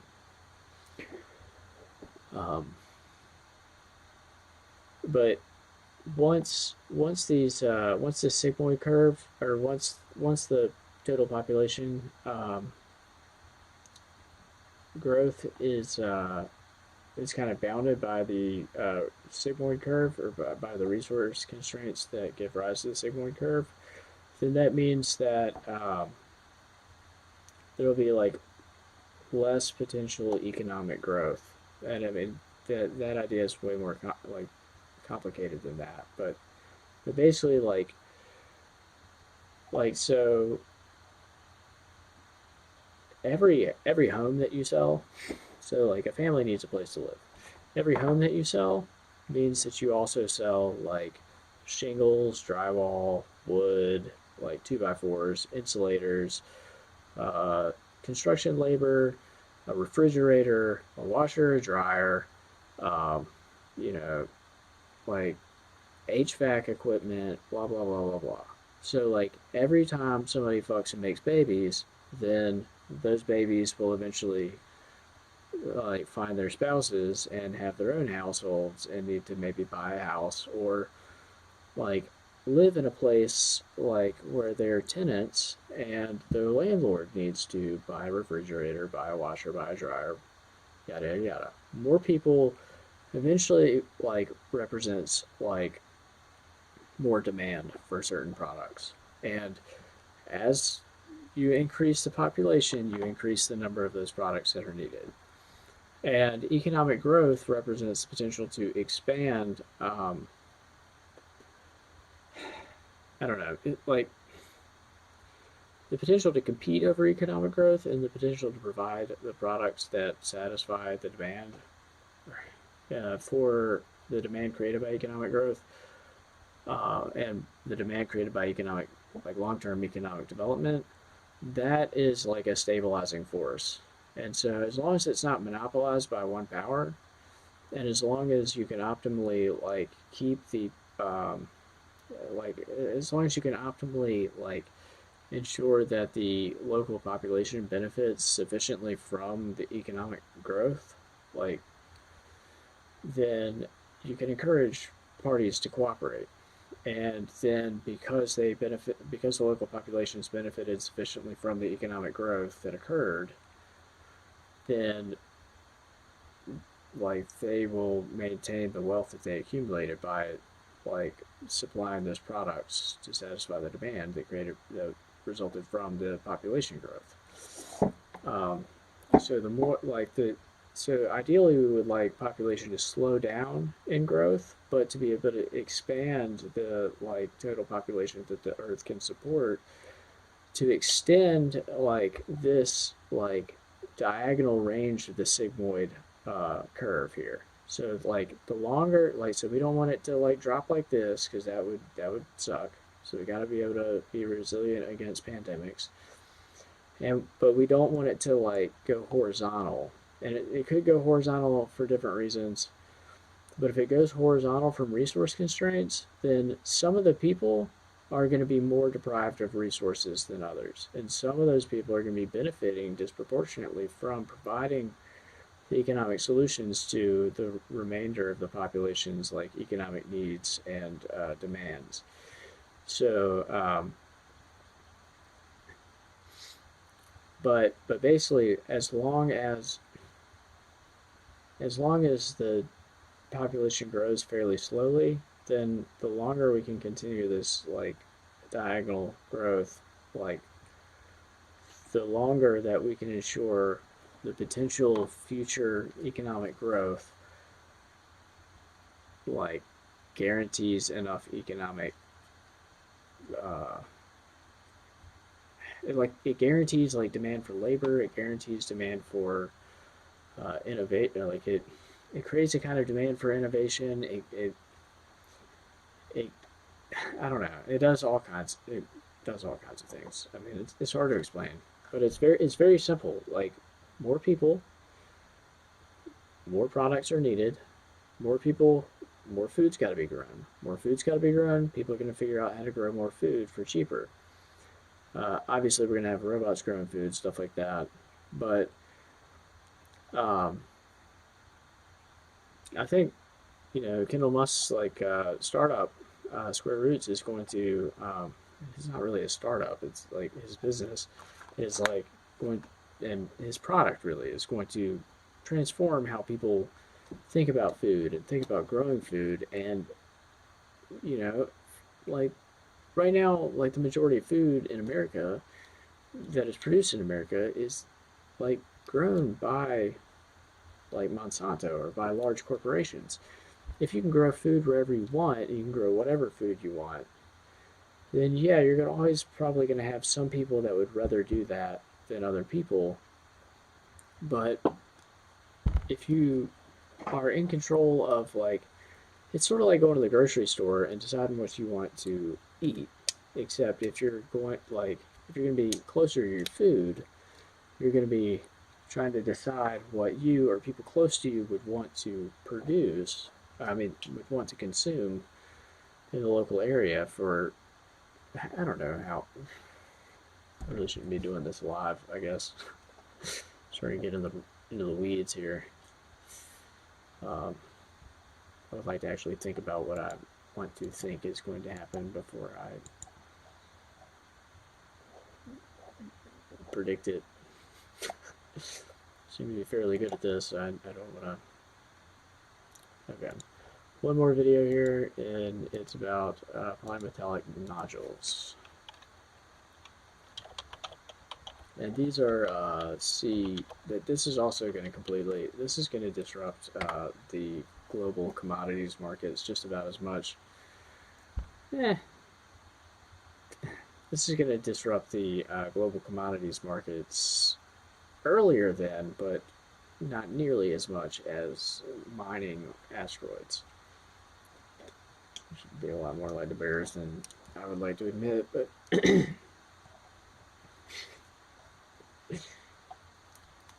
bears. Where is the thing that I watched? It's not really how that. Okay.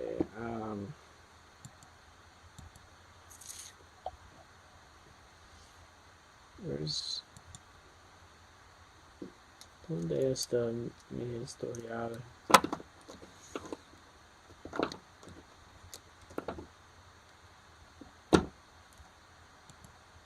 Yeah. Oh yeah.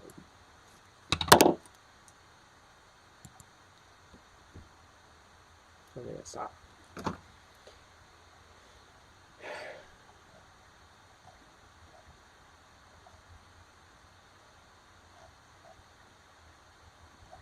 This is always good. Just, yeah. Here's everything I've been interested in.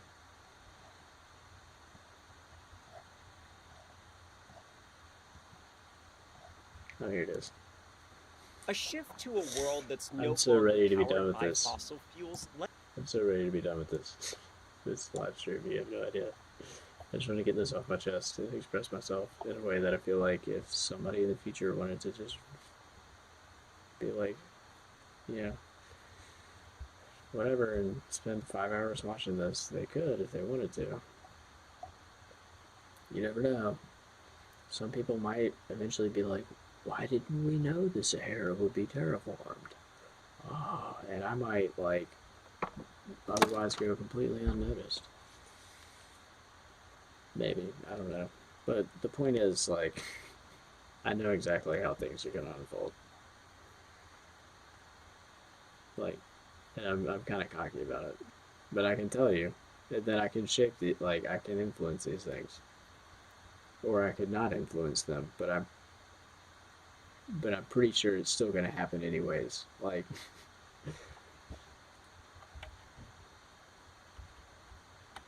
like I can tell you where, like, look at the topographical map of Africa and find the riverbeds. If the Sahara is ever terraformed, those are the easiest places to ensure that, like, moisture will be retained for the longest. Those are also, like, the natural contours, like, along which you'd like to, like, place irrigation. So you should probably do it there because it's a lot easier to do it there, and this is all a giant optimal transport problem. So let me pull up that, like, giant bunch of math just for a second. It's optimal transport.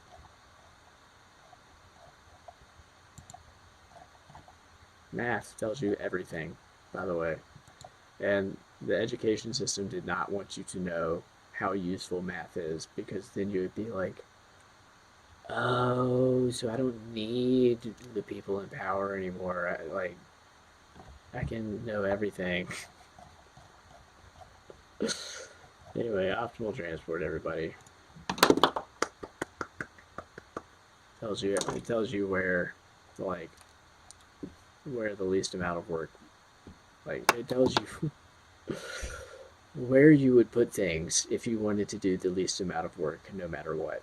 So I'm saying I don't know where it is exactly, but I'm telling you how to find it. Look at the topographical maps. And what's magical about this is that it means that we'll be doing a lot of digging very close to where people used to live in a green Sahara, which means we will eventually discover a lot of, like, missing places, a lot of missing pieces, and, you know, we'll discover a lot of missing links in our own history, and we'll eventually, like, rediscover, like, and this is, like, in the human migrations aspect of this.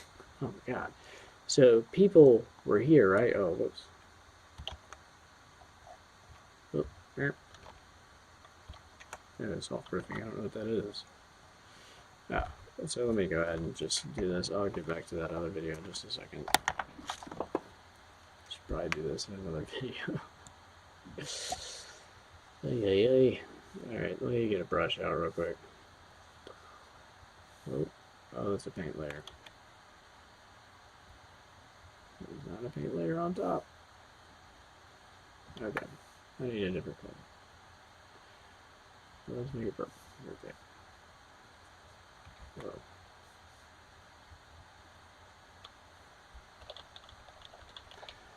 Okay. Anyway, so basically, if these are the lakes that you have, then, and I don't know where the rivers are, so that kind of helps, but you would have rivers here. And I've seen maps of this shit. Rivers go here. And rivers go here.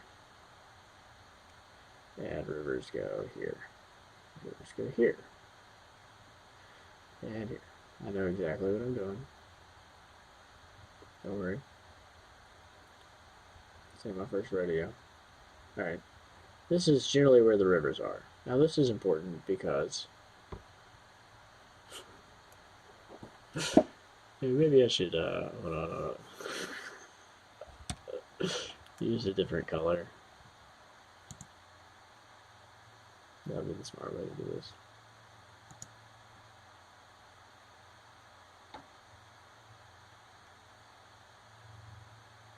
I want to keep what I have. I worked so hard. There we go. Up, up, up. Whoa, whoa, whoa. Ah, whoa. Oh shit. Oh, you're almost there. I was so close. Right, there we go. We got blue now. Yay, color theory and stuff. Just kidding. Look what I did. Alright, where's here? Oh shit. Where's the color? Okay, anyways. So you got the Nile here, blah blah blah. But all this stuff didn't dry out at the same time, right? So you've got people running around, roaming around, doing shit. Like hunting animals in the savannah. Mostly right here. Well, let me do it. So people running around hunting shit in the savannah, the African savannah. Like, I guess there. And here. But mostly in here. And mostly in here. And then also on this side of things. But this right here is mostly desert. Probably like in 10,000 BC or 8,000 BC. But maybe not completely desert. We don't know. I don't really know. But the point is, along the coast and around these lakes, and especially along these rivers, and so like here, you actually do today still have a river. There's a river here, but here's like there should be certain tributaries or certain conjunctions of tributaries or certain places where you can ford the river, and to use Ichi's terminology. But all like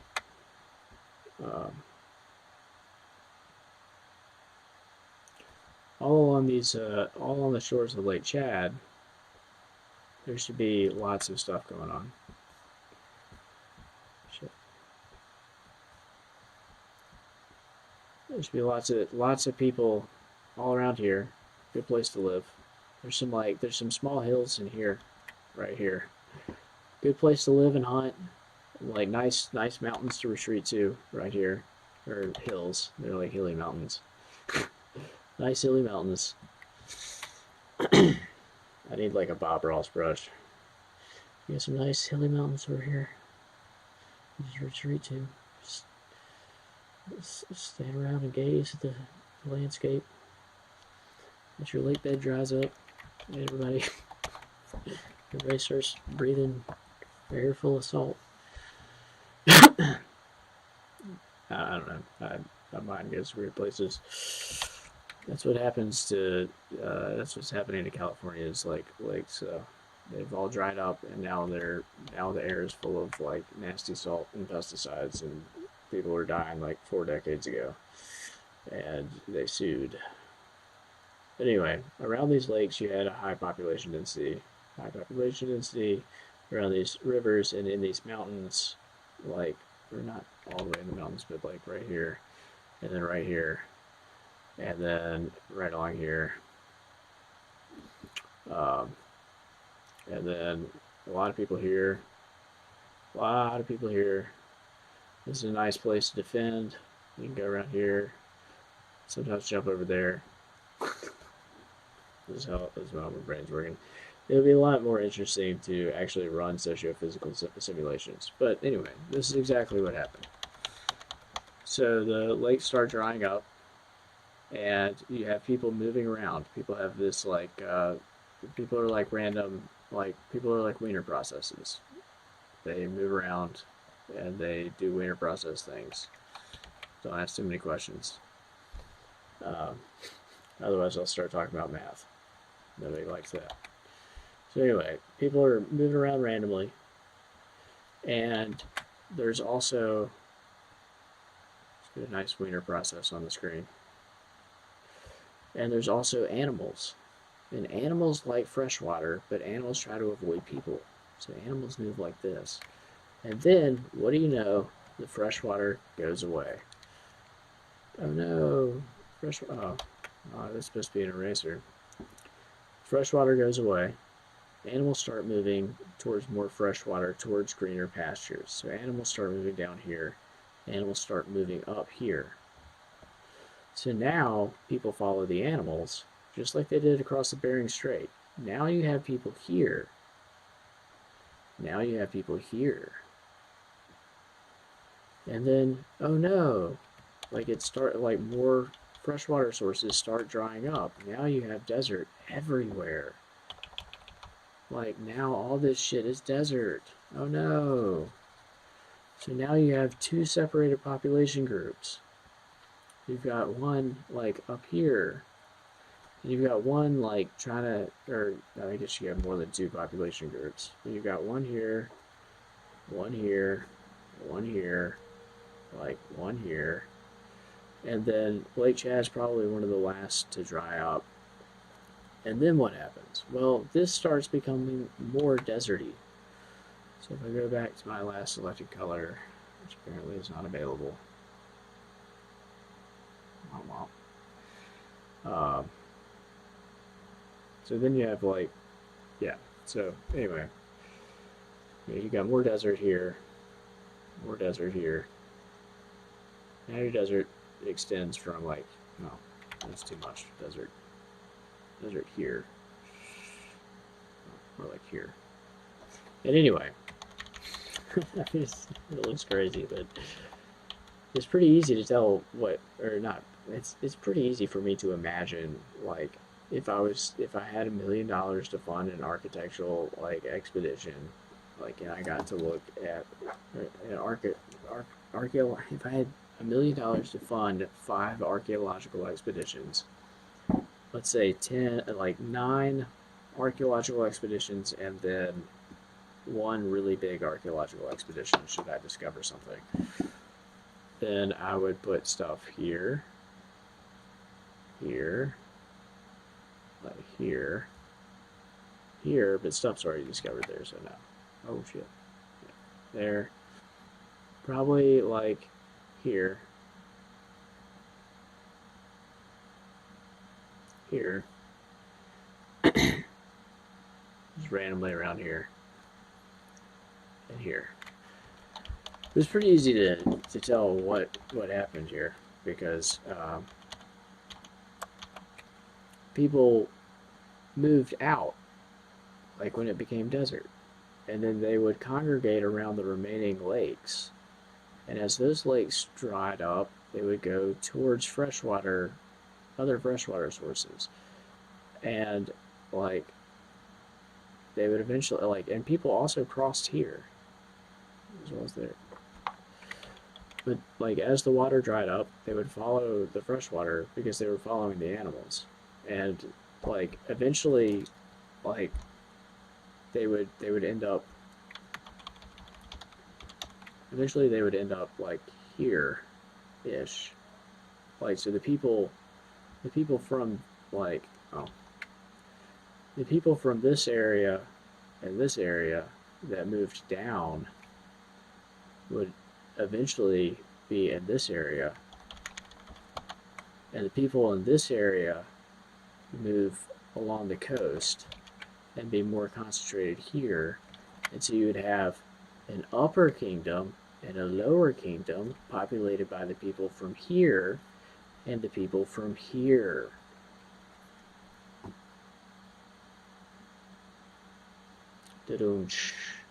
That seems to be what happened.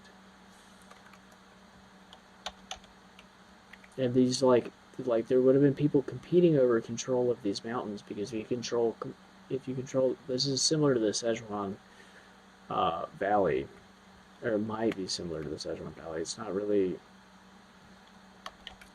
really as like, so the Szechuan Valley is like surrounded by some fairly tall mountains, probably taller than the Blue Ridge Mountains. But you've got like some areas where you can retreat to. The mountains might have caves. I don't know. I mean, it depends on how intense the monsoon season is. There were certainly caves in this region.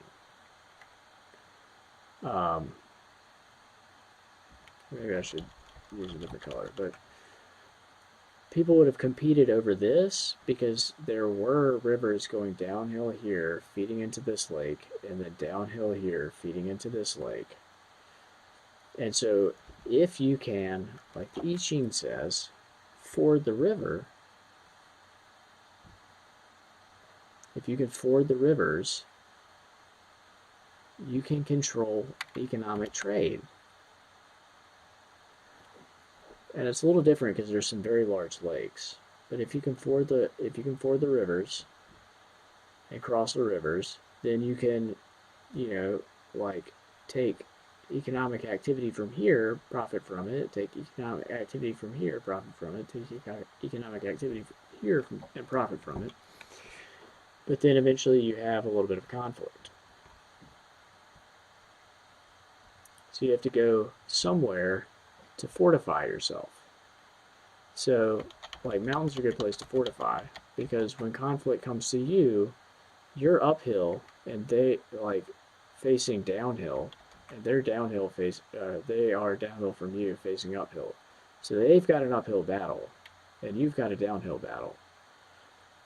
So if you control the mountainous areas, then you can easily move down when you want and up when it's convenient, and you can collect the the benefits of the economic activity and control it, and then accumulate the resources, whatever is considered to be valuable up here, and then like somebody has to come try to challenge you to be king of the hill or whatever, which is kind of how it worked in the Szechuan Valley. And similarly up here, like if you control these regions, this would have been a smaller development, which is strange, because this is really where all those cave paintings were found. These areas have not been excavated at all. Like, as far as I know, there have been very few. Like, there's a giant crater somewhere here. And it's like, I think it's in Mauritania or something, but it's a giant crater. A completely circular, like, feature of land. And the oldest iron smelting in the world, like, from like 2500 BC, is like here.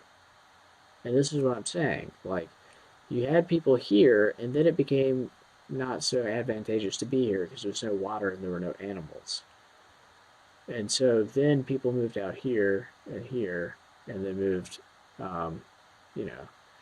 gradually down, south and north, and then gradually here.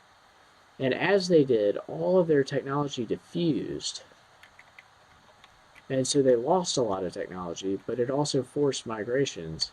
And eventually somebody ended up here, and either the Proto-Egyptians here and here, mostly the lower Egyptians, either they were trying to do some kind of like I don't know. Either they had access to this region and did some metalworking here, or something, or this architectural find, whatever it is, I don't know what the name is misdated, but it's from like 2500 BC, and there's a lot of it there. So, like, it may, I don't know. Like, that's purely conjecture. But everything arises from geography. Like, the reason why wars happened is because some people fucked more than you, and some people, like, grew more food than you, and some people, like the Mongols, were, like, forced to live in more northerly areas with more horses than you.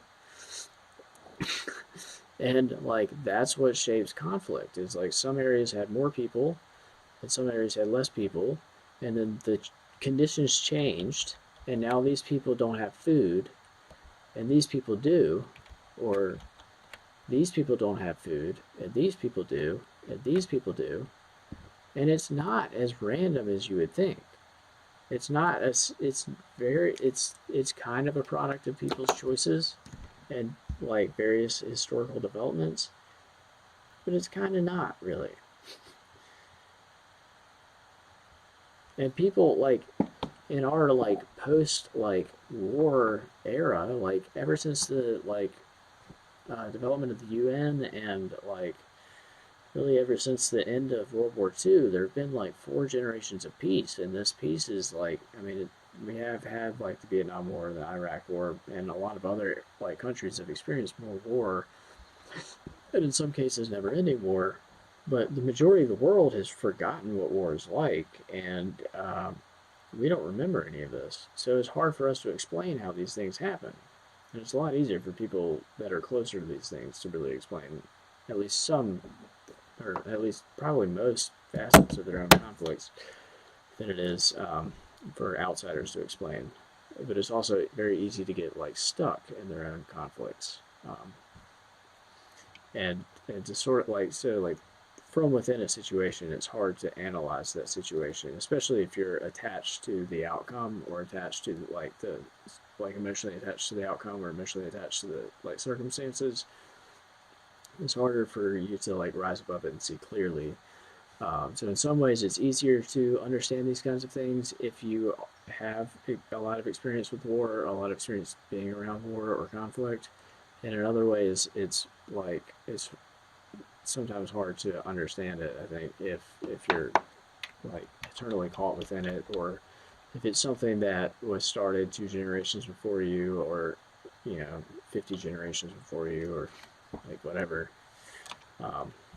Anyway, I'm gonna go ahead and play this, I guess.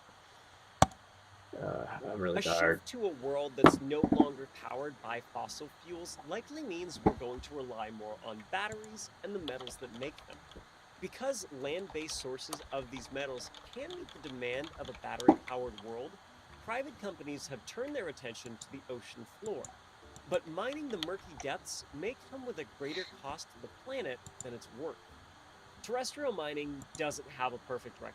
It comes with a long list of environmental and human rights abuses, including pollution and child labor. All this to dig up raw materials like nickel, manganese, and cobalt that are necessary for our lithium-ion batteries. Some strategies for a carbon-free future depend on making these batteries in much larger numbers and using them as a power source for electric cars, or a storage method for electricity generated by renewables. But another source of these materials could lie at the bottom of the ocean. Potato-sized lumps called polymetallic nodules are rich in manganese, copper, cobalt, nickel, and other precious metals, and they're found in abundance in some areas like the Clarion-Clipperton Zone that stretches from Hawaii to Mexico. In this one area alone, known as the CCZ, nodules contain more nickel and cobalt than in all known land-based sources combined. There are a few reasons why we haven't scooped up those tempting little sea nuggets. One of them is technological. Between us and them, there is a literal ocean, and getting to them is not a matter of just distance, but pressure too. The deep sea is Yeah, this guy's about to say something here in about 2 minutes. It's gonna set me off on carbon, so just get ready. usually defined as the water 200 You'll know when it happens, meters below because I'll tell you. the surface and beyond. Every 10 meters underwater adds another atmosphere worth of pressure, and these nodules are often found below 3,000 meters. That means the machines that harvest them would have to withstand more than 300 times more pressure than you or I feel walking around on the surface. The expense and engineering that would go into a seafloor harvesting operation has long deterred anything beyond small-scale exploration. But after decades of testing, the technology to mine the ocean floor looks like it's maturing and ready for large-scale use. For example, one company, Nautilus Minerals, has developed this trio of machines. Two of them are for crushing up ore before the third. After hours stock market trading is open. I just remembered. This is like the only thing that gets me up in the morning. Collects it, mixes it with seawater, and sends it to a pump that lifts the slurry to vessels on the surface. The other thing standing in the way of deep-sea mining is a lack of a legal framework. Nodule-rich areas like the CCZ are in international waters. A United Nations chartered organization called the International Seabed Authority, or ISA, has been working with 167 member states and the European Union to hammer out the rules and best practices for deep-sea mining. They could agree on terms by 2021. In the past decade, though, the ISA has issued almost 30 exploratory licenses, but once the rules are finalized, operations could ramp up to an industrial scale. As companies gear up to mine the ocean, many scientists that study the ocean depths warn that mining could be environmentally devastating. Just how devastating, we don't really know yet. Because of that intense pressure at the seafloor, it's the most poorly understood ecosystem on Earth. Scientists didn't even think it could support much life beyond a few scavengers until 1977, when the first ecosystem around a hydrothermal vent was discovered almost 2.5 kilometers down. Even today. Now, is that before or after the world got so fixated on global warming and carbon dioxide? 1977 is like after, right? Probably doesn't have that big of an effect. Today, marine biologists think we've only found a tiny fraction of the life that lives in the deep. Mining could wipe out organisms before we've had the chance to discover them, like microbes that have possible uses in medicine. Many microbes actually live on polymetallic nodules, which can take over 10 million years to form. So once they're extracted, that habitat isn't coming back. The waste slurry that's dumped back into the ocean once ore is extracted could also be a hazard. If it's dumped high up in the water column, it could possibly drift for hundreds of kilometers and disrupt ecosystems far removed from the mining site. And the site itself could be scarred for years. In 1989, scientists simulated a mining operation by dragging plows across the sea floor, and nearly 3 decades later, the tracks are still there, and the microbe and animal populations haven't fully recovered. I've never been to the bottom of the ocean, so I can't really verify that that is not true. I don't know. I mean, it could be anything. Of those bacteria absorb carbon from the environment, so mining operations could set back some of the efforts to go green. It's an uncomfortable dilemma. Mining on land has a lot of known negatives, but the impacts of deep-sea mining are unknown and potentially huge. A future where carbon emissions are under control could depend on having enough of these resources, but who knows what irreversible harm we could do getting them. Fortunately, we're getting better at recycling these metals, and other energy storage solutions do exist. I missed it. Yeah. A lot of known negatives, but the impacts of deep-sea mining are unknown and potentially huge. A future where carbon emissions are under control could depend on having enough of these resources, but who knows what irreversible harm we could do getting them. Fortunately, we're getting better at recycling these metals, and other energy storage solutions do exist besides lithium-ion batteries. Maybe a healthy, sustainable energy future is within our reach, but it's going to require informed people making decisions and caring about what happens to a part of the planet that most of us will never see. Polymetallic nodules form as dissolved metals build up on organic materials, and they often form around ancient shark teeth. If you want an idea of just how much remains undiscovered in the ocean, check out Marin's video on 200,000 new viruses scientists didn't know existed here. Thanks for watching. And I like this channel because this channel is cool. And I'm not trying to crack on this guy. It just seems like people like if it goes back to like this fixation on carbon dioxide, which distracts from the smaller issues. Like it distracts from the nuance of these issues. Like so, what is fascinating about these extremophiles is like they are mostly isolated ecosystems, and it's like some of these. So yeah, some of these I don't know how continuously long some of these extremophile environments, microenvironments have been allowing life to evolve. But if they were to be continuously operating, if one extremophile environment was to be continuously operating for 3 billion years with like 24 hours a day, 365 days a year, times 3 billion years, that's like 24 trillion free hours of supercomputer time on nature's like supercomputers, like which is basically like so reality could be a simulation, but the simulation can host a computer just like you can build computers and emulators in Minecraft. You can build computers and emulators and run programs in reality. So if reality is a simulation, it can host within it its own simulations, which can then host their own simulations.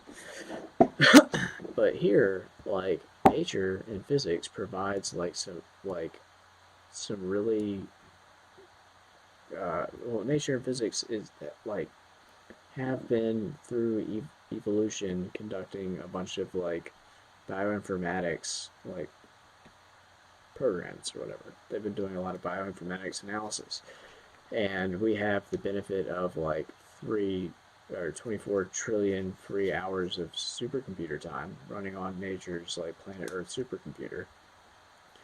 You know, which includes some of that supercomputer time taking place in some of these extremophile environments, which results in DNA adaptations to create like more like structures, like protein structures and stuff. Like these extremophiles probably have very different DNA, and like some of them might have different tRNAs, and some of them might have DNA that's more adapted to like hotter environments or environments with more extreme pH or more extreme pH and temperature fluctuations. Um, some of them are maybe more adapted to dealing with heavy metals, and so like these are solutions that nature has found that we can use. So we can just take it for free, and we don't have to run this shit on a supercomputer. And so all the bioinformatics, or most of the bioinformatics stuff today, like first of all, you can't even really reasonably do molecular dynamics.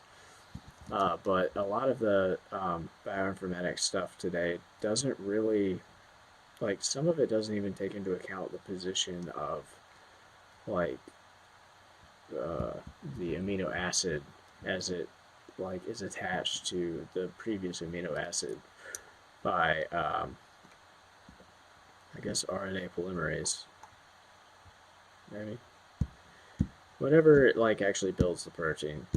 Like, the amino acids are put into conjunction with the previous amino acids, and when they are like they are bonded to a specific in a specific angle. And so for some codons, so codons are 3 nucleotides long, and so for some codons, like there's some amino acids that have like like between 1 and 5 matching codons, and maybe 6, but there's 6 different codons that match certain amino acids. So the structure of the amino acid is complementary to the structure of the codon, but there can be 6 different codons. There can be like 2 or 3 or 6 different codons. There's 64 different possible codons in total for standard DNA and RNA programs. So sometimes like the codon can influence like the tRNAs that bind. I guess the amino acid is complementary to the tRNA, not the mRNA codon. So the codon matches the tRNA anticodon, and then attached to the tRNA anticodon is the part of the tRNA that is folded to be complementary to the amino acid. And that can cause the amino acid to be bound in certain shapes, just depending, or in certain orientations. So like one tRNA can match a codon, or it can match several codons, but then match only one amino acid.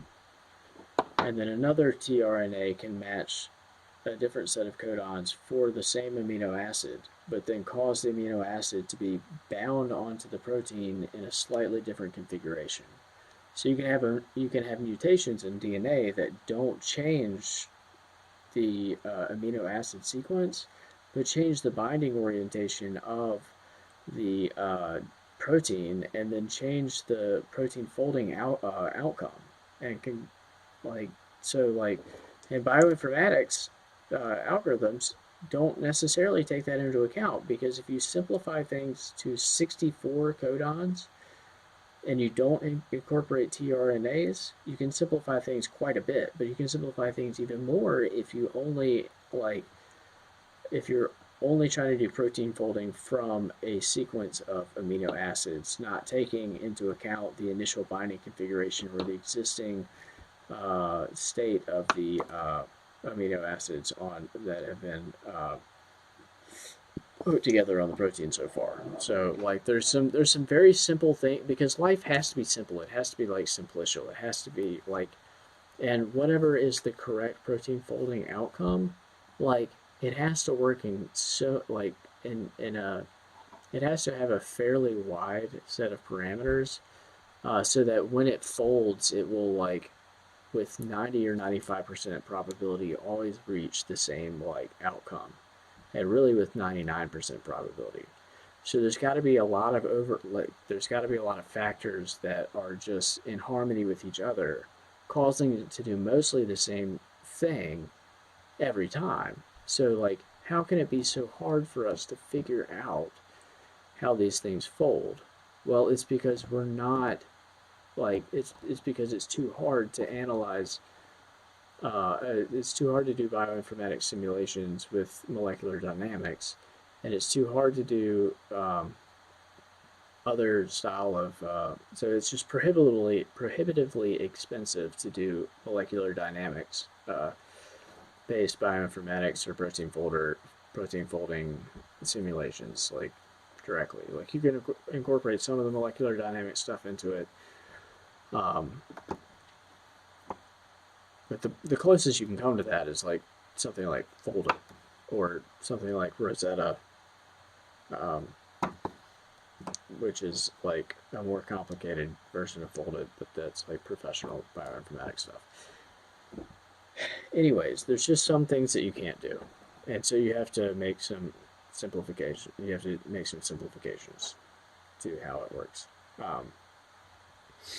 And I get the feeling that there's some constraints on the problem space, or the constraints on the possibility space, or the problem space, whatever you want to call it, that we are overlooking, that make things quite a bit more efficient. And I've been thinking about this stuff for really 10 or 12 or 15 years, but these certain kinds of constraints on the possibility space and probability space, or whatever, either or really, I've thought a lot about over the past 2 or 3 years. No one ever listens to me. I could accelerate technology so yeah, I mean it. And the thing about this stuff is once it happens, it's done. Once somebody knows something, it's done. So you only need the smart guy or the nerd one time. They tell you how to make a business out of it, and you run with their idea, and whatever. I mean, basically, it's not necessarily valuable to have the idea, or to be capable of having lots of ideas. I don't know, but my point is there's all the these extremophiles are in environments that are that are outside of the operating constraints of most of our bioinformatic programs and simulations and analysis. So like there's a lot of things that are like given to be controlled or within some very narrow like parameter ranges or whatever for bioinformatics simulations. And a lot of this stuff is really hard to program together. And nature is going to give it to you for free. And so the point here is to respect that and not just to respect it, to utilize it. Like this is free bioinformatics, like simulation output from nature itself that is giving us the analysis of like, or that is giving us like genes and DNA and various tRNA structures and other things. And like, we don't have to worry about, like, we get all this stuff for free, to be limited. We don't get everything. We can't just program it to do what we want now, but it is programmed to develop the most efficient, self-replicating DNA sequences for certain genes, where these genes encode proteins that are like resilient against temperature changes and pH fluctuations and the existence of various metals in an environment. So like these extremophiles will have will be able to more will be more capable of integrating like heavy metals and other things, and integrating like organometallic bonds into their protein structures, and yada yada yada. And these are problems that, like, some of which may just never be solvable by computers. I mean, it depends. Like, you can combine like bioinformatics simulations with experiments, and then like analyze the outcome of the experiments, or analyze the data produced by the experiments, and then make changes to the bioinformatics simulations, or make changes to the molecules that you produce for the experiments. So like if you want to learn how like organometallic bonds form like in proteins, in certain, like for proteins that have to be resilient against certain temperature changes or temperature ranges, either one, you might do some analysis, and then you produce some genes, and then you create some parameters for the experiments. Then you introduce like heavy metal ions, and then those heavy metal ions interact via some process with the protein, and either it binds in the right place or it doesn't. Either it forms the hemoglobin with iron ions, or it doesn't. And if it's supposed to form within a certain temperature range and remain stable within certain temperature changes, then either it does that or it doesn't. But you're kind of like combining the bioinformatic analysis with actual experimental methodology, and you can do all that, and some of these problems like may be computationally prohibitive, like perfect molecular dynamics stuff is definitely computationally prohibitive until you have the simulation of quantum systems within quantum systems, and stuff like that. Like, until you have quantum computing, you can't do a lot of this stuff. I don't know what I'm rambling on about now, but the point is, like, these ecosystems give us a lot of data for free. And so, like, we don't want to put a bunch of sludge back into the environment, but we can actually, like, help seed other, like, extremophile environments. So there may be environments where extremophiles could grow, and we don't want to, what I'm encouraging is, like, interfering. It's like a lot of tinkering and terraforming and environmental engineering, and a lot of it is like, I mean, it could go horribly wrong. or some of it could. I mean, you could destroy an ecosystem. Do we have the right to do this? The right to interfere with any ecosystem? These are important questions to ask, and I think we should do this within reason, but we have to benefit ourselves, and I think we could benefit other life, and I think life kind of all exists together. But anyway. The point is, like, this stuff is incredibly valuable, and that's why we shouldn't just, like, dive right in there and disrupt these, like, pristine ecosystems with extremophiles. So we might want to do something like cut into the, slice the nodules in half or leave half of them there. And then, take what we can. Or seed other places where there could be nodules that we could,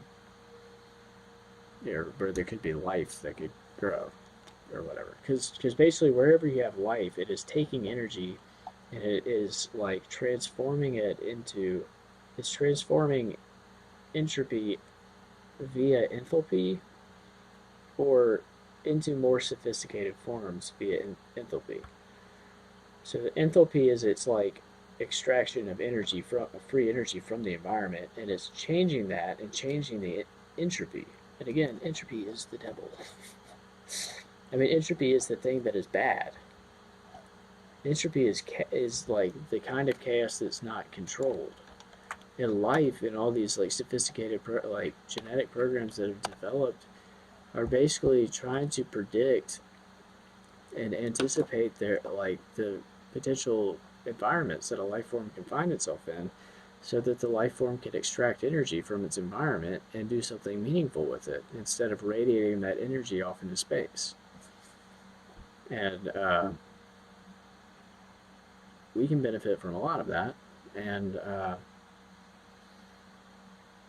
we can also like think that we need lots of nickel because we need to power giant bioinformatic supercomputing programs so that we can cure all the diseases, but then realize later on that if we had just extracted the information or the answers that were already there, that we wouldn't have ever needed all the supercomputers powered by the nickel batteries that we, raised the extremophile environments for. So, I mean, anyway, so that's that. I'm done, and this is, my perspective on climate change and things that we need to do. I might do another live stream on, I guess, the Sahara stuff, because I really do have a lot of ideas as to like how to go about doing that. But basically, you need energy.